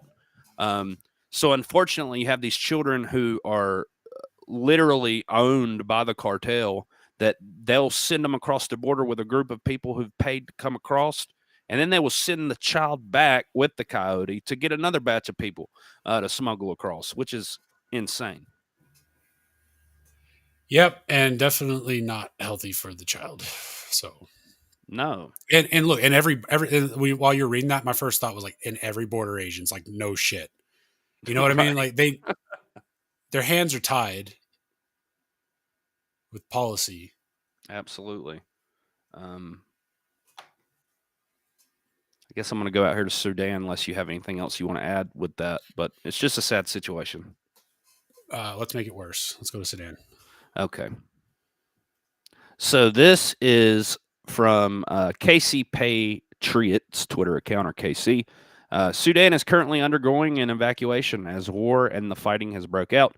The WHO is now concerned about biolabs that fighters have apparently taken control of. This morning that caught our attention. This is a warning from Dr. Nima Saeed Abid. She's Sudan's WHO representative, and she said, here is a main concern: no accessibility to the lab technicians to go to the lab and safely contain the biological material and substances available. She's saying there is a high biohazard risk, and we've been through this. I'm not saying that there's COVID or a leak or anything like that, but that is a huge concern if they can't keep control of that. It is. I saw that statement earlier today too. This is true in many parts of the world. This global effort to contain, to operate these high security labs in a safe way is something that the world has to take on, and a massive failure of her very organization at the WHO. You know, as for the closure of the embassy, I get it. We have to keep our diplomats and the folks working in our embassies very, very safe. We had to leave the embassy in Caracas. The difference is this was passive activity that caused this departure. When we did it in Caracas. Do you trust Mike Pompeo? You proved me that's the real Mike Pompeo, and I'll decide whether or not I trust him, man. There's something weird about how he disappears, comes back super skinny, kind of looking not like him, and then this, I don't know, man. I don't know. Do you? Well, despite who he is, the things that this individual that they prop up says, I don't trust this guy. I don't trust him. Let's hear what the rest. It was because we had a mission set. We knew we were trying to overthrow the Maduro regime that was wrongfully holding power there. That's a fundamental difference. I hope we can get our folks back in, and I hope we can get the Americans back out as well. This is a country that signed the Abraham Accords in our watch, and now okay, yeah, under Trump. Here's the thing. No, go ahead. I was just going to say, I think he's just another shill for like the military-industrial complex, and he's, pro-aggression, and I don't know, man. Yeah, I don't either. But one thing I am starting to realize is that Russia's going after biolabs. Indirectly, they used that there's two opposing forces in Sudan that are having a civil war right now. I forget what the names of each of them are. But Russia's siding with essentially the rebels. And the rebels are taking over the country. They took over the biolabs. We're scared shitless because just like in Ukraine, all the other places where they've gotten access to biolabs, we don't want them to have our biolab technology. And I'm like, why did we make it in the first place? We basically, and like there's 16, last report I heard, there's 16,000 U.S. citizens over in Sudan not being evacuated. And now I'm assuming they're our biolabs because let's face it, Sudan doesn't have their own biolabs. But if they're not technically ours, we funded it somewhere along the line. We funded it. But whoever's they are now, Russia, or indirectly, I'm assuming it's Russia. But whatever a force that's currently occupying that area now has control over those labs, and apparently they got everything in the labs too. Right. So this was just breaking today. This is from Raw's Alert. So fatalities and injuries have been reported after an oil refinery exploded. This was in Lamont, Illinois. Multiple emergency crews on the scene this afternoon with at least one person killed and another injured in an explosion at the fire at the petroleum plant in Lamont, Illinois. Reports indicated that the explosion occurred in an asphalt tank at the plant. Let's check it out. There's a lot of shit inside there. Yeah. Wow.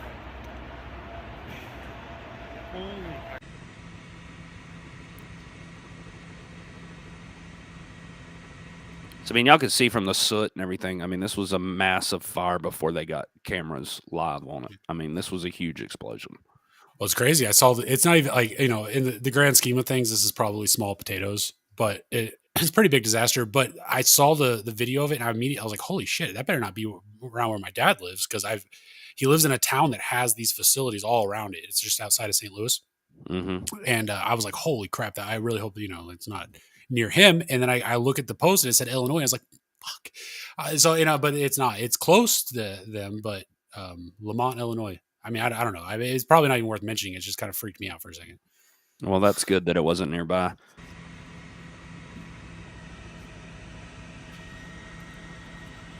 You see the scaffolding. This is like a stairwell system, and it's just blown to bits.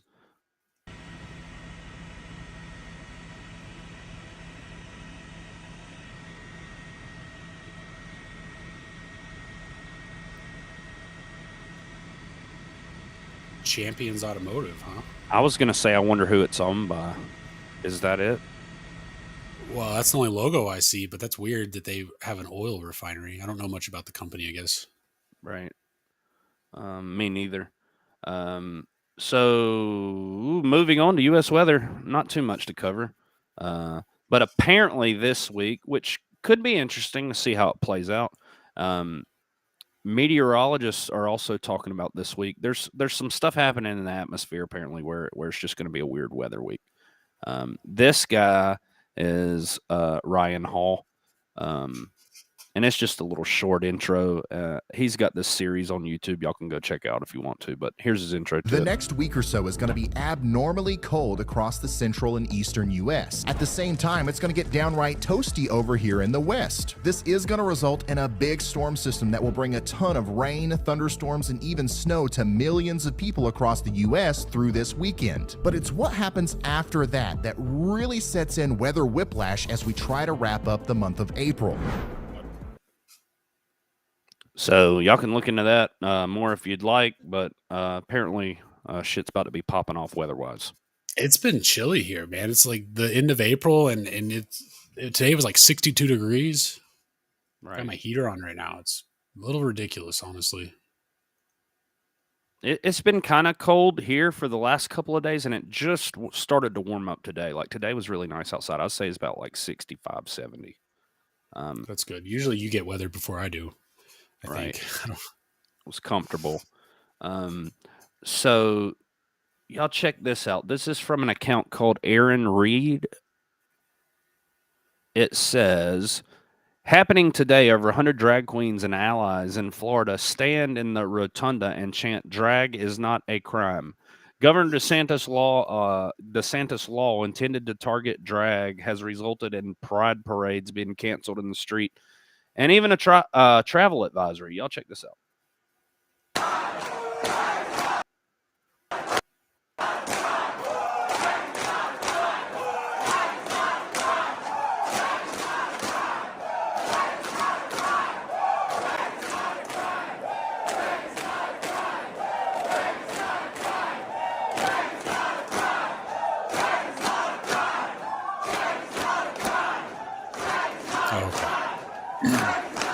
Y'all get the idea. Well, so the law is you're not allowed to put on provocative displays and dress in drag in front of children. And that seems to have canceled a lot of pride parades. And now they're mad. And it's like, okay, you could just exclude the children from your events.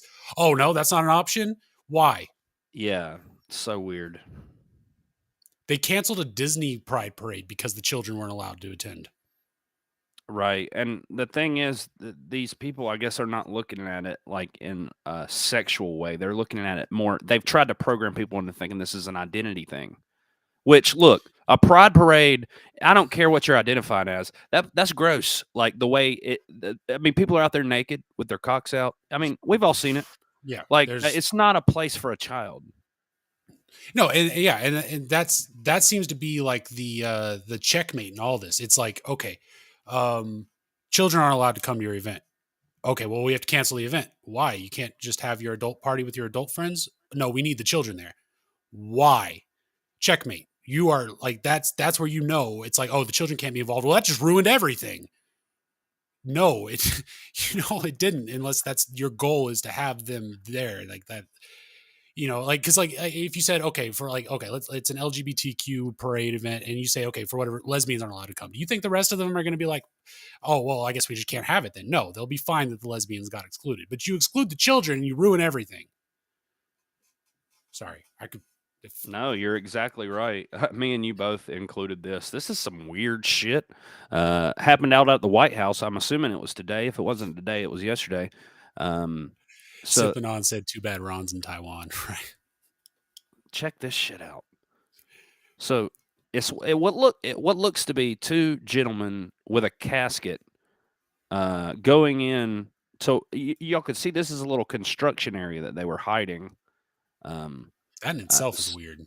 Yeah, something in order to, I guess, sneak this in. I don't know what the hell's going on, Jay. I don't know. No, that wall has been there for days around the front of the White House.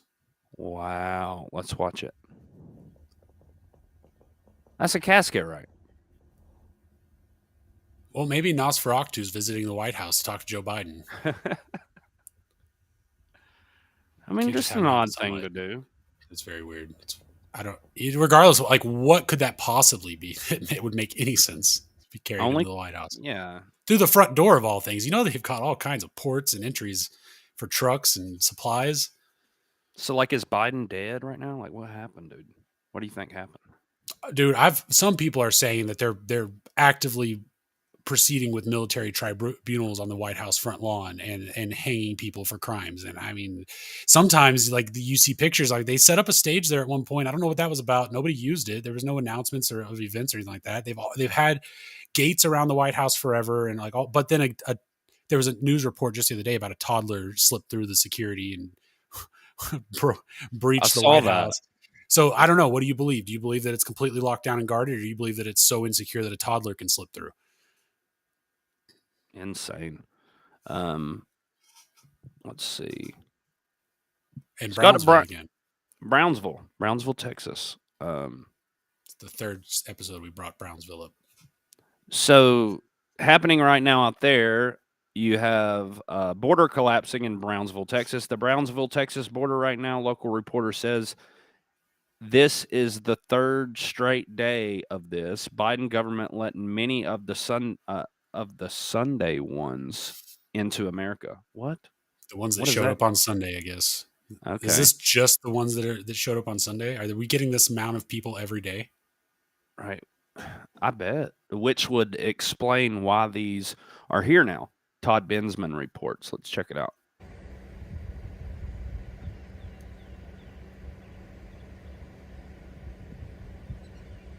The new Biden workforce.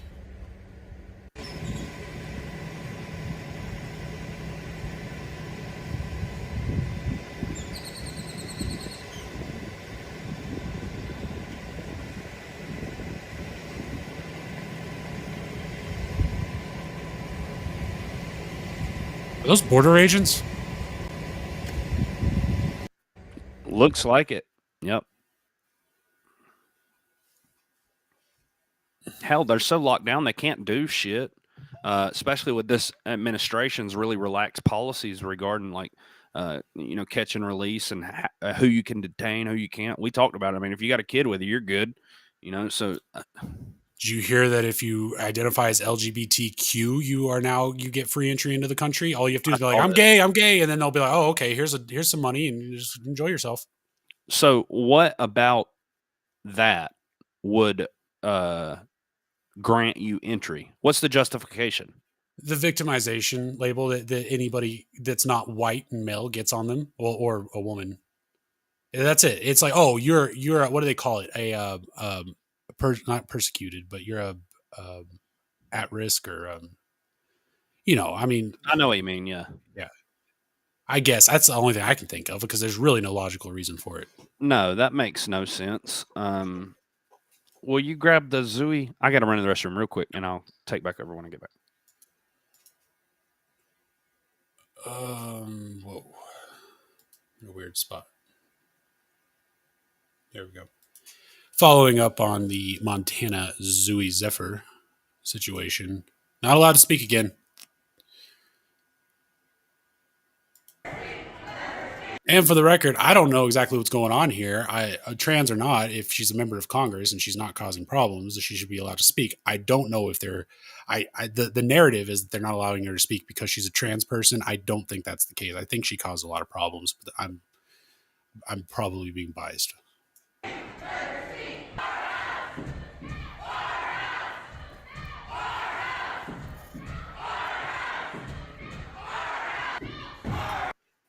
And it's going to be a photo op because of these types of moments.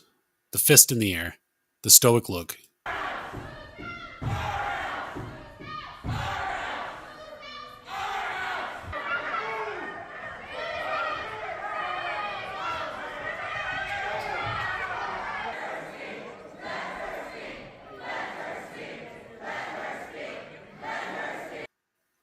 He's literally clutching pearls right now. I guess not literally, but what is this? I know I missed it. My fault. You remember how we had that on the last podcast? We had the thing where they weren't letting that one lady chick dude speak at in the Montana Congress. Oh yeah, and they voted. That was dealing with trans or something, right? Yeah. Well, they're back, and this time they brought friends, and she's having a very powerful moment with the fist in the air. Fighting for her right to speak in Congress. Is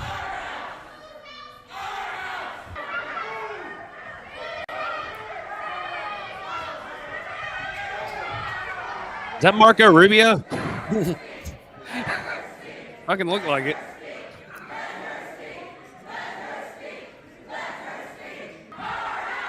Ma'am, your Adam's apple is showing.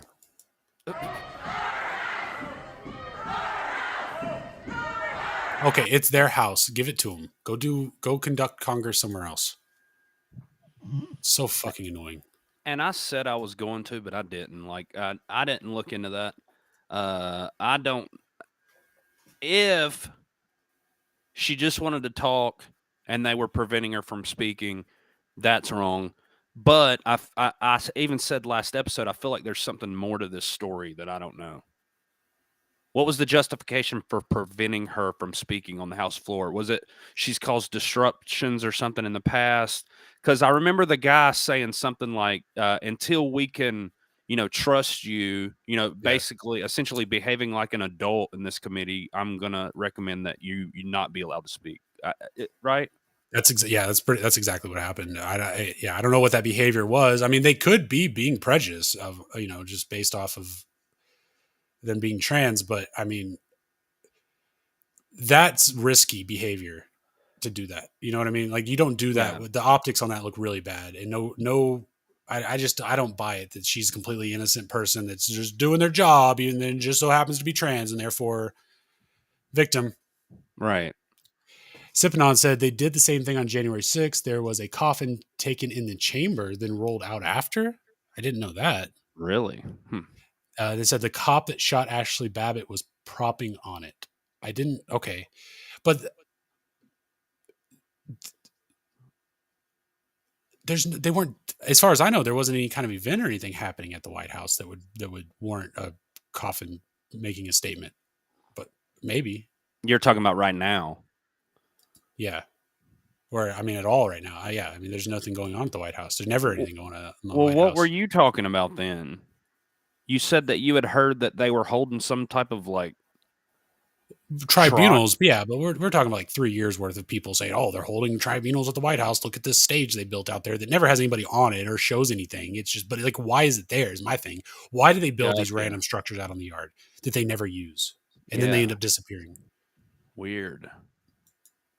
This is Wake Up People, because the liberal agenda and mission is to destroy every single innocent child on this planet by trying to normalize pedophilia. And this is happening because MSM and our government have been infiltrated from top to bottom by the pedophiles. This guy makes a lot of sense, but I realize I hijacked the show, so you can have it back after this. No, you're good. I forgot, to tell you the truth. I got the next one.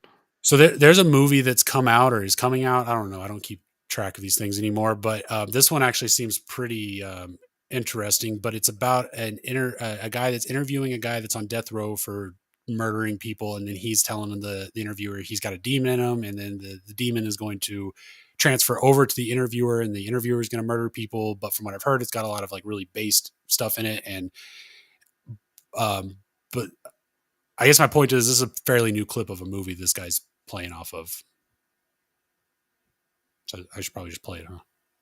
Yeah, because I've never seen the trailer or anything. All right, here we go. Slowly, with your movies, your TV, and your media, we desensitized you, redirected your worldview to the point that you can't even recognize evil when it's right in front of your face. Or the point, James, you can't even feel it when you're doing it. That's an actor, right?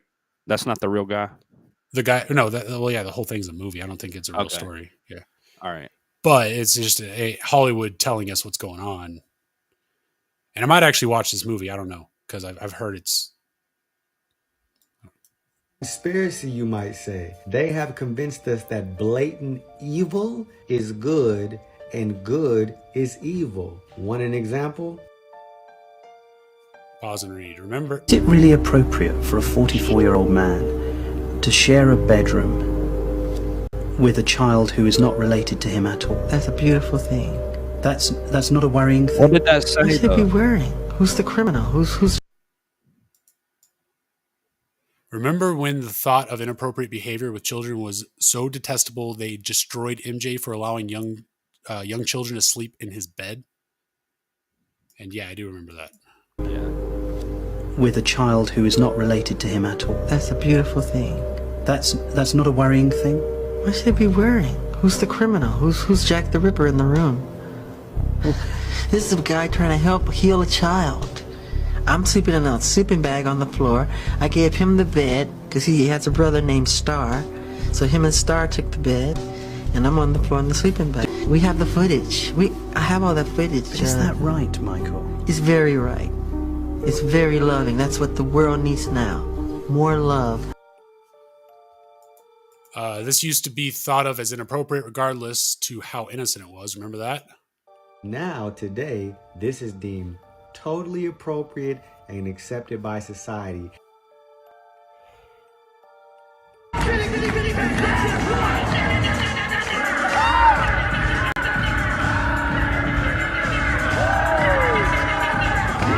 I invented a child molesting robot. It's a robot that is designed to molest children. And it can theoretically Dude, The Rock molest twice as fucking many hacked your children shit as a earlier. human molester, and quite frankly, Oh, fuck yeah, he did. Read for the worst. Go back. Ready for the worst of all, attempting to normalize pedophilia and make it acceptable. I use the term minor attracted person or MAP for multiple reasons. First of all, because I think it's important to use terminology for groups that members of that group want others to use for them. No one can control who they're attracted to at all. What a 180-degree turn. And if you come against it, you are deemed hateful, desensitizing, and brainwashing at its best, my friend. Wake up, because it's... Consider me hateful. Yep, I just saw a story today, actually, and it was kind of incriminating Discord. They're attacking Discord for some reason right now, but they're using this story to do it. But have you ever heard of the game Roblox? Yeah. Okay, well, apparently there's a huge community on Discord that play this shit, and this kid was recently just developed a relationship with this person that was like 15 years older than them, and this kid was a teenager, and then they didn't find out until like going through the phone afterwards, but this guy had been grooming this kid via this game and the Discord server, and he just kidnapped him, and they don't know where the kid is now. He's gone. Yo. And they use that same term, MAP. I had never heard of this shit. I have from that type of shit. Right. Weird. I don't know. Don't let your kids play Roblox. It is a breeding ground for pedophiles. And if you go look at the Roblox Twitter account, look at how they tweet. They don't give a shit about your kids, and that is obviously a kid's game. You're not going to play that if you're older than 8 years old and don't have a propensity for children. What is? You know what I mean? It's almost like Minecraft, but not. You know, it's like a really blocky game where you can do anything because the graphics are shit and doesn't take very much processing power. But it's like every room you join has a chat room, and then there's a whole Discord thing. Yeah, I mean, you should keep your kids offline. Period. Probably is the best option. Weird. Video games are not important, and if they're going to play video games, they probably shouldn't play online video games. But that's actually a very normal thing to have happen. With Roblox that's the same with those private Minecraft servers. If you're not an adult, you probably should not be interacting with people on the internet at all. And if you're a parent and you're letting your kid, have free reign of the internet, I don't know. Shame on you, I guess. Wake up. The world we're living in is not meant for this. Follow up on gross. Sorry, I was reading the comments. Sully said, "Dude, my son wanted VR, and I told him no because of this." Yeah, it's nasty. Y'all be aware, and I feel like everybody that's listening now wouldn't just let their parents, their kids, do whatever. Y'all check this out. So this is something that I forgot to add last podcast, but I mentioned it. Basically, they're justifying looting, and if you come out and defend the police or actively tell these looters that they're behaving badly or try to arrest them or something, you are in fact the racist, according to this individual. Let's go out to Chicago. To loot a Gucci or a Macy's or a Nike, because that makes sure that person eats. That makes sure that person has clothes. That's reparations. That is reparations. Anything they want to take it, because these businesses have insurance. They're going to get their money back. My people aren't getting anything. Is this old? Well, it's from last week, but they're still pulling that. That was a 2020 thing where it was like, oh, let them do it. It's reparations. But now they're still. Yeah, and they're teasing them, out in San Francisco now that they're going to end up paying them. And I guess like in cities where they're not getting that offered to them, they're just saying, go in and steal it, because ultimately you're putting food on your family's table, if you sell that Gucci bag or you sell that TV or whatever. So they're trying to justify it, saying these companies have insurance, like fuck them. And, that's what the Democratic Party's pushing too, like all these big, bad billionaire corporations. And which, I mean, I got my own problems with corporations, but at the same time, I'm not going to just go in there and load my damn shopping cart full, and just walk out, which is what we've been seeing. What they need, they need some kind of government regulation, like a regulated badge that you put on the front of a storefront that says this company can afford for you to loot from it, so feel free. And this company is a small business and can't afford it, so don't touch them. And then we can just let the looters run free and we won't have to worry that much about, society, because the big businesses, in my opinion, whatever, they got too big. They obviously aren't for the people. I don't think it's good to create a looter's mentality, but more power to them if they want to hurt those businesses. But those aren't the businesses that end up getting hurt, because you're right. They get paid out at the end. They get insurance money. It's the smaller businesses that can't afford insurance, or those are the ones that end up having to close shop and go work at Walmart. Well, and we're actually, I don't know if just the insurance is getting too high, but a lot of these big companies, we've seen it like with Walmart and others, they're leaving and they're just saying, okay, well, you're turning this operation into an unprofitable one. So we're just going to leave and we can open up our store somewhere else where they won't do this to us. I saw a Twitter account post a video of them walking through their Target, and it said, this is what my Target looks like now. And they were either in California somewhere or they were in Chicago, one of those two. And everything, imagine every aisle with a cage with glass doors, lock and key, toothpaste, everything. Any toiletry that you want, you have to go get an associate to come unlock the damn door for you and, get your toothpaste. God, imagine having to wait for, you just need something. You need toilet paper. You need tampons. You need toothpaste. You need something like important that you normally run and grab and leave and go back about your business. But you got to stand there and wait for 35 minutes for an associate to become available and come over and unlock your. And if you need multiple items, they're following you around. You're going to need concierges to follow you around stores to unlock, shelves to give you stuff. Right.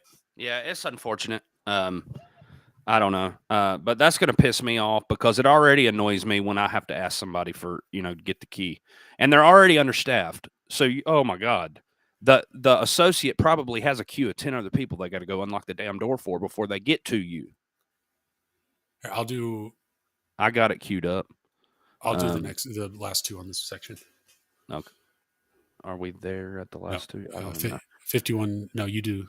Okay, so I got up right now. This is from Alex over on Twitter. It says that breaking, Donald Trump says he believes the 51 former intelligence officials who signed the letter claiming that claiming the Hunter Biden laptop had all the earmarks of, quote, Russian disinformation, committed treason, and says their security clearances should be immediately revoked. Let's listen. Revelation that this was incredible, that 51 intelligence agents totally lied. I think it's treason. They totally lied just before the election, right before the vote. They lied and they said that the computer, which had all crimes on it, was Russian disinformation. 51 top people, the top people in the country, they lied. I actually think it's treasonous. And by the way, that's just another way that they cheated on the election. They cheated in many ways. Would you revoke their security clearances? A lot of these people they're contractors, they're still intelligence professionals, and they have access to our secrets. Should they lose that? The security clearance of every one of those people should be immediately revoked. Absolutely. Common sense. Sam Crow 69 says, good morning, fellas. Just woke up. What'd I miss? Well, about 3 hours of broadcast, but we're glad to see you. Good morning. Right. Yeah, we've covered everything from like T-14 tanks to battery manufacturing to the media purged, a lot. But welcome. Good to see you. Here, I'll grab these two. This pisses me off, which is the main reason why I wanted to be the one to fucking pull it up. No, this, I don't know. I might be a little too enraged by this, but Breaking part 3, transgender health professionals admit high autism rates among minor patients making life-altering gender transition decisions reveal fact they become lifelong patients. There's a lot of our folks at our clinics who are on the autism spectrum as well. So depending on how the body changes, it might not be able to naturally birth a baby. For a female going to male, you'd have to continuously take testosterone pretty well for the rest of your life. So I'm going to play this real quick. And that I was going... For a female going to male, if they would continue, you'd continuously take testosterone pretty well the rest of their life. It's almost like she'll be a patient for life. Yeah, in the beginning it's a lot of doctor visits, but after a while you space it out and it's like every 6 to 12 months, which is being a patient, but doesn't seem so bad. I was under the impression that I was going to take a cure and be healed, and I didn't understand as a mentally ill child that I was signing up for lifelong medicalization. So, and I can say from here as well, there's a lot of our folks at our clinic who are on the autism spectrum as well. The amount of crossover between folks who are somewhere on the spectrum and some also somewhere on the LGBTQIA spectrum as well. Person on the spectrum as well, 21 years old. He was coming here, or at the time he was coming here for mental health, and he is getting his vagina next week. Wow. Anyone who says that you can change your sex is lying to you. You will be chasing constant drugs and surgeries for the rest of your life. 10 years old coming by themselves. 10, 11, yes. Most of the kids are nowhere in any kind of a brain space to really talk about it in a serious way. True hormone therapy, it is life-changing and is difficult to come back from. Like, it's a forever. So we brought in our own therapist to write off letters to rubber stamp our surgeries. And they have to understand that the surgery itself is irreversible.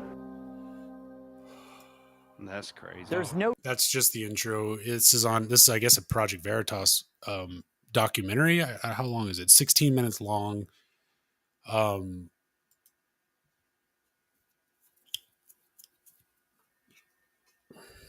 Gross. So like we've already kind of known that, but yeah, so they're actively, I guess, preying on these. I'm not sure how they're targeting them initially, to get them to come in to get the diagnosis and everything. But again, man, I'm gonna put it on parents to not allow something like this to happen to your child. And if you're in an area where they're trying to pass some bullshit law where you have no right to know medically what's happening to your child, leave immediately. I would. And you also have to avoid the minefields of being accused of abuse for not promoting this type of shit. But the thing, look, to me, I don't know, man. I don't even know how to express this, but it just really pisses me off because we've the autism thing, and I don't know. They're already fucked up, and then they go to a doctor, and the doctor's like, "There's a cash cow. There's a lifelong patient. They don't know any better. Just that's your doctor. Exploitation. That's our medical industry." Sad. Anyways, this is the autism spectrum disorder, and I'm going to read each of these real quick. But auditory processing, depression, ADD, ODD, specific learning difficulties, ADHD, anxiety, Tourette's, OCD, developmental coordination disorder, gifted, sensory integration disorder.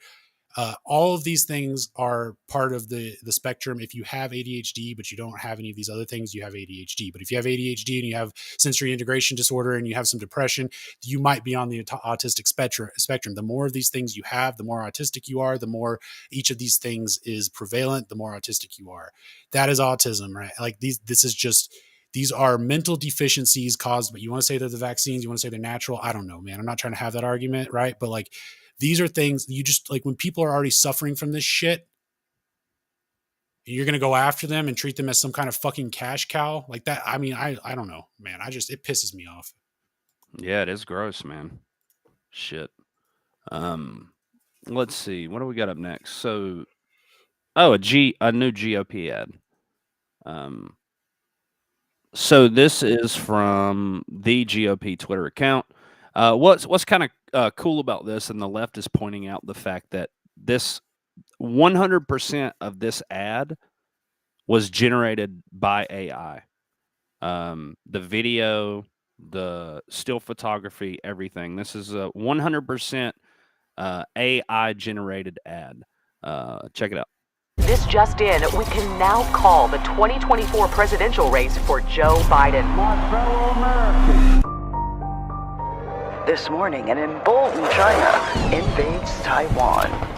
Financial markets are in free fall as 500 regional banks have shuttered their doors. Border agents were overrun by a surge of 80,000 illegals yesterday evening. Officials closed the city of San Francisco this morning, citing the escalating crime and fentanyl crisis. Who's in charge here? It feels like the train is coming off the tracks. Wow. No, they put the train off the tracks at the end, too, as a little jab.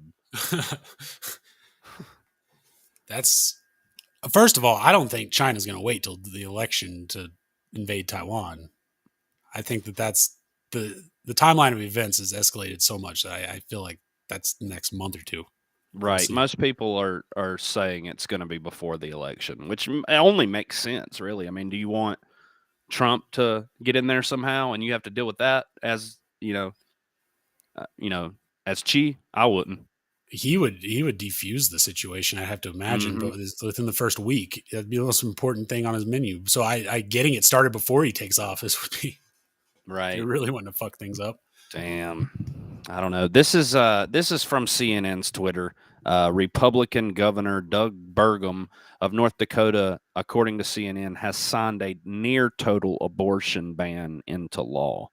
Let's go out to North Dakota. That's Jenny's neck of the woods. Let's check it out.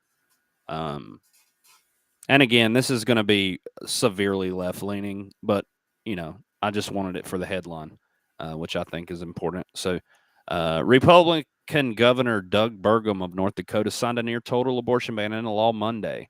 Senate Bill 2150, which passed in the Senate's legislature, or in the state's legislature last week, defines abortion as, quote, the act of using, selling, or prescribing any instrument, medicine, drug, or any other substance, device, or means with the intent to terminate the clinically diagnosable pregnancy of a woman, end quote.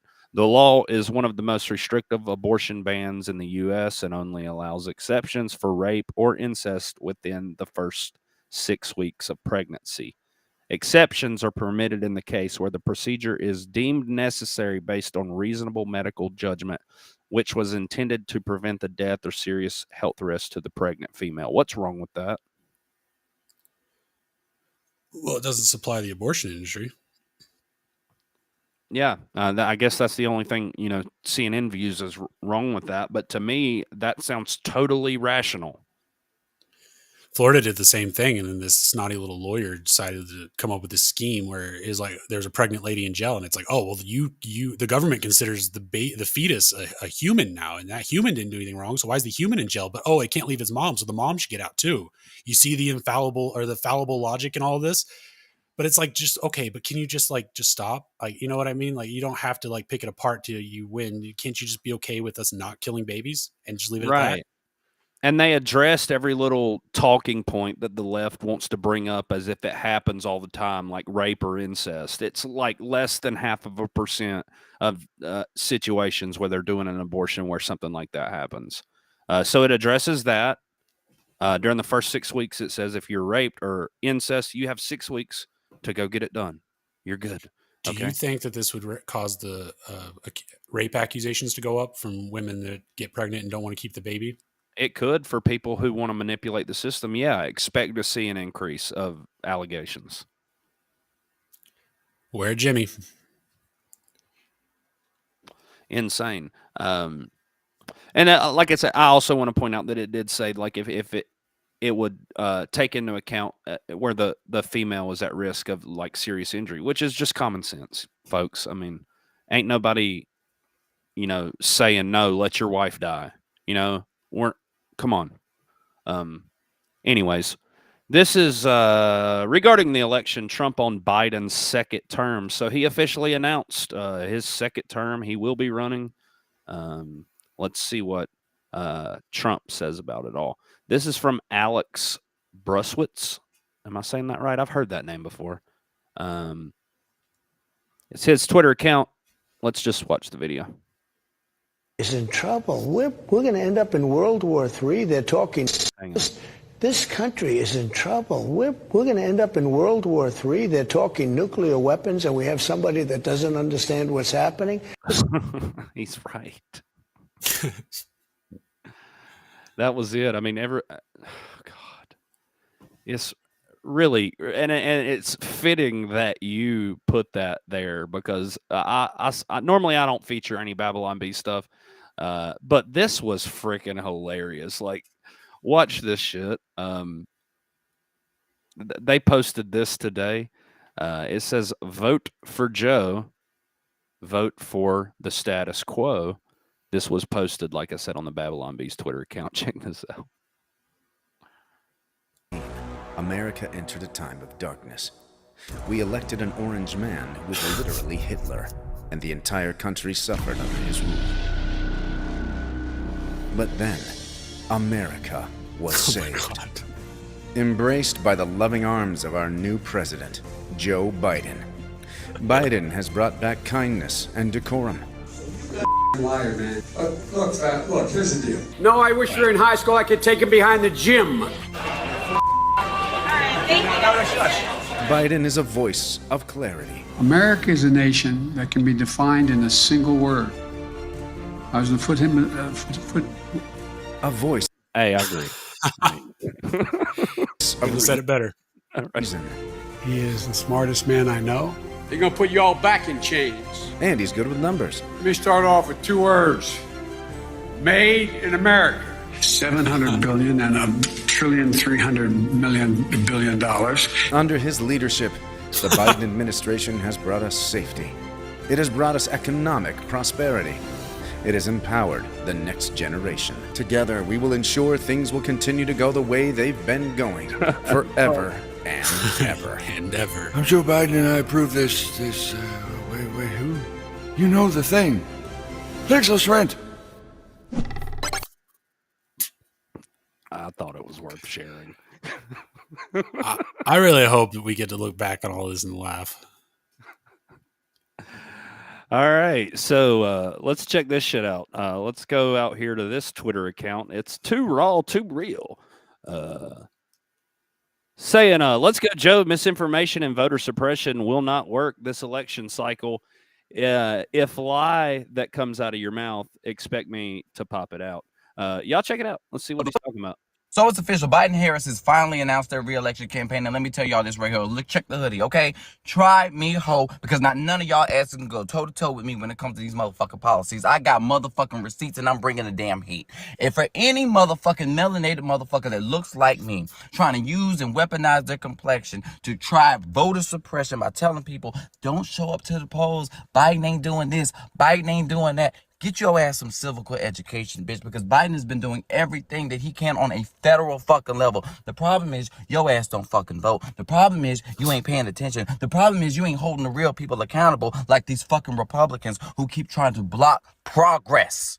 Biden Harris has centered their entire presidency on people of color, particularly the black community. Ketanji Brown Jackson ain't on the motherfucking basketball court. She's on the Supreme Court. Another fucking promise made and fucking kept when his ass tried to give black farmers, I'm gonna throw up. solely only black farmers access to fucking money, federal fucking money that Trump blocked them from getting.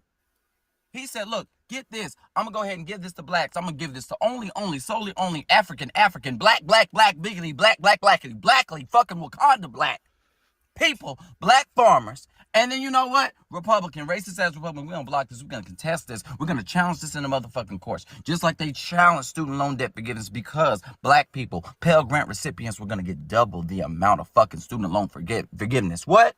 Come on now.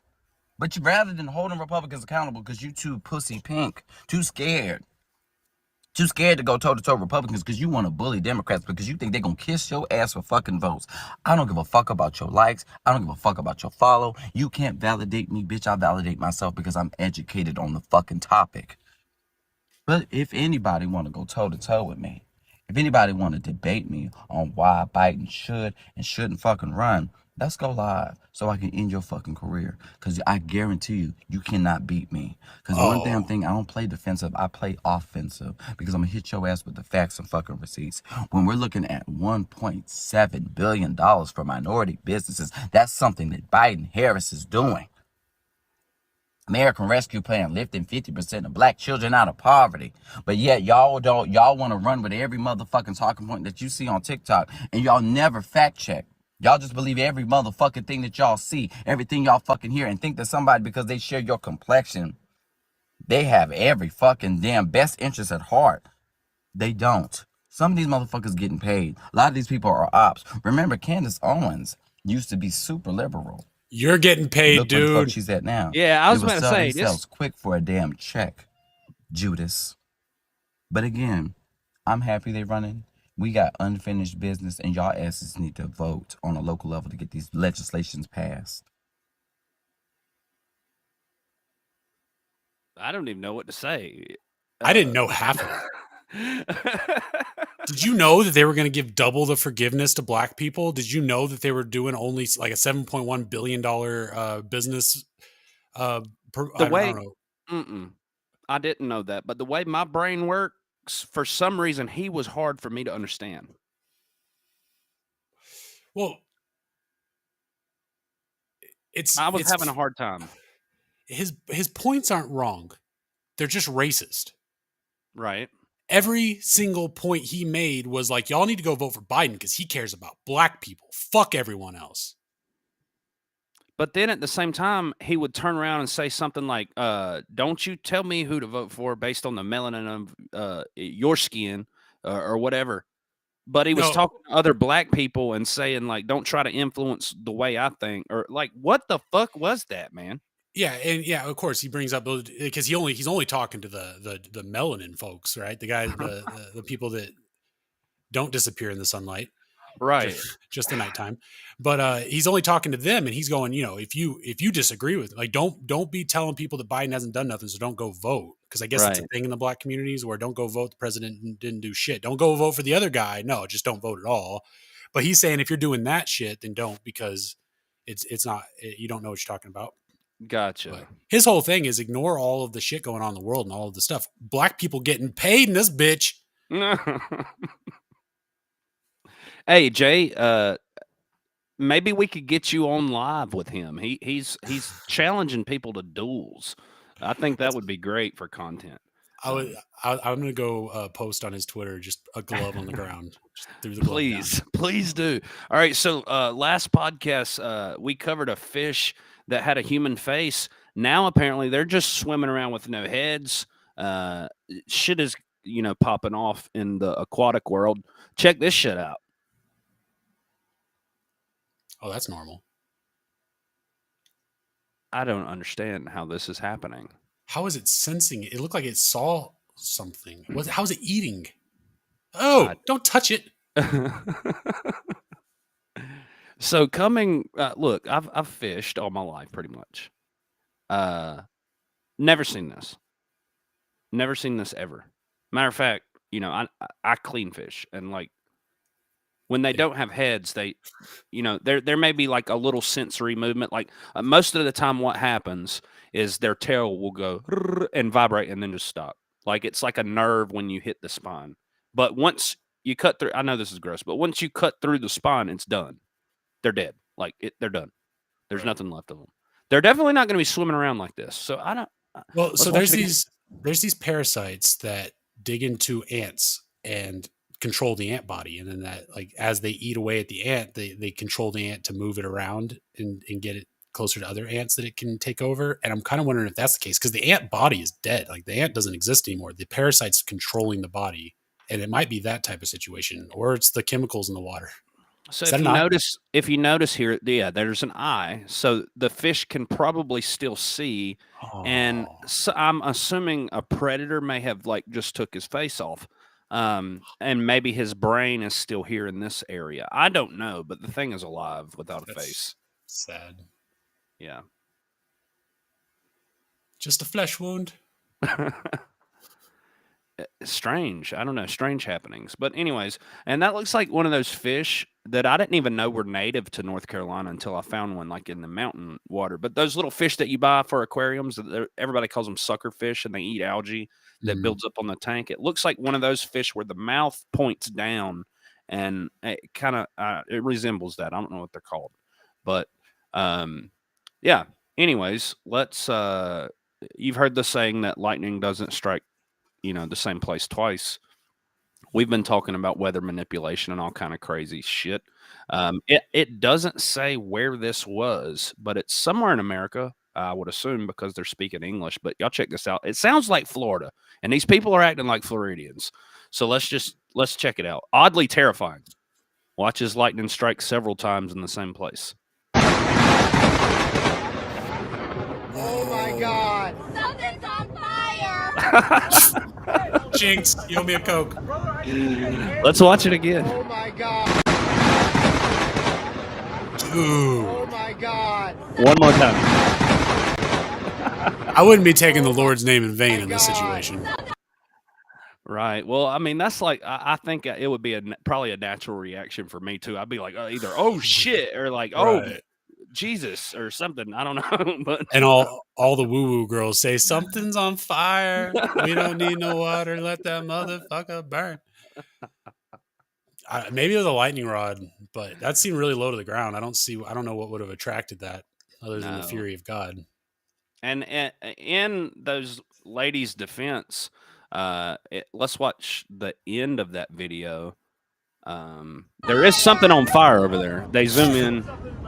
They're so excited, though. That fucking palm tree or the part of this house is on fire right here. Y'all see that? Maybe there was a 5G station in the tree. They are hiding them in trees. And cactuses, for that matter. Yes. I saw that today, ironically. But yeah, I don't know. Just lightning struck. I counted earlier. I think it was 5 times. Wow. Yeah. So who knows? A lot of electricity. I think it's like 1,000 volts of electricity. 1,000 volts of electricity. It's kind of funny that you included the autism stuff because I saw the story and it kind of broke my heart, man. I don't know. This is kind of fucked up. This guy is from Australia. He's from Australia. He visits LA. They kind of make a joke about it, but at the same time, it's like, damn, like, just watch. Can't believe how friendly people in LA are. A few moments later. Please give me my phone! I have autism and I'm from Australia! Please give me my phone! I want a way to get back! I want a way to get back home! Can you please give me my phone? Please give me my phone! He goes on to say, he's like, I'm autistic. I don't know how to get home. I can't get home without this. I'm from Australia. I won't have a way to get back home. I've got autism. Can you please give me my phone? I've got autism. I have autism and I've got anxiety. Can you please give me my phone, bro? Can you please give my phone back, bro? Can you please give my phone back, bro? Can you please give my phone back, bro? Can you please give my phone back, bro? I've got autism. I'm from Australia, bro. I've got it. I've got it somewhere. Give me, bro. I'll give you this one. Bro, just give me my phone. Just give me my phone, bro. Just give me my phone, please. Just give me my phone, bro. Listen, do you have money on you? I don't, but He's like, listen, man, do you have money on you? He would just take that too.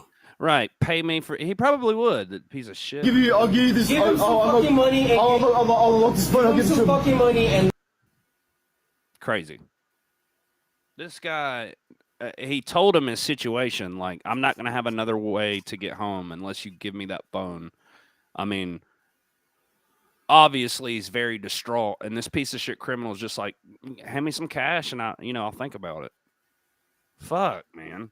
What's wrong with humanity? I don't know. It's fucked up. Anyways, so let's check this out. This is a fight.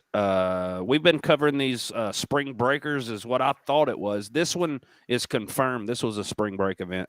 I don't know where, but watch. Nice area it looks like.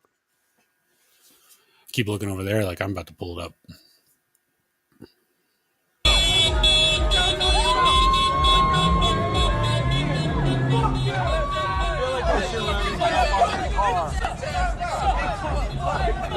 So just kids being dumb. I don't know if this white dude was like "fuck you" at first. I don't. Let's rewind it. Yeah, it looks like somebody said "suck my dick," and that's usually a good way to start a fight. Right.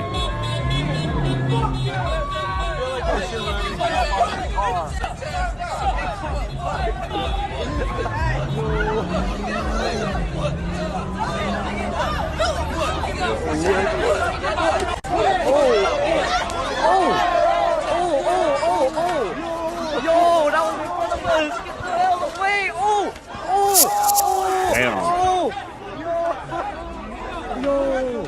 Now they're gonna steal his bike. That's what you do.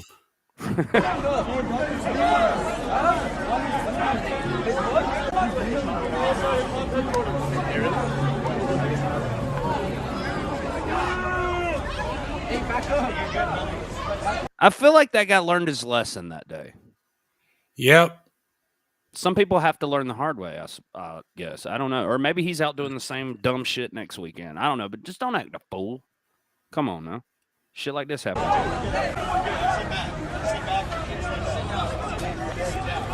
He's probably worried about his $200 bike. He's leaking all over the ground. You see all the blood? Yeah, he hit the side of his head on the corner of that building. Anyways. Yeah.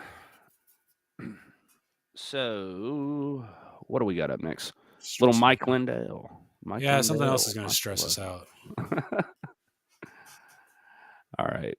Hold on one second. There we go. All right. So, this is from the Brooklyn. This is from that fucking liberal guy. I hate this dude. Brooklyn Dad to fight. He's paid, a paid influencer by the Democratic Party. The only thing funnier about Mike Lindell losing a $5 million bet because another Trump supporter proved his election fraud data was bullshit is the fact that Trump won't even take his calls now, according to this Brooklyn Dad guy. He shouldn't have drank Trump's Kool-Aid. Let's see what this is talking about. Was awarded that $5 million. So the MyPillow guy offered to pay $5 million to anyone who could prove his election fraud claims were bullshit. Are you stupid? Well, someone did. Now he has to pay up. You're an idiot! Mike Lindell is a former crackhead, and like a lot of addicts, he traded one drug for another. Today, his crack is power, and Trump played him like a banjo. Lindell made millions pimping his shitty pillow, but that wasn't enough. He wanted more, and Trump delivered. But no one told the pillow guy the joke was on him. Thank you very much. Mike, you're talking about machines. We at Newsmax have not been able to verify. Putting Mr. Pillow in charge of election integrity is like putting Kimberly Guilfoyle on Jeopardy. The best is yet! Now, Trump won't take his calls, and he needs $5 million to pay off this debt, which doesn't sound that much when you consider he's being sued by Dominion Voting for $1 billion. Lindell carried Trump's water, and Tiny Fingers left him in the desert. There's a two-word lesson here for the millions still drinking Trump's Kool-Aid, and those two words, Jim Jones. Am I wrong? Cheers, you idiots. Fucking A. Damn right. Sexy time. You're in a lot of trouble, Donnie. Subscribe on YouTube. It's really American. I'll pass. All right. So Mike Lindell's being sued for $1 billion by Dominion, and Fox just folded on their lawsuit, which kind of gives credence to any other lawsuit they file in the same realm. So Mike might be screwed, and I didn't realize that he did a $5 million bet with anybody, or that he lost this bet and that he has to pay out, or that Trump's not taking his phone calls. But I feel like this guy, like, he held up a bottle of bleach, and we all know that Pelosi's the one that Trump said that you're supposed to drink bleach. And then everybody on the planet, that was a big wake up moment for me, because everybody immediately started saying that Trump said this. And I'm like, I watched Pelosi say it. He didn't say that. So it's like, once you hold up a bottle of bleach, implying that Trump told you to drink bleach, then suddenly you lose credibility with me. But either way, what's going on here? I don't know, man. But we're in your neck of the woods now on the palate cleansers. Okay. Just finish it up and get out of here then. Don't want to talk about the Pillow Man. Well, I mean, I have nothing to add. I think it's kind of bullshit that they're bringing up the fact that he was crackhead at one time, recovered, and now is the owner of a multi-million-dollar business. So he made something of himself. He recovered. Um, I just hate the way they frame that whole thing, because I guarantee you, if every one of those little talking points that he just mentioned, if we were to go through and actually dive into it and figure out what they're referring to in those situations where we're both like, what is he talking about? $5 million bet. I bet you if we looked up that and found out what he's referring to, we would both be like, oh, see, you totally framed that wrong. Like, this was what actually happened. And it's annoying. I hate having to do this. That, and if Mike Lindell was so power hungry with all of his connections and resources, and he advertises on every podcast, he could do whatever he wanted, and what he wants to do is sell pillows and fight for democracy. So, he's so power hungry, it just doesn't make any sense. None of those. Who's telling this individual that Trump's not taking Lindell's calls? Did Trump, publicly say this? Probably not. I mean, I don't know for sure, but they probably just made that shit up, And in regards to Mike Lindell being a crackhead, he wrote a book describing exactly how he was a crackhead and how he stopped being a crackhead. It's actually a really cool story. And I'll tell you what, I actually bought a copy of his book and a copy of Dilly's book, and I sent them to a recovery home. And they're up there. And last time I went up there and visited, the books move around. So there's people that come in and out of that house on 3 months, however long it's for them to get off the streets and get their shit together. And these books are actively hands-on being read by people who need to better themselves. And as far as I know, it's helping. I mean, I don't know if I doubt it's hurting, but whatever. Like, it's just crazy that somebody can have a recovery story. And also Mike Lindell is also running a recovery network where people are going on and posting videos, sharing their experiences using drugs to try to help other people get off drugs. He doesn't even mention that. So yeah, I'm sure that he has much more of a positive influence on people's lives than some washed up paid, Democratic influencer on Twitter running his fucking mouth, So yeah. I'd take Mike Lindell any day. Just buy 2 of his pillows if you buy any of them. This is a hawk arriving. Kind of dope. Play. Oh, you're going to do that to me. You want me to grab it? No, I got it. Twitter, if you accidentally double click on the play button, it freezes. It messes up the video, so I got to restart it. Or at least for me.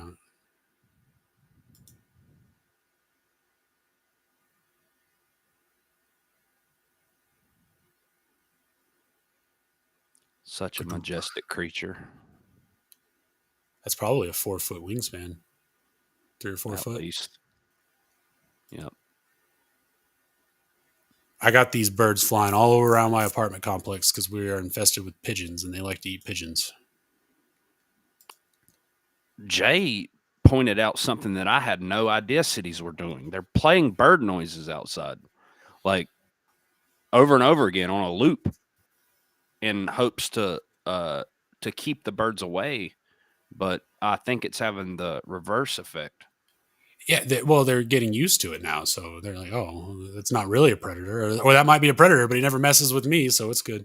And it's also like a place where there's probably a lot of food and stuff, and that's why the birds ended up being a problem, like getting food off the ground and doing bird things, and kind of like an advertisement to the birds, like, this is where the food is, this is where I don't know. Yeah, that's I don't know what causes pigeons to congregate the way they do. It seems like they are just kind of like rats, where there's people, there's pigeons, and then where there's pigeons, there's pigeon hawks.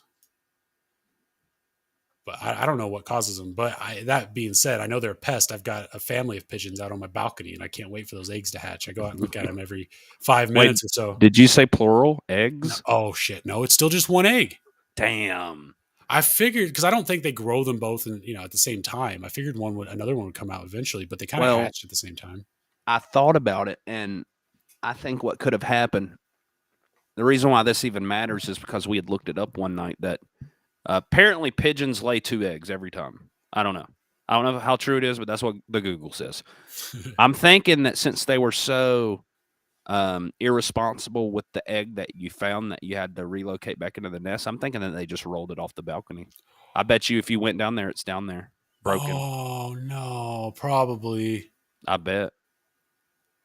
Well, yeah, that's probably what happened. Honestly, maybe it was the wind that knocked it out of the nest. I don't understand, like, because they're birds. They should, like, I've never seen a bird, like, in their nest lay the egg outside of the nest and let it roll away. But who knows what they're thinking. Now, just with my, like, I got a little bit of experience with chickens, pheasants, and quail. And more so, quail are dumb. Like, it wouldn't, they just laid their eggs wherever. Like, there was a nesting area in their enclosure. They would just lay it out on like, it had a wire mesh floor in one part of it where, like, the droppings could go through. Instead of using the nesting area, they would just lay it wherever. So they were bad. The pheasants were good. They would always lay in the nest. And the chickens would lay in the nesting area as well. But if you ever found an egg rolled out of the nest, they, for whatever reason, and it could be bad or it could be, but chickens know. They'll get rid of an egg. I wonder if that's what happened. Could be. They're laying on it. Well, it'll hatch then. But I don't know. But birds will do that. They'll roll an egg out, and because it's bad or whatever. So I don't know. Shit, maybe she just had some bad eggs. Because like there's just one chick, right? There's just going to be one chick, and then at some point, towards the middle or end of summer, they're going to end up pushing it off the balcony to fly. And I'm going to be a very nervous uncle when that happens. Check this out.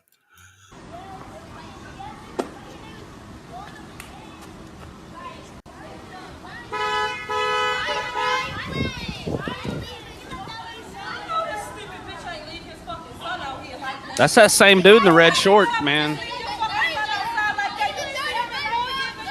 From several podcasts ago, out there acting a fool again. Oh, wait, shit. Yeah, that was I have no idea what's going on here. I think it's supposed to be like a skit, but he takes this little person in a car seat, smoking a blunt, like he's dropping off his kid at his baby mama's house, and then she comes flying out. Pause it real quick. Do you remember what I'm talking about, though? It was probably maybe 5 or 6 podcasts ago, but you had pulled up a video of a little person in red basketball shorts. Oh, the guy that got horse kicked by the lady at the register. Then there was another one like a week later, and I'm like, that's the same guy in the red shorts. And it was funny, but I don't remember what it was. And I think he's at it again, dude. Like, you just think all little black people look the same. Look inward, Drifter. Touche. Okay. But I don't like the way he crawls after these people. And I'm not going to lie, though. I'd probably have the same reaction that a lot of them are having. I mean, I'm not going to scream, but I'm going to be moving. Yeah, I don't know. I think this is where the skit went off the rails. Because he just he gets out and starts crawling.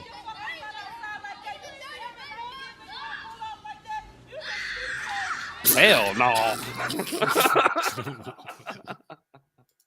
Ankle biter, dude. Fuck I'm not that. sure what to think about it.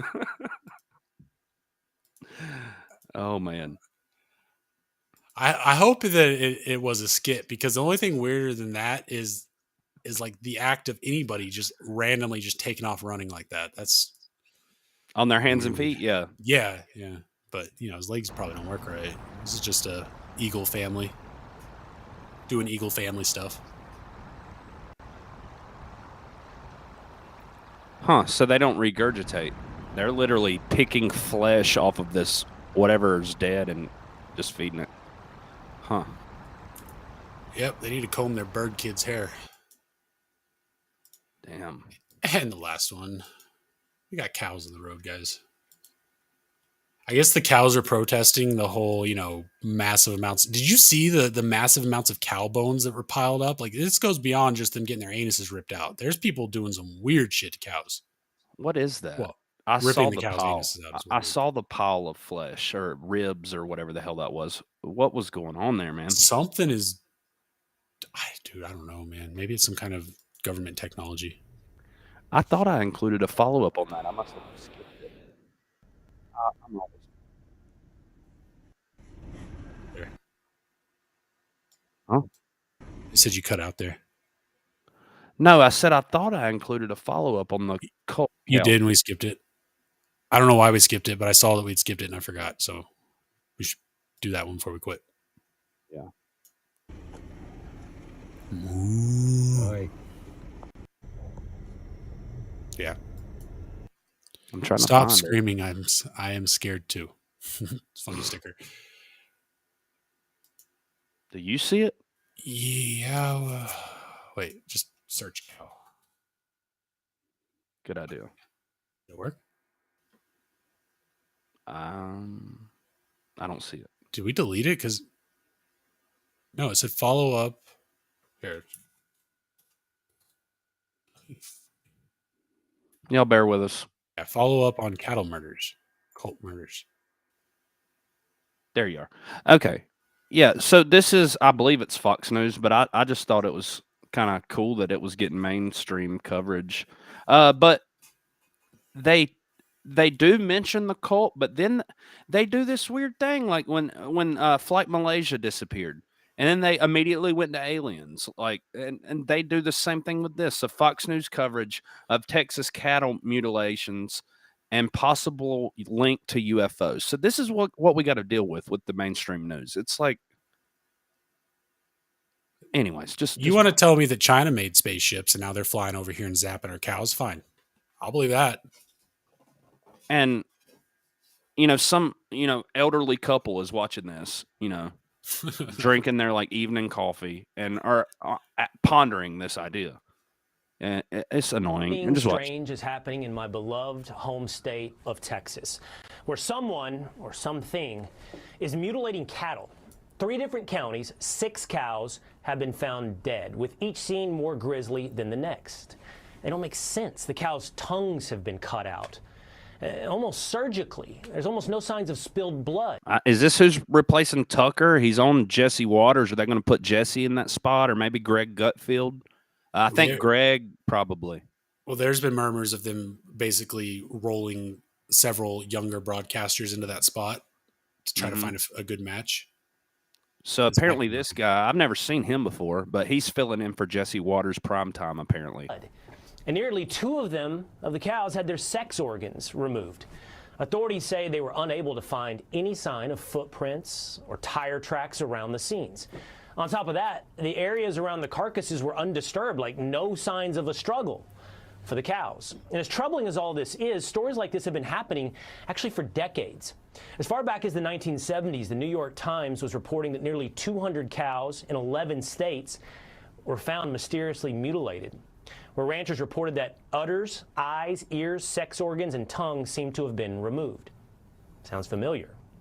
So who is behind this seemingly 40 years of unexplained phenomenon? I don't know. Teenagers who play sick pranks on cattle ranchers? Cultish worshipers of some odd religion? Aliens? What could this be? This is so odd, we have to consider any possibility. You heard stories of crop circles appearing on farms. Could they be leaving a message that they're taking our livestock? Do extraterrestrials have an infatuation with farmland? In just the last few days, the Department of Defense has released new footage of a new UFO, footage in the Middle East. Could they have just been looking for more cows? The Pentagon has no explanation for what this was, just like authorities have no idea what has happened to all of those cows. It might sound crazy, but not out of the question.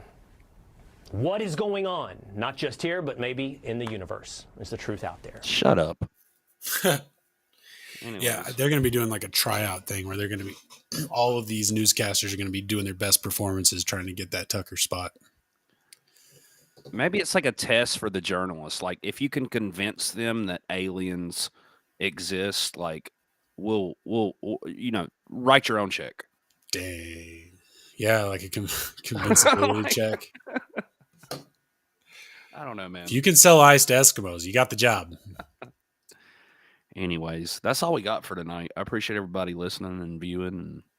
This is a long one. Yep. 4.5 hours. We went over a lot of stuff, though. It's funny because when we first started talking about doing this, we were both like, "Is there going to be enough like stuff to cover?" And our episodes are getting longer and weirder. Like, so I don't. Yeah, you know, pull back a little bit. No, I'm not. I'm not saying. I'm specifically pointing out the fact that there's too much to cover. Like that. Yeah. Like there's too much. I don't know. There is. I'm still bothered by that autism thing, man. That like. I don't know. I'll close with this. Look, the way I was raised, I was a perfect individual. I was nothing wrong with me. I was the spitting image of God, other than I was just a complete piece of shit. Didn't know how to mind or behave or take care or do my business or anything. I find out at 30 years old that I'm on the spectrum. Suddenly, all of my behavioral issues, all of my learning disabilities, all the shit that I've been put on my shoulders, and I've felt like a horrible person my whole life, made perfect sense. It stopped being a thing where I started holding it against myself, and started being a thing where I started to work, like you work through it. The same way if you have diabetes, you got to figure out how to live your life around diabetes. It's the same type of thing. And I don't know. I'm just very annoyed and irritated whenever I see kids that are mistreated or acute, like if they have behavioral issues and whatnot, and then like they get yelled and screamed at, and it's like, get them help, And then also apparently now we have to worry about the medical industry specifically targeting people who are not capable of making smart or good decisions. I don't know. Elon said he beat autism. I kind of feel like I'm on that same. I was never really autistic, but I looking back, there were enough signs where anybody that was paying attention could have been like, hey, we should probably go get him checked out. But that wasn't the case. But ever since the 3-year journey I've had of dealing with this, I've leaps and bounds. My life has changed, coming to terms and working, doing processing and stuff. But when I hear about somebody getting mutilated because they were too dumb to know better, it really just bothers me, I guess. I don't know. I already know where I'm going with that. That's just that's what I got. No, I understand. But I just ironically, probably the same things that you beat yourself up over your whole life about yourself is to me, kind of what makes you stand out. And I don't know, dare to be different type deal. I don't know, but I don't know. I don't know if I would consider everything you got going on like a negative thing. No, I mean, I'm gifted in certain areas, but I'm also fucking literally, not in a derogatory way, because that's the thing. This is a scientific term, but I'm retarded in certain areas. I just had to come to terms with it, and there's just certain things that it is what it is. But it's not about me, because I never want to be a victim and be like, oh, well, like that kid that stole his phone. Look, somebody stole my phone. I've been in those hyperventilative situations of anxiety, or I just completely hopeless, helpless, freaking out, acting like a moron. Like the guy was 20 something, and he might as well have been 8 in that situation. I recognize that it's just, if it was me, I would have beat that dude's ass or gone down trying. Well, whatever it is, it's made you smarter or something, because and I've told you this before, but I feel like you're the only person besides maybe my dad who's ever really put me in my spot and shut up, that type of stuff. For real. I'll give you that. You can't pull one over on Jay. You can't do it. Well, okay, but I don't know. Just saying. Anyways. Yeah, Drifter rescued me from reaching for the bottle. I wouldn't go that far, but no. I try. Well, I don't know, man. It's good to have a friend. Drifter's put up with a lot of shit that he doesn't have to put up with anymore from me, but I can only imagine normal people don't interact with people who act crazy. So it's good, but look, I mean, I can literally attribute. We're getting real sappy at the end of the broadcast here, but it's late. Yeah, why are we doing this right now? But no, I'm just saying, I'll attribute, because I think it's good for people to know that, you can judge for somebody for who they are, or you can kind of weather through with them and help, teach them and get them out, out of their own way and shit like that. And sometimes just having a friend helps. Even if they're the most annoying person in the world, you just giving them a little bit of attention and time might, take away their autism. I'm just saying, it's important to me that we protect people, and that, people aren't lonely, I guess. I don't know. Fucking agreed. Agreed. No, but I totally agree. And that's all I got. I think I've thanked everybody for joining us tonight. But if you're ever on Rumble, hit that like button. We'd greatly appreciate that. If you hadn't followed, hit the follow button. Same with Trovo. If you're not following that Rumble account, get over there, because one day we're going to just be exclusively over there. But we're working on it. But that's all I got, man. You got any words of wisdom? I feel like you just dropped like a bunch. So I don't even want to ask you that, but it's a habit. No, I think I'm going to take a hot shower.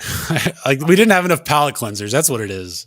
I had it reset, man. I'm going to go scroll through YouTube or something. I don't fucking know. But yeah, no, I'm good. I've said it more than I need to say tonight. All right. Well, that's been episode 39 of the Erroneous Podcast. Jay and I are still employed. And we plan to continue to be employed. Right. Ironically, we're both freelancers. Sometimes I want to fire myself, but I don't. Right. I'm very lenient. Anyways, we're still employed. Bye. Bye. The Erroneous Podcast.